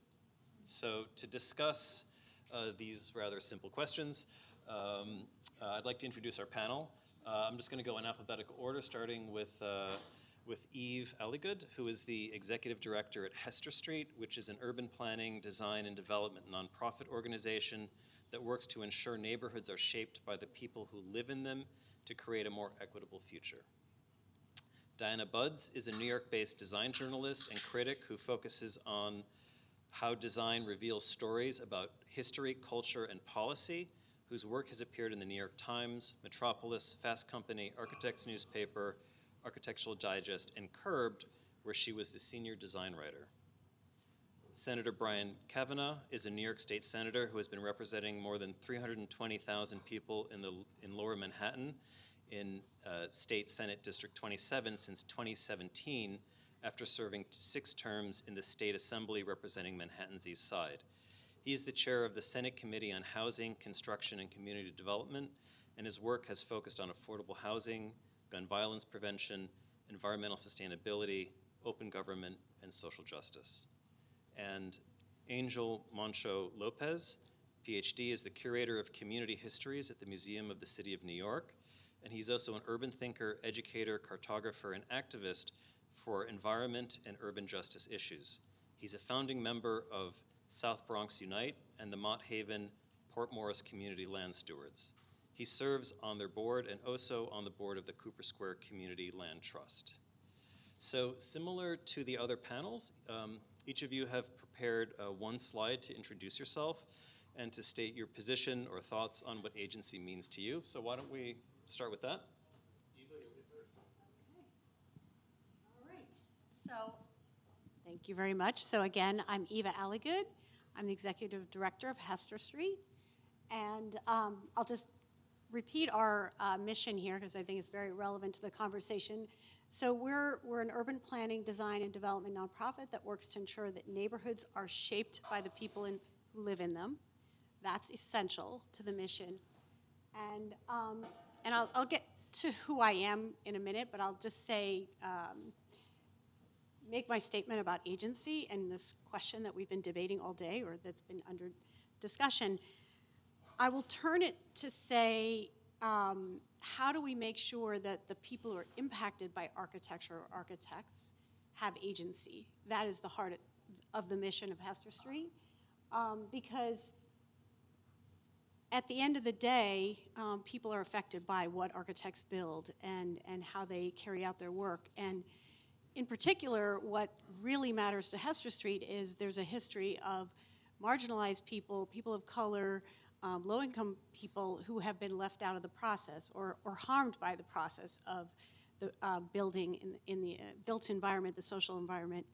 And how do you ensure that their voices, which have really valuable lived experience and really can inform the process to reach better ends, how do you make sure those voices are at the table and also have agency, and so that their ideas are actually incorporated into the end product? So it's a process question and also an end product question as well, and it matters how you do the work. So what Hester Street is dedicated to doing is making sure that the process really incorporates participatory processes, civic engagement processes that break things down that are highly technical, not very understandable. There was a conversation earlier today about the language of architecture. It can often be very opaque and sound very insider. How do we not only use other words, but even other practices, ways of representing the work so that people can be engaged and bring their invaluable knowledge to the table? So that's sort of my reframing of the question. And I'll just say a little bit about myself. So I landed in New York City with the dream of either becoming an architect or a planner about a year out of college. And I was really lucky to land at the Pratt Center for Community Development, which is a university-based, legendary, as far as I'm concerned, community design practice that's still around now. And I was mentored by a leader in that field, Ron Schiffman, and had the opportunity to get exposed to what architects and planners do, and quickly realized I love the social dimension of building, of creating things. So I chose to go in the direction of becoming a planner. So that's a little bit about me, and I'm going to turn it over to Diana. Thank you so much. This is my slide here, and I think that, like, you know, throughout the whole entire day, we've kind of been touching on language and what words mean, and that's sort of like what I deal in as a journalist and telling stories. So we were all asked to reflect on what agency means, and I think I'll start off with a little of my background because it sort of folds into this. So my background is in art history and environmental policy, and I initially went to school thinking I might go into law and as a way to have impact in the world. And during school, I sort of like really fell in love with writing about the built environment and architecture, sort of like realizing, oh, that's a thing that you can do. It was in a landscape architecture course where they assigned us read the city projects, and I was like, oh, wait, this is something that I've been doing my entire life in a way, like dinner time conversations about like, oh, the bus is late, or oh, like they want to like remove our bus stop, you know, stuff like that. And so I always found that stories and like learning more about my environment made me feel more empowered. And through being empowered, I think we have a little bit more agency. And so kind of like thinking about this word of agency and the way I was interpreting it, I think that, you know, like the definitions that I pulled here are from Merriam-Webster, which is, you know, a reference book, and I think that's where some of the definitions that have been on the screen the whole day also originated from. But, you know, I think if you ask a sociologist, you'll have a different definition of agency. When I think of it as choice, and I think that as individuals, we probably have relatively little choice compared to how some of the structures in our society kind of shape us. And I think that when I was reviewing like this word and sort of thinking about what it means, like there was power that was sort of like in there. And you know, you see power and like agency, like, you know, acting or exerting power, go into agent, like the person who is exercising agency, I guess. And yeah, it is talking about producing a cause or effect. And I think that it's important to understand like the relationality of the word, to understand like how a person is acting in the system related to power and choice.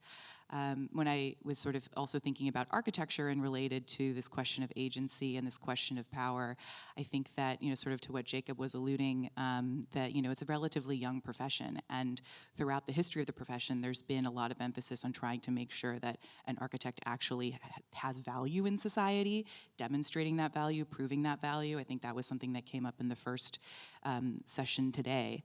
And I would like to, and sort of building a little bit on what Eve was saying, you know, making sure that like architects are acting ethically in a way. Another part of journalism is like sort of the who, what, when, where, how, and why. And I think that's something that's important to keep in mind when thinking about agency in architecture and who is even thought of as an architect and a builder in the first place. A word that sort of like was coming to mind a lot was accomplice. And I feel like that's something that seems to sit right with me in the way of like thinking about the systems that have excluded people that are, I think it's, yeah, to work around some of these systems, you kind of have to be a little bit of an accomplice to want to undo them or maneuver through them in order for outcomes to be a little bit different. And I think that where the systems come in is very interesting because that's a lot of what Brian does. So, Brian. What a great, smooth segue. So Brian Cavanaugh, I'm a state senator. Again, we're in the district now. I represent pretty much everything south of 14th Street in Manhattan. I've been nearly 2 decades an elected official. I also served in various sort of executive, sort of technocrat positions in city government in prior phases. I trained originally in politics, doing some like political theory and also some pretty practical, like nuts and bolts, how to get things done, politics degree. And then I also have a law degree and practiced for a few years, mostly long enough to pay for law school and get back to public service. I view agency particularly in terms of, you know, I do what I do partly because I believe that governmental action is often the lever that either gets things done or fails to get things done. I view agency in terms of how people try to influence what we do in government. And my short answer to should people have agency is always basically yes. I think one thing I love about architects is the thoughtfulness of having a panel about whether and how we should have agency. I think probably the lawyers and the bankers are not sitting around wondering if they should have agency. So I did once have a similar meeting with a Buddhist temple, which was trying to figure out whether, as Buddhists, should they have agency, and they decided more or less that they should. But no, I think this is a particular moment. I think we're going to hear from some folks on this panel, maybe have a perspective that, judging from our prep session, that perhaps architects have sometimes kind of steered things in the wrong direction, or been less attentive to the needs of communities. But I think even there, I think as architects, you're well trained to understand the mistakes of the past, why we went in directions we went, why we built things maybe we shouldn't have built. And just we're at a moment where I do housing and construction. So obviously we're facing really in most major urban areas in the world a tremendous crisis in a failure to produce enough housing, the right kind of housing, affordable housing, sustainable housing. That's certainly true in the New York metropolitan area and really throughout the state of New York, which is my bailiwick, and also just on the sustainability challenges. We need to redesign and rethink virtually everything about the physical environment. That obviously includes the structures. We've passed several big landmark pieces of legislation in recent years about climate, passed a law to say you basically can't build new buildings that need fossil fuels anymore, going into effect soon. But all the work that we need to do to figure out how to do things differently, how to make sure it is responsive to people's community needs, how to redo our, the physical environment, our coastlines, our shared spaces. I think architects really have a huge role to play in that. So I certainly welcome your agency. I also will say AIA has been a very good partner and advocate already at New York, in the work I do. But I very much welcome more of it.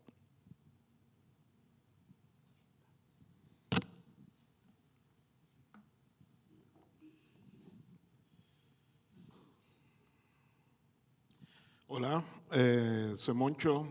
I took some notes. I need my glasses. To address this.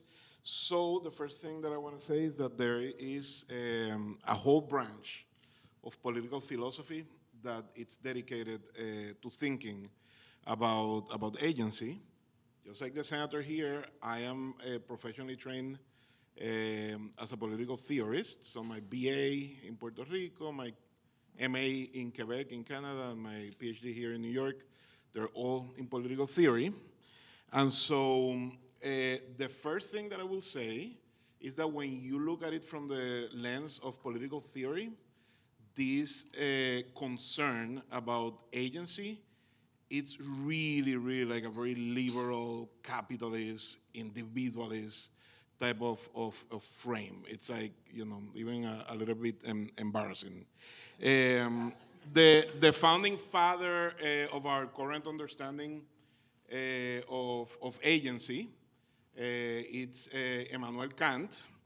And so he wrote that, yes, agency has to do with freedom and power, but he also wrote that agency was a way of factoring in personal responsibility and accountability.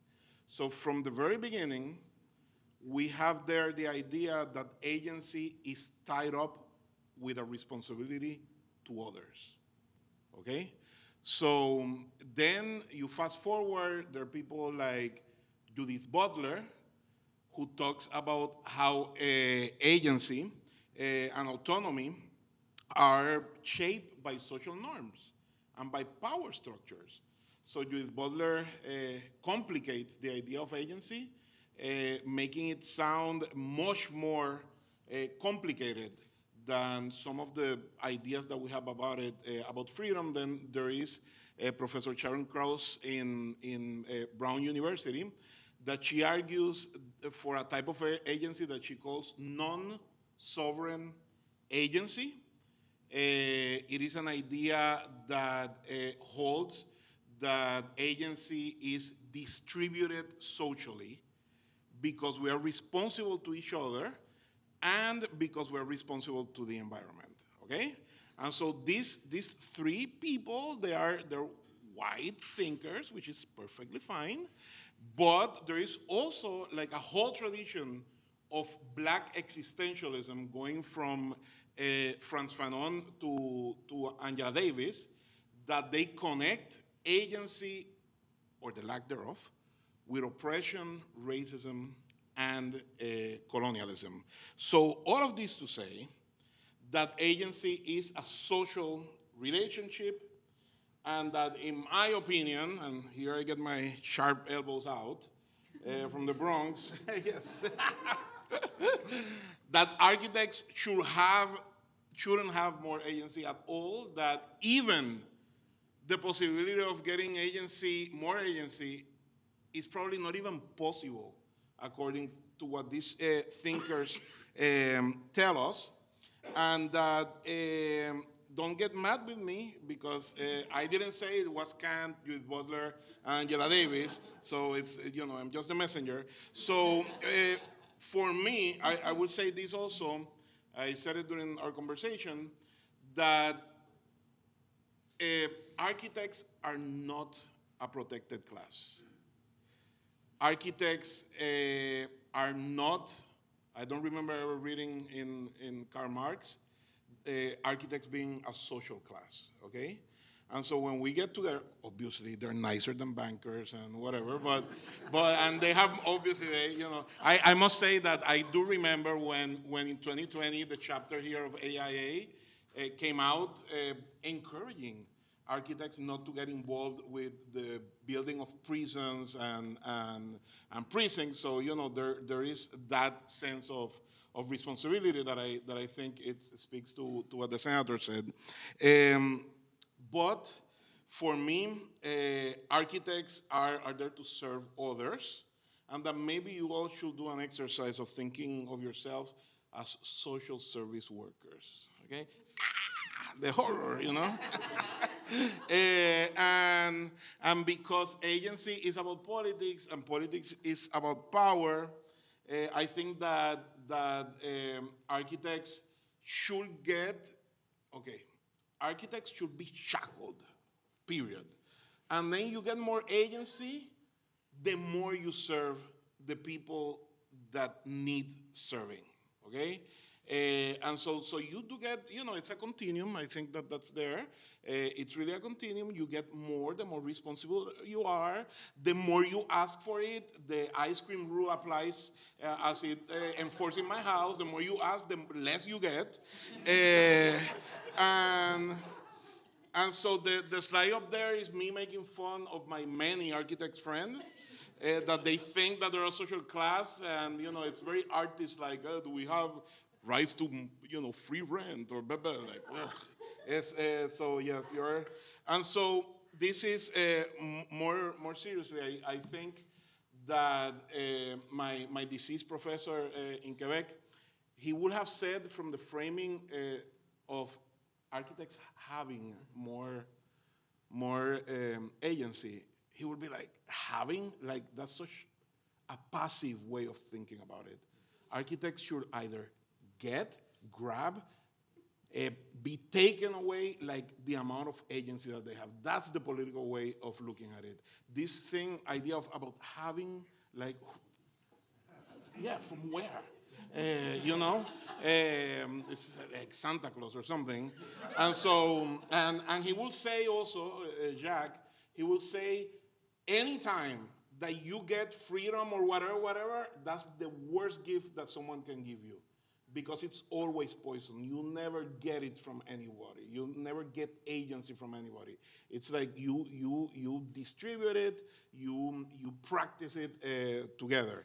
So I suggest that next time, maybe, you should meet and talk about accountability and responsibility rather than agency. It's the flip coin. You can talk about freedom that way also, but I think it's a better and more productive way. So thank you.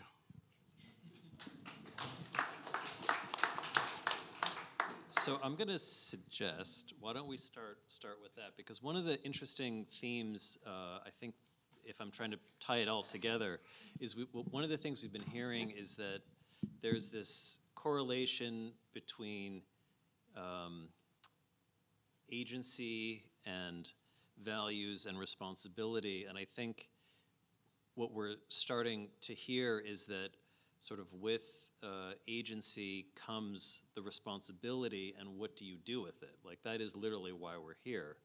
And I think some of the most inspirational and impressive groups that we've heard from today really have developed like new business models and new practices where they're grabbing more agency because they feel they can have a greater impact. So like a great example of that is, Mass Architects, who works around the world. They decided to basically like grab the general contracting hat because they didn't want to give away 20% of the project to a profit motive and try to reinvest that in the communities and in the projects that they're doing. So I think the question is there this correlation, to responsibility and agency, and then tying it to our first event, does that also increase then the value of what it means to be an architect?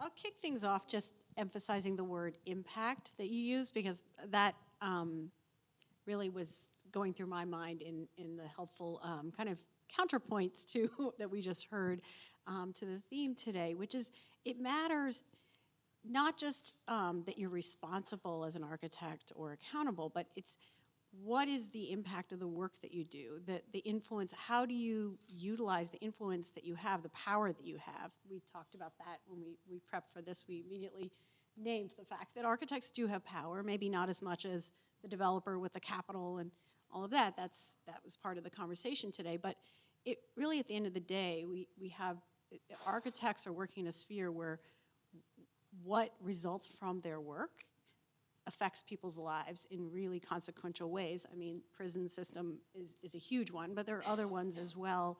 How schools are built, if they're vectors for disease, are they built in a way that we will, hopefully anticipate the next pandemic and not make children sick by being in spaces that are not well ventilated.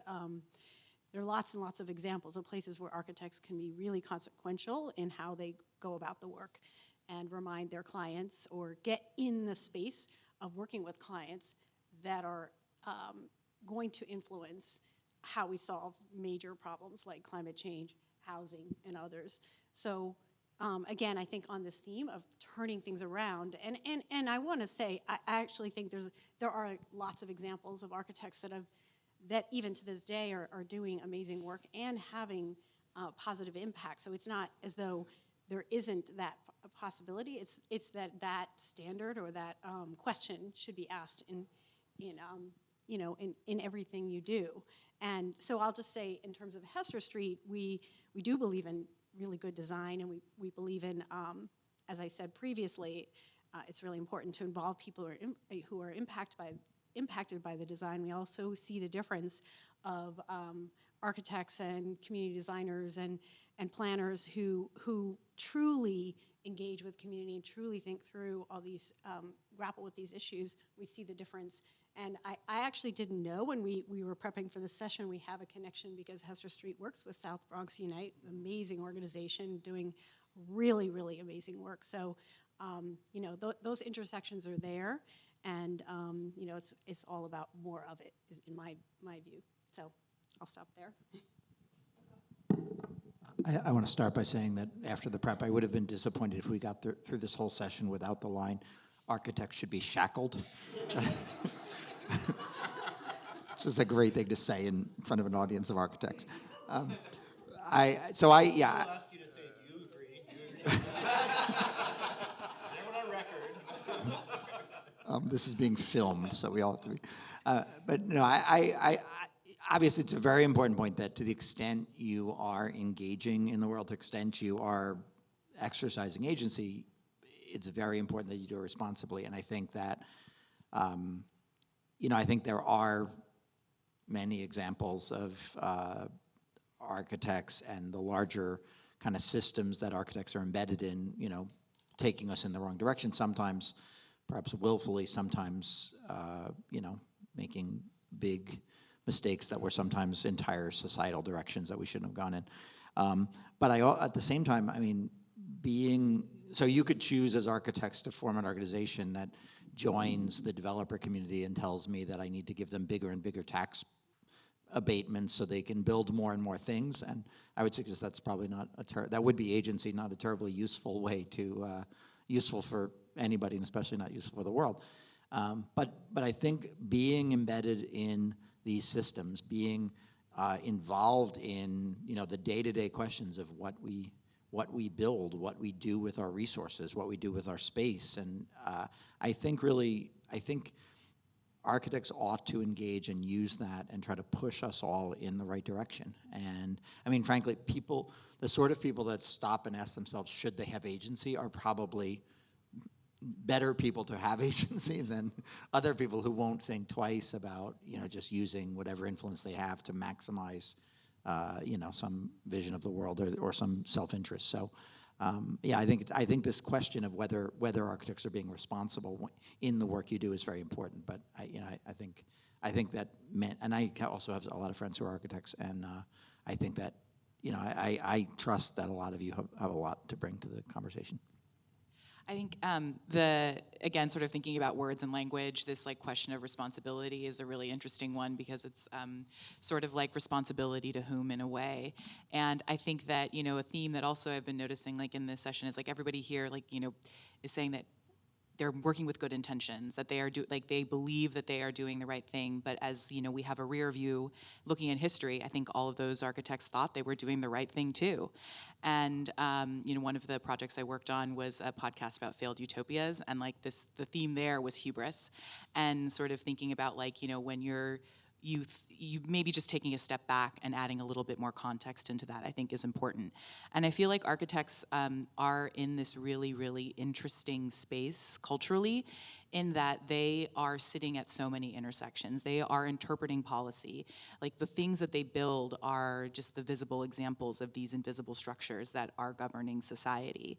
And in talking to their clients, in talking to the zoning commission, in talking to their peers, in talking to material scientists and everything, there's so much that comes there, and there is a lot of power, and it's sort of thinking about that responsibility in a really multifaceted way, and having that thinking about that in a societal way, I think is really, really important.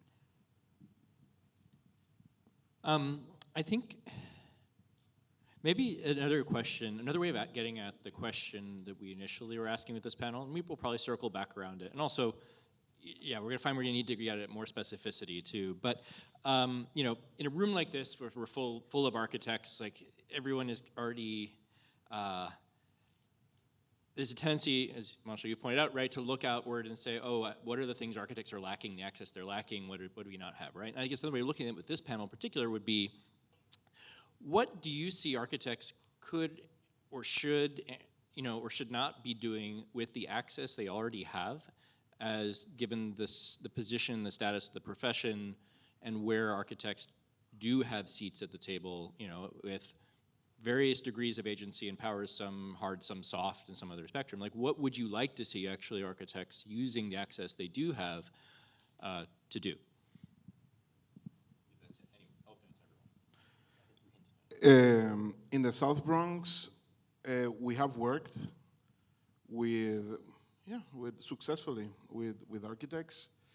I will say that our relationship it's always one in which me and my peers and other organizers, neighbors, people that live there, always maintain distrust, mistrust towards them. Even if they're personal friends of mine, I get 3 beers on me. I'm like, Jonathan, I don't know if I can trust you, man. You're an architect. Uh, it's seriously, it's like when Columbus came to the Americas, he had bakers, map makers, priests, et cetera. When planning came to the South Bronx, when gentrification came to us or is coming to us, there is always an architect around. And so, yeah, for me, I think that the power when we've worked successfully with architects, they have played a role of helping us with technical matters, providing certain skills in terms of design. Many of them. Something that I failed to say is that I think that the idea of agency without, in terms of particularly in architecture in this specific case, agency without research, architecture without research, makes the whole enterprise even dangerous, because you cannot serve other people, you cannot even sustainably serve yourself if you really don't understand context. So separating research from the practice, I think is nonsense. But yes, I also find that the architects that we've worked with successfully go beyond wearing their hats as architects. These are people that when they're needed for something else, they tend to show up. They tend to become friends. Architecture is one of the things that they do. And so, yeah, that understanding of all the things that they can bring to the table beyond the practice of architecture, I think is important for everybody, every person that practices architecture, to keep it in mind, that it's, the other things that you can do are also valuable. Yeah, I have a couple of specific suggestions, and they're on the table, they're under discussion, and I have an example or two also, I think, of positive impact. But I'll start with sort of the ask on a policy level for architects to be advocating for, and especially in the New York City context, is just ensuring there's strong community engagement that informs specifically, I would say, any disposition of public land or development that involves public land. I mean, it's important on the private land as well, but here's where the city has the most control and power, and architects can be a leading voice in making sure that the priority is for nonprofit developers, community ownership, community land trusts if it's housing. The beautiful example of South Bronx Unite is the vision that was built over many years for a community center that is going to address some of the harm of having the center that was there before shut down. That, I think the beauty of that story, and that's my one example I want to give, is, and I don't want to give agency to the architects involved completely, but they were part of a process that helped the community to come up with a vision for what they wanted to see with a piece of a building that's publicly owned. And the RFP that came out it really did reflect some of the things that the vision, the community envisioned. And so, that's an example where some of the results of a process really showed up and helped. It's not complete yet, but I just wanted to kind of name that as a process that it has a positive impact. So community engagement, disposition of public land for community civic uses, community control, and prioritization of collaborating with community. Those are all very specific asks. I mean, I think my specific ask has to do more like closer to home. It has to do with labor. I think the way that people structure their architecture firms and their just their day-to-day employee practices, that has a very measurable impact that you have a lot of control over if you're like leading a firm or if you decide that you want to unionize in your firm. I think that is something that I'd like to see more of. I think also to this thinking about systems and thinking about ways that architects might be able to become advocates for policy that also has labor in mind. Thinking about health and safety of the people who are building their buildings, thinking about ways that they might be able to help other people in like legislature craft laws that will ultimately change systems. Again, like sort of what I was building on what I had said before about architecture being this place where so many things kind of come together, and architects do know a lot about all of those things. And I think that thinking of it from that political advocacy or civic engagement perspective is really important. Again, I think there's a very wide range of potential ways to get involved. Just a couple of specifics. I mean,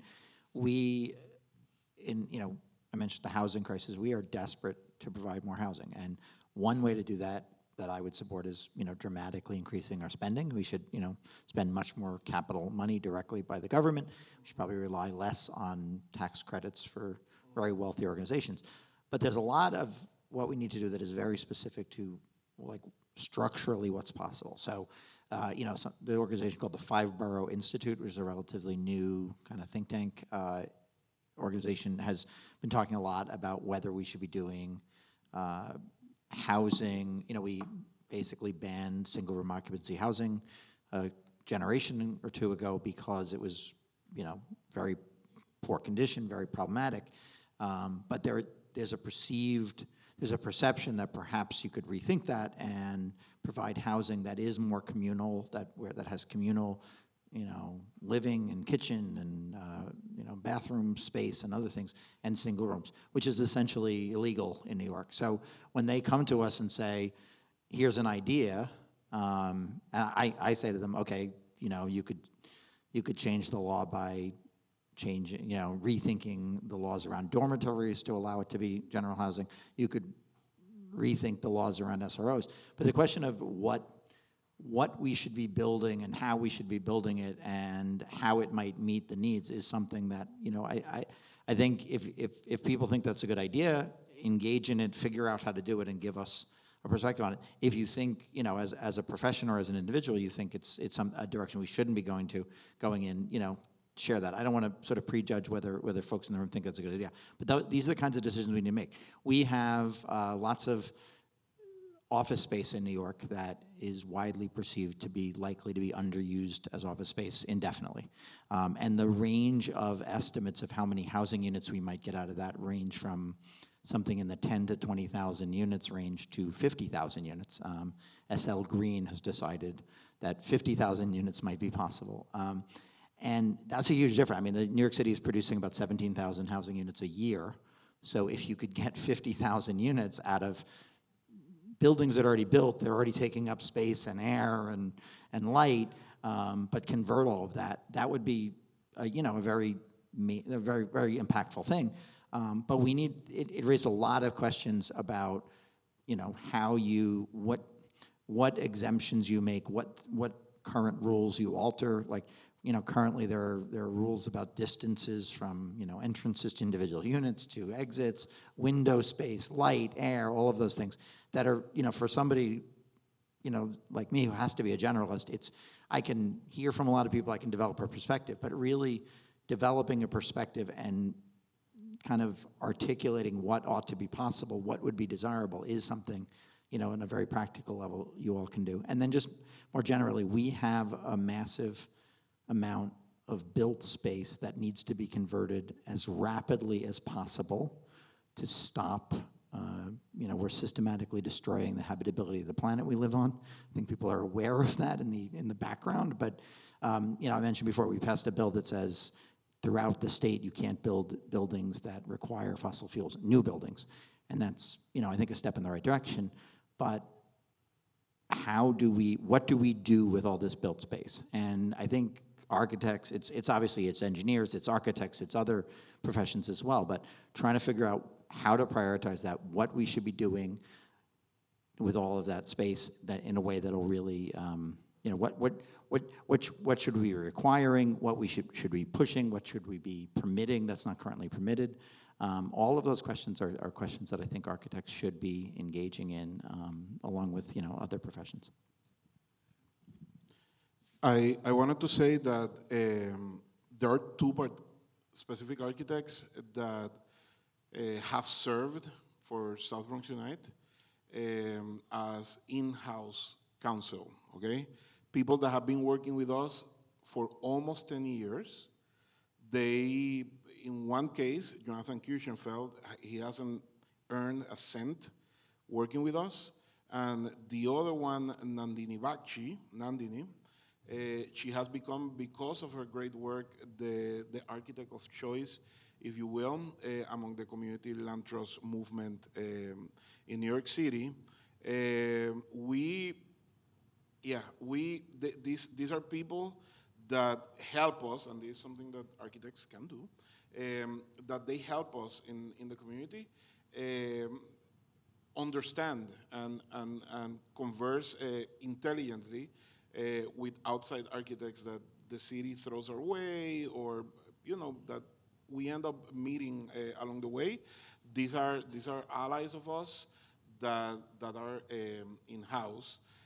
I also think, being a political scientist, the one thing that architects should have always in mind is how, without causing harm to themselves and their professional, livelihoods, to identify when you can monkey wrench the thing.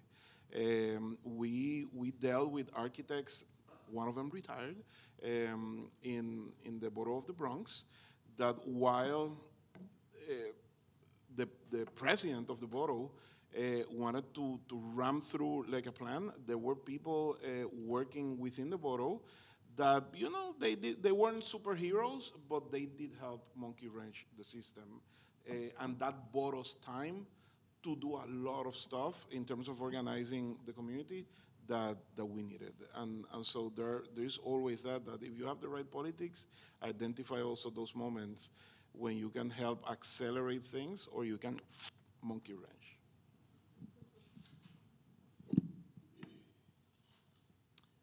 So I'm curious maybe for some other specific examples. So Angel, you just gave us some, Eva, you gave us one. Are there any other examples that could be constructive for the audience in the group of where you experienced architects or other designers kind of using agency either positively or negatively, and just something specific that as non-architects that you saw that kind of comes to mind that could be useful for everyone to hear? Sure, I'll take it. I mean, I will say, I think, and somebody mentioned at one of the other panels, I think the tapping of architects during the pandemic for making open streets and also restaurants, outdoor restaurants, actually coming up with prototypes and I think that was really a great effort that created much needed vibrancy to New York City and actually opened up some new thinking about that is longer lasting. In terms of thinking about, we can quickly change some outdated rules, and there's going to be some bumps along the way. There's going to be things to be worked out. It's not perfect, but we tend to be very static, especially because of our zoning restrictions. And I think during the pandemic, architects were among others that were thinking about, we can just overnight, we can just change the way we're doing things, and for the good. And this was really critical for New York City to have places for people to gather, for restaurants not to go out of business, for people who really needed to be outside and be in civic space to have that. And I think in some ways it was this brightening like on the horizon. It was exciting and kind of riding that wave of how do we adapt the city for changing conditions. And there's a lot of crises happening, I want to underscore the importance of architects speaking up about the housing crisis, the climate crisis, and not just speaking up, but coming up with, there was a lot of discussion today, really interesting discussion about deploying technology and just innovative thinking and like bridging different parties to think about how we can do things differently. So I'm not being very specific with that, but I do want to underscore that I think we need to adapt our cities with an equity lens. I want to bring it back to that. And with that example, I think climate change is an example where some of the new, standards and sort of mileposts that we've put, very necessary mileposts that have been legislated, I think there hasn't been given enough thought about the impact on low-income homeowners, renters, those costs. We're dealing with that now because the time is coming where we have to implement those new standards, and it's really tricky. So I think architects need to be involved in that and speaking out about those, that sort of the push and pull about coming up with solutions, but then also pointing out where there are sort of rubs in that process that are not taking into account people that are going to be impacted in a negative way. So those are a couple ideas.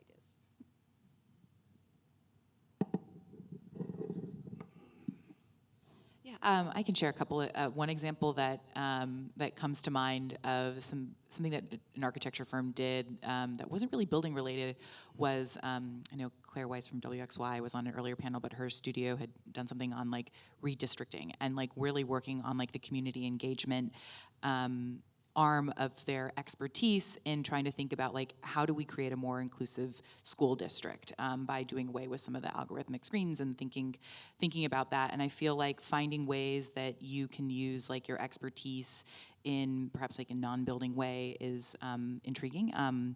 And I'm thinking also about that labor question and like the means and methods to which like architecture is produced. I worked on a story recently about silicosis and the concerns about using engineered stone. And there were a couple architects I talked to that said, we're not banned from using it, but we're just not going to use it anymore.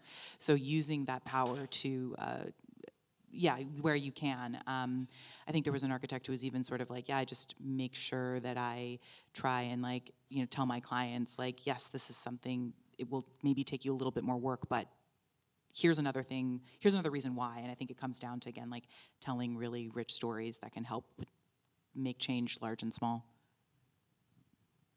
I would just say if you are engaged in the practice and there's something you're not going to do because it's dangerous or problematic, one step is to convince your client not to do it. The other step is to convince people like me to ban it for the rest of the people who don't have such scrupulous architects and builders.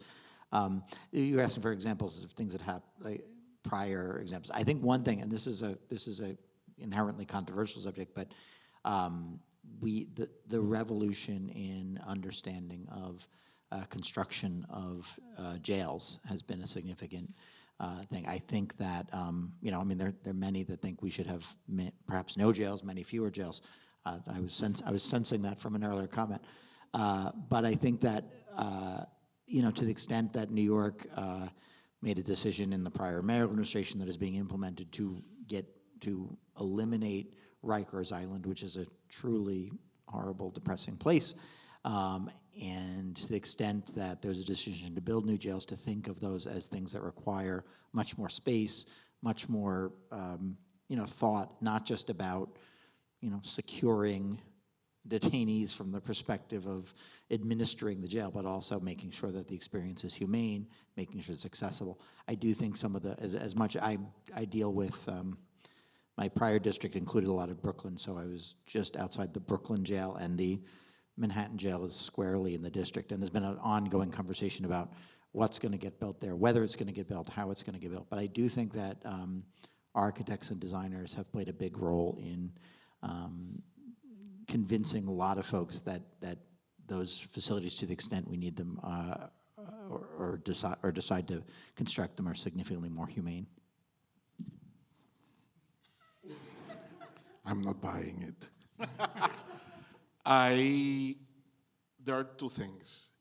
Number one, in a dream world, and this is a call for action, in a dream world, next time that this meeting happens, this room looks more like New York City out there. And I think that that's something like you all getting in the faces of our high school kids and letting them know that this is a way, your profession, your practice, in which they can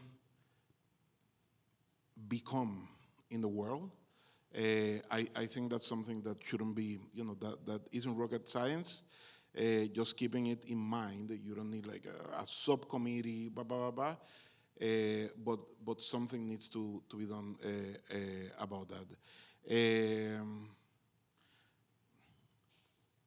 I've been a curator at the museum for a few years now. One of the shows, the first show that I proposed, that is still in the works, it's called Cages.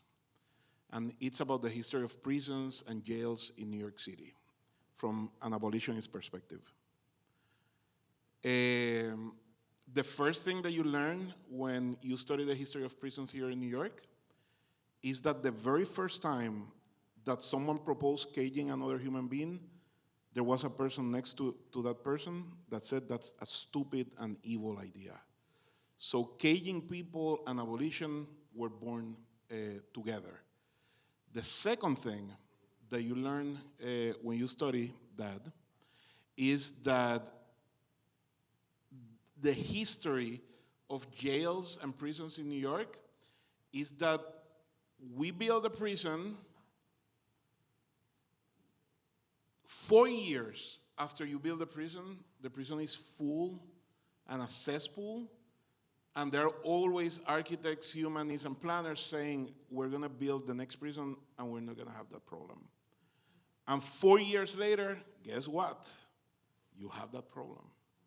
And on and on and on and on. And so, respectfully, I do feel that the discussion about jails is a complicated one, but I think that the AIA took the right step by disencouraging people like yourselves to participate in that. I'm going to conclude with this. I have the misfortune of sharing my block with the NYPD on Alexander Avenue in Mount Haven. Okay, so my neighbors are cops. I have to suffer that. That's my karma. And their precinct is a beautiful Italianate precinct. It was designed by a cop in the 1800s. Okay, so if the cops want to build prisons and they want to build precincts, let them build them themselves. It has been done before. Don't participate on that. Let a cop design their own jails.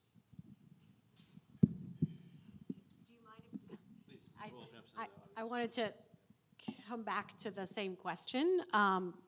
First of all, I want to lift up the comment Mungso made about being more inclusive as a profession, about making sure that people who don't look like the typical white architect have a chance to not only be exposed to what that profession is about at a young age, because it's very inspiring, but also inclusive of, bringing new architects, a new generation into firms, into practice. I will say, and to be concrete, since you asked for examples, I will give a shout out to a previous panelist, my board member, Sean Watts, who is a partner at Leroy Street Studio, because I think it's a good example of an architecture firm that 21 years ago created a separate, supported for a long time this engagement with community and opportunities for young people to get exposed to architecture, which is very empowering. And really generated a lot of excitement, but then supported that work up until now, supported that work, and really is directly not just advocating in a policy realm, but being directly engaged in supporting that work in practice. So I encourage more architecture firms to support the work that we're talking about.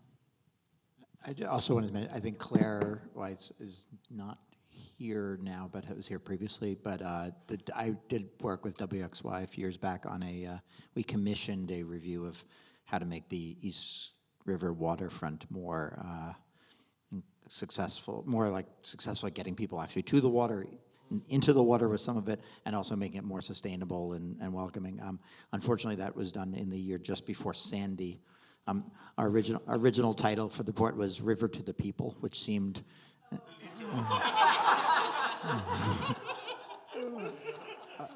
we changed the title, but but I do think that I learned an enormous amount about green infrastructure and design and all of that, and I think that is an area where architects have continued to play, landscape architects and others have continued to play a great role in getting us to understand that there really are ways to rethink these things, even as we have to build things up for greater resiliency and resistance to sea level rise and all of that. There are ways of making spaces really welcoming and more natural and stuff. So I think there's a lot of good work going on there. Thank you. I think we'd like to open this up to the audience now, both in person and online. I see we have a number of hands in person already. We're going to start there, and we'll work our way back. Okay. Joe, you have the mic? Oh, or you could have started with whoever you were next to. I'm sorry, I didn't see that you were there in your hat. We'll go the other direction. Hi, I've been kind of noodling on this question since the first panel, and I think finally, with this discussion, it's kind of come to fruition. And especially like the language around like architects being shackled, and they kind of already are, but to the wrong parties, at least in the sense of like, you know, who they want to serve. Like architects in general want to help people and serve communities, but they're like shackled to capital and the owners, and like it's baked into the agreements that, you know, go into a project. So how can architects sort of get themselves unshackled from that and shackled to the people that they actually want to be shackled to? Like how can they reshackle themselves correctly? This is quite an extension of this metaphor, but I'm really... Who wants to take that?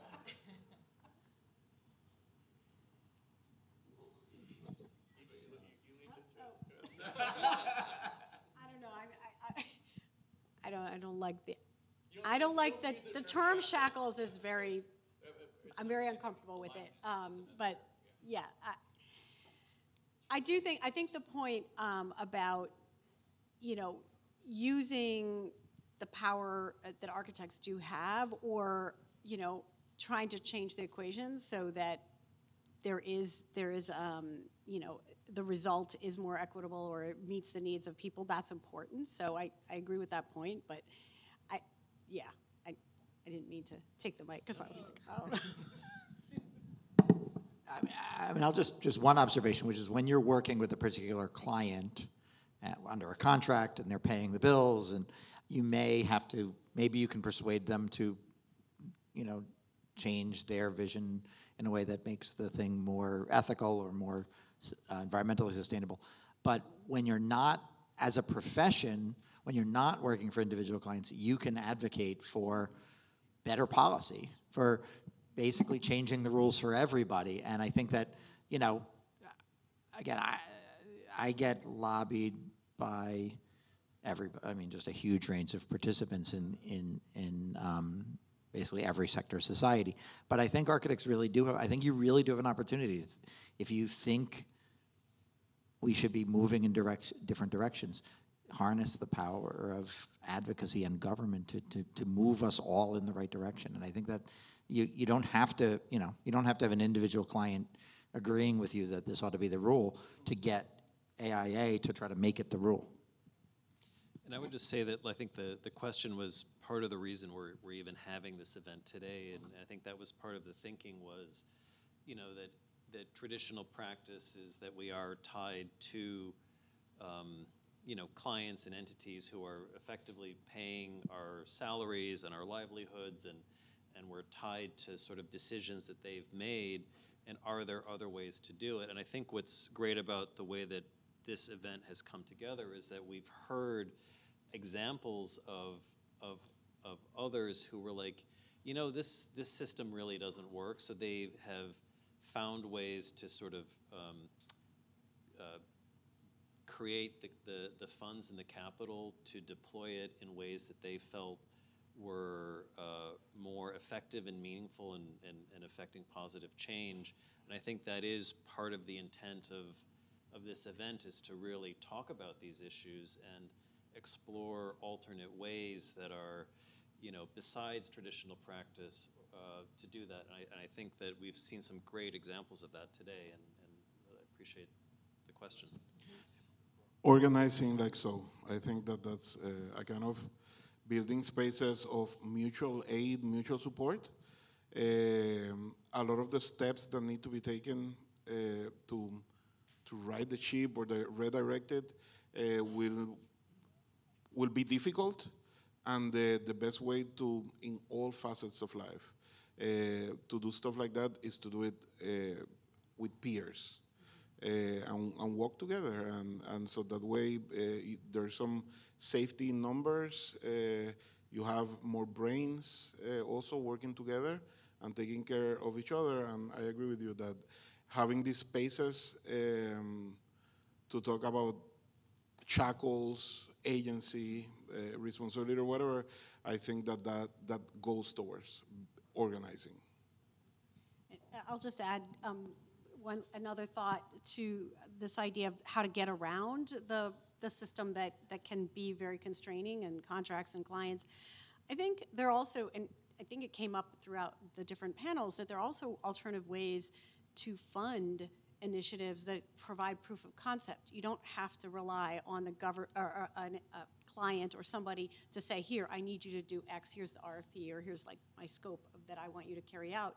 I think there are lots of examples, especially community-led, but also innovative examples that we heard of from architects themselves who say, there's another way to do this. Let's find a different way to support that through alternative funding sources, and then drive innovation, because now you're outside the traditional system. You've shown a new model that will maybe change practice in a particular area.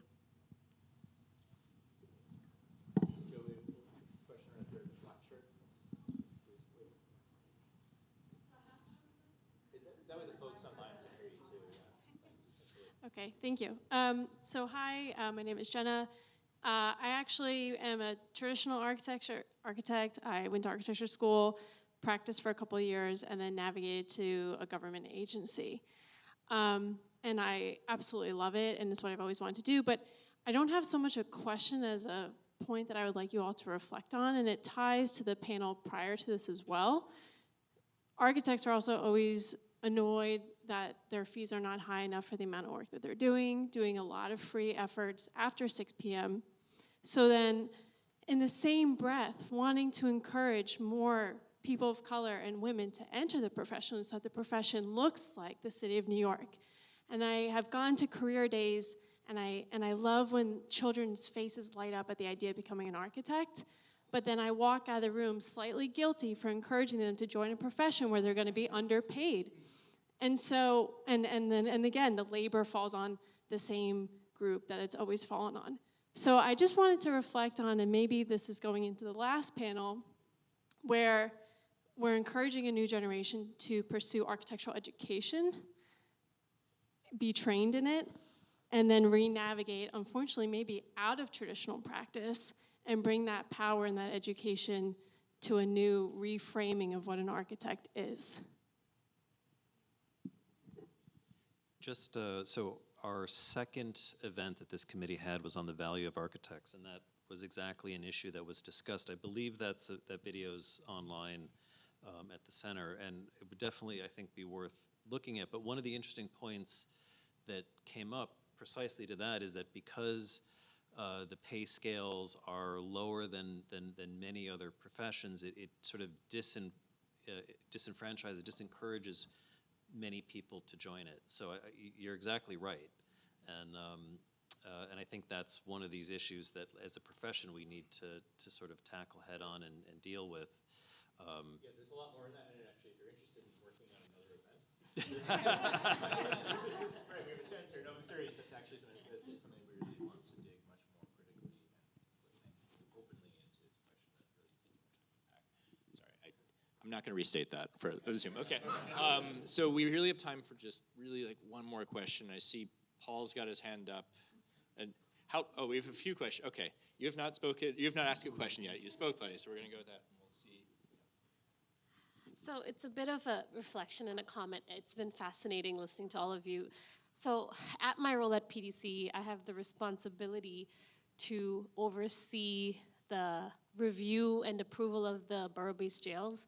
And it's one of the things that when I sat with that I had to do that really made me think deeply about the work that architects do, but also in the work that we do, I'm very inspired by how, even in the smallest sense, architects are really adding value, whether it's arguing for window sizes, the way light comes in, the way humanity can be weaved through these spaces. I'm deeply inspired by that. And also how artwork can play within this process. So being able to oversee and look at how these things are coming to us, and in some ways, I mean, I have no choice in the matter. I am overseeing this portfolio, it exists, it's happening. But I'm hopeful that architects can make a positive change in a space that was otherwise far more inhumane. So I just wanted to make that note. And in some ways, I'm glad I have that over. But thank you. I think it's wonderful. I commend Jacob and Andre for having a non-architect panel. And hearing this, especially the trust, when Angel said that, I have a couple beers and I don't trust him anymore, I was like, we do suffer from a public perception problem. And we are so often amongst each other that we forget. Because I'm sitting between the Department of Design and Construction, Public Design Commission, Leroy Street has Hester. So like every architect I know has a public good agenda. And I myself was a full-time employee of Canva, the nonprofit in Brooklyn, and I'm on the junior board of BRC, Barrio Residence Committee. So all my efforts are these efforts also. But we are still seen as a cape and a beret and towers in the park. And I don't understand why we're not. You have made me realize how should we recast our role? Because I know this was a select room, but even at the convention where we have thousands, we're all talking about saving the world, saving the communities, better serving the public. Nobody here is talking about McMansions and money. That's just not what we discuss. I think I'll respond to that. I think that because that has so much to do with narrative and the way that you're sharing who you are with the world. And I think that that ties into this fee question in a way, sort of thinking about the history of, again, trying to establish architecture as a profession on par with surgery or doctors, lawyers, that kind of thing, instead of sort of positioning it more with workers in a way. And sort of there was that in that history of the AIA, that was sort of a divide that happened there. And I feel like that is still that still kind of comes to play. And there was an earlier question today about how to communicate using jargon, or when do you use that language, when do you not use that language. And I think that it's a PR issue in a way. And I think that we, on the journalism side, it's we can sort of tell when something kind of makes us feel a little skeptical, oh, is this really actually having that broad of an impact? But I would say that getting out there and having maybe this conversation outside of the AIA would be a good thing, and trying to just share your story in a way that is relatable to more people. Sort of what Mancho was saying about being in community, and it's they found the one architect that has apparently the trust of all the CLTs. Why are there not more? There shouldn't just be this one person that's built trust. So I think that is how you get really clear on your message, that your message feels authentic, that it's specific to you, and that it's relatable. And there's so many ways of communication. I'm sort of thinking of a specific example as the city council member Chiose, who's on TikTok talking about brokers fees. It's he has this real gift of communicating on a platform where people are, and it's gotten a lot of attention. And I think that architects can do the same for some of the issues that they're confronting as well, finding a way to really communicate effectively to a broad audience. And architecture tends to be very insular. It does have its own language. I think that there's a tendency to want to speak that language in order to get higher paying clients, so that you do have the freedom to do some of those pro bono projects. But yeah, it's kind of figuring out how to be judicious with the way that you're sharing who you are. One of the things that I do, in addition to all the other stuff that I do, is that I founded and I co-run an institute called the Shape of Cities to Come Institute. Okay, it's a It's an initiative that's funded generously by the Mellon Foundation, and we have a bunch of architects there that have connected with underground organizers and activists from all over the city, abolitionists, housing, pro-immigration, everything. It's a bunch of rabble-rousers that also include, including me, that also include some architects. And so this is what I'll say about the jail. And I'm obsessed about this. Through my work with the Shape of Cities to Come Institute, I predict that the city has a problem that they think that they've solved. Like we are not sleeping on it. There is organizing happened. I think that the city is mistakenly thinking that the organizing, an opposition to it, it's in the past, but it isn't. Yeah, I just want to let that out there because we have in the South Bronx, we have two jails. One of them a floating jail. And they also want to build a third community-based jail, so cute, close to where we live. And I just find it so perverse, you know? It's like, oh, you people from the Bronx, you get so much in trouble, you go so much to the jail, let me put the jail next to you. So it's easier for you and your families to get visitations. And so I think that the city is still going to have a problem with that. I think that people feel that it's sleeping, but it isn't. I'm actually going to agree with that last part.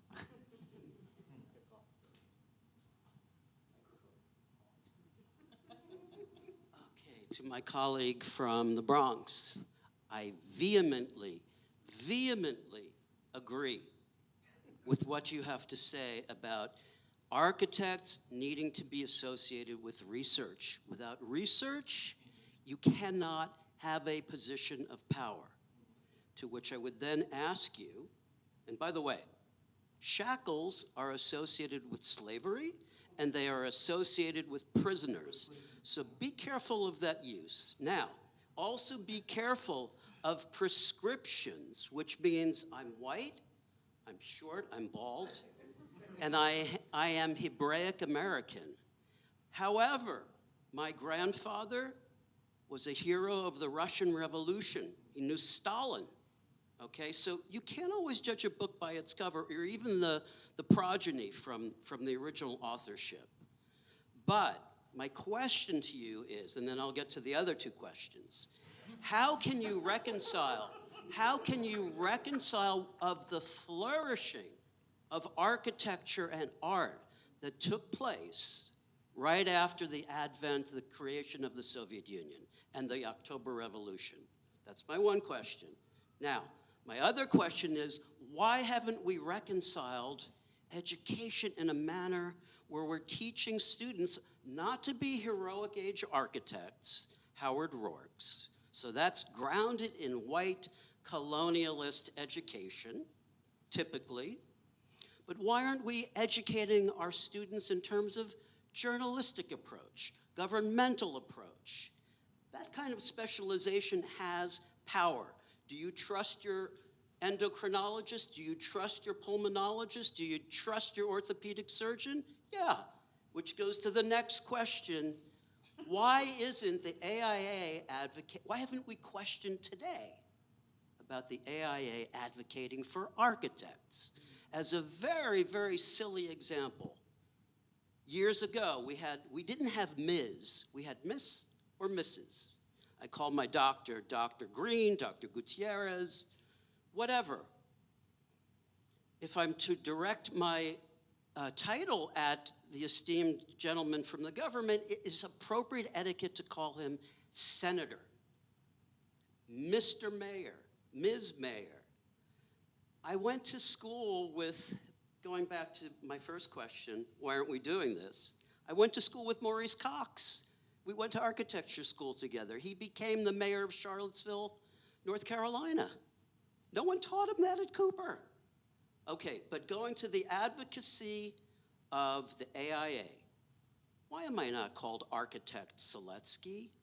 Because I'm licensed and there's nothing distinguishing me. However, if I go to my esteemed colleague from the Bronx, he's saying I need to be specialized, and he's right. I don't have the research to justify calling myself a pulmonary architect or an orthopedic architect. I'm using that as a, as a funny example of specialization, and how specialization transformed the medical profession from 300 years ago to advocacy and agency, where we trust them, but not for architects, because we've had no accredited specialization in any of these categories. And if we did, going back to my esteemed gentleman, we would have that. We would not be asked or even thought of to be shackled. No one would think about it.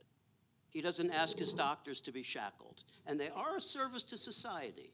Is it a question that I can, But was can I there- respond? Yeah. Why- okay, So, so- Paul. I feel like we could have a whole thank you. panel on this. I'll One, but only summarize- one question. I'll summarize One the question. three. I'll It can't be summarize- multi-part. Just one How question. do we not reconcile the Cultural Revolution with the Bolshevik Revolution?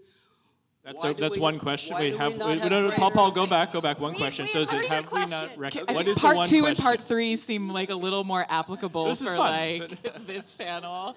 Okay, we all have our microphones up.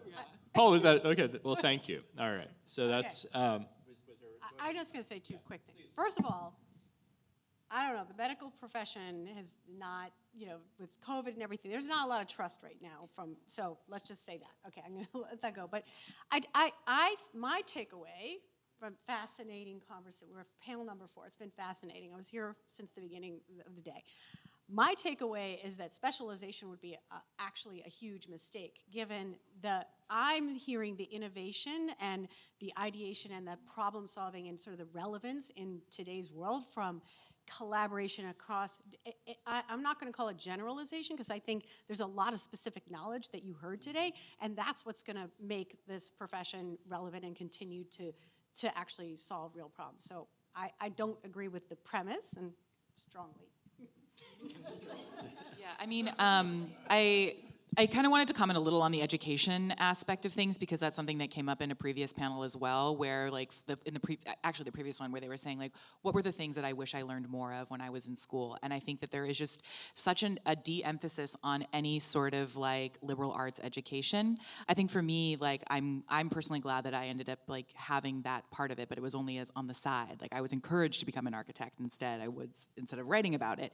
But I think that it's just like a broader thing outside of architecture as a whole. But I think that organizations like Dark Matter U, some of the programs that came up earlier in HBCUs about like just trying to have alternative structures out there. It's slow, but the more people that are talking about how important that kind of knowledge is, the better. And I think related to this other question about specialization and fees, I mean, I feel like it's such a complicated thing. The AIA is not responsible for like actually licensing people who can call themselves architect. Like one of the complaints that I receive the most in editorial work is like, this person is not a registered architect. How dare you call them an architect in your story? I guess their nemesis would write into the magazine and say, this person is like passing themselves off as this like an architect. And I think that, I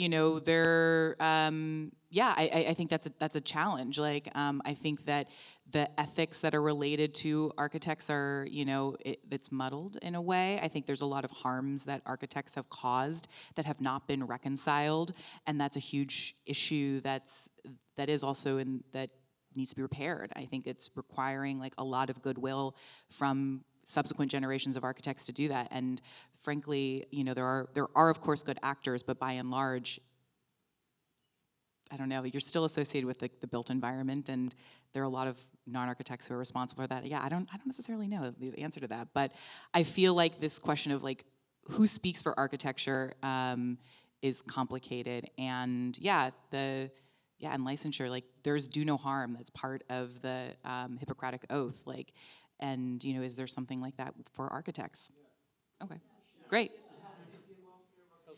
Great. Okay, perfect. Yeah, I don't have much to add other than just to say, I agree. I don't think specialization versus non-specialization. I think doctor, I mean, my sister went to medical school. It warms my heart how difficult the training is because, we're all putting ourselves in the hands of doctors. I also think lawyers, even though, there are in certain circles dim views of lawyers as a whole, there's still a sort of begrudging respect. You'll get, people will say, well, you're a lawyer, you understand, and which is, a smart lawyer spends more time thinking about what they don't know than what they do know. But I would just say, again, this is a bit of a theme of what I've been saying today, but I think if architects as a profession, either through organizations like AIA or through, other organizations that can engage in the policy process, and yes, not just your gut feeling about, we should move in this direction and not that direction, but sort of a researched, thoughtful view on what direction society needs to go on all of these. We know there are going to be very big changes, and I think architects could play a role. I also share the view somebody said, most architects I know think of themselves as positive change agents who want it. They're not just looking to build another bigger house in some suburban lot. They really do want to, most architects I think really do want to change the world in a positive way, and I think that harnessing that and articulating that and taking action on that, I think is really, really could be something that makes people think of architects in a more positive light. Yeah, sort of building on that, Michael Sorkin just came to mind as someone who was trained in architecture, and was an architect, and but had this tremendous capacity to communicate ideas to a lot of people, and had a huge hand in shaping the way that we even think about cities. So I feel like, it would be wonderful to have more figures like that. Yeah, and a journalist. So he was at that intersection, and I feel like the more that we know about our environments, the more that we know how it's designed, the more powerful it can become. Then we can say, like, yeah, well, we do have the power to change something that is designed. Like, kind of realizing that, and I feel like that kind of also boils down to the question earlier about, like, how do we get people to know about this? It's through media. I'm gonna close. Would you choose a corporate firm that specializes in hospitals versus a specialized architect who has researched the Bronx situation, has researched the style and the way that patients interface with hospitals versus the traditional method? Who would you choose?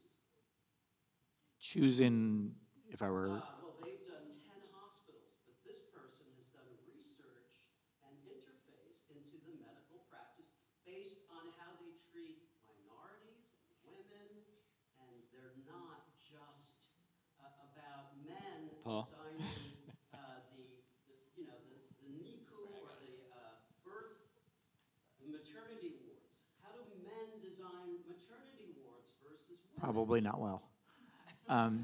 Yeah, I mean, I'm not sure in terms of what context I've been making a choice. I think that, again, look, I have medical doctors who come to me and say it is a horrific thing that people are questioning the efficacy of vaccines. And every once in a while I have a medical doctor who will come to me and tell me, actually, you should be questioning the efficacy of vaccines. And I have a strong view on which side is right. So I'm not sure, like, the individual architect who says, I've developed a perspective and you should pursue that in public policy is as effective as, trying to develop a rough consensus within larger circles within your profession.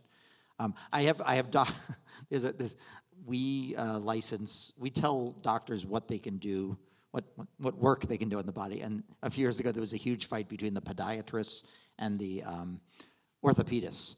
And I get 20 podiatrists in my office, and they'd sit there and say, we should be able to work further up the ankle, right? I'm like, that's...